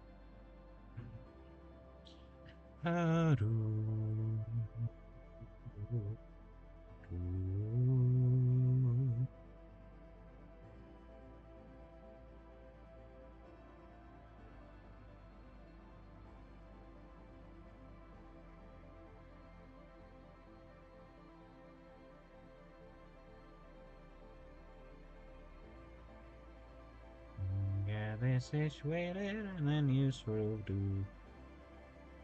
Hi. Hi, cat.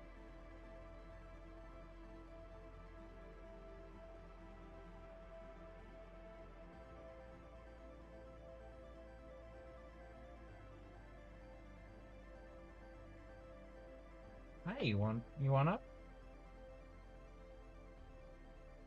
Hi, there we go.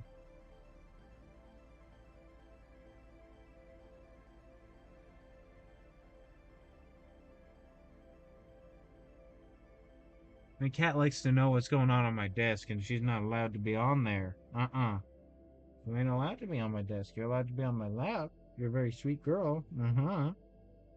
But my desk is where I do my stuff. It's where I do my job.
I like that. I like that a lot. This is great.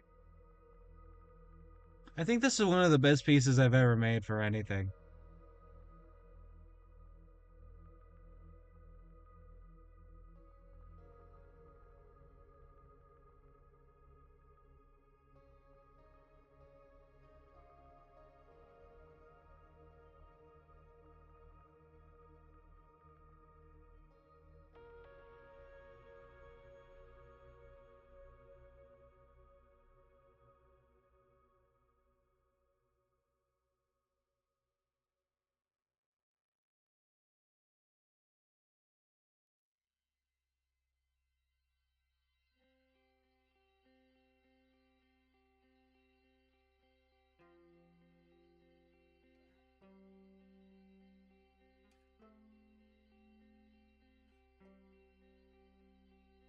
There we go. All right.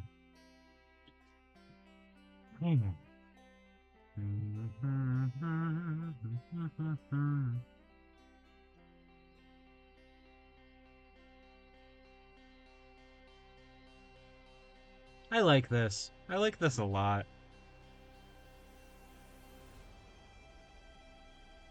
Thank you again, the engineer, for helping me with this. This is sick.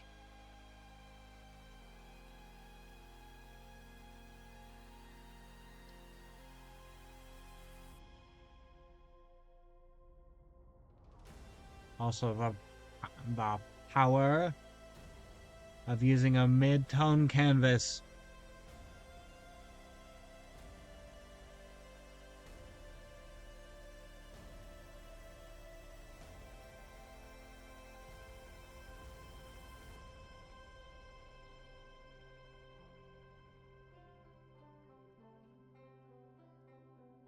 Okay, it was good, and now I did a little bit too much. There we go. Great. Wonderful. Wonderful. Marvelous. Fantastic. I think I'm gonna end a little bit early, like 4:40, but that is not quite now. There we go. Again, I think I had it right the first time.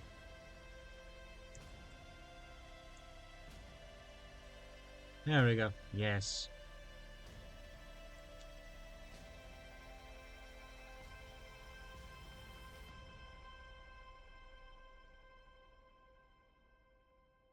maybe a little bit more highlighting on these. Maybe here as well. And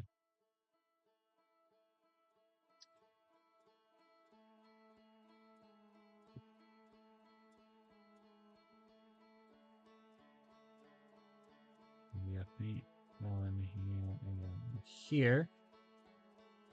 Great. No notes. You know what? You know what? I don't normally say this about my art genuinely. I usually say it as a joke. Like the this is cool, this is good, awesome, and epic. I love this. I'm very happy with this piece. I think this is where I like kind of where I want my art to go. Plus maybe some like watercolory like some watercolory like coloring. This is what I want. I'm happy with this. Now sort of going back to this. I'm also very happy with this mushroom. I definitely think the like forcing myself to stay sketchy is like where I do my best work.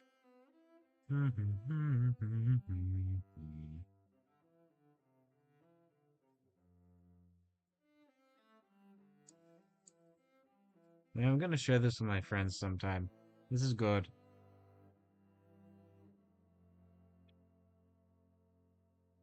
Aw, my cat put her paw on my hand. That's very sweet.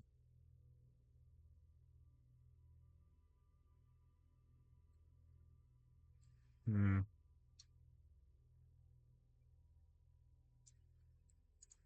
I'm gonna swap back over to just chatting, and I'm gonna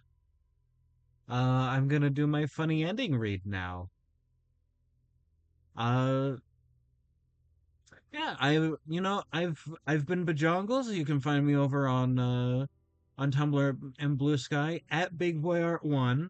The username is Bajongles with the same profile picture as this. You can also check out my YouTube where I post VODs. I post the VODs of these streams. I do my best to do it a week after the stream is. And when are those streams, you may ask? I stream on Tuesdays, Fridays, and Sundays at noon Pacific Standard Time. Uh, because that is very convenient for me, and that allows me to do stuff. And I will catch you on the flip flop.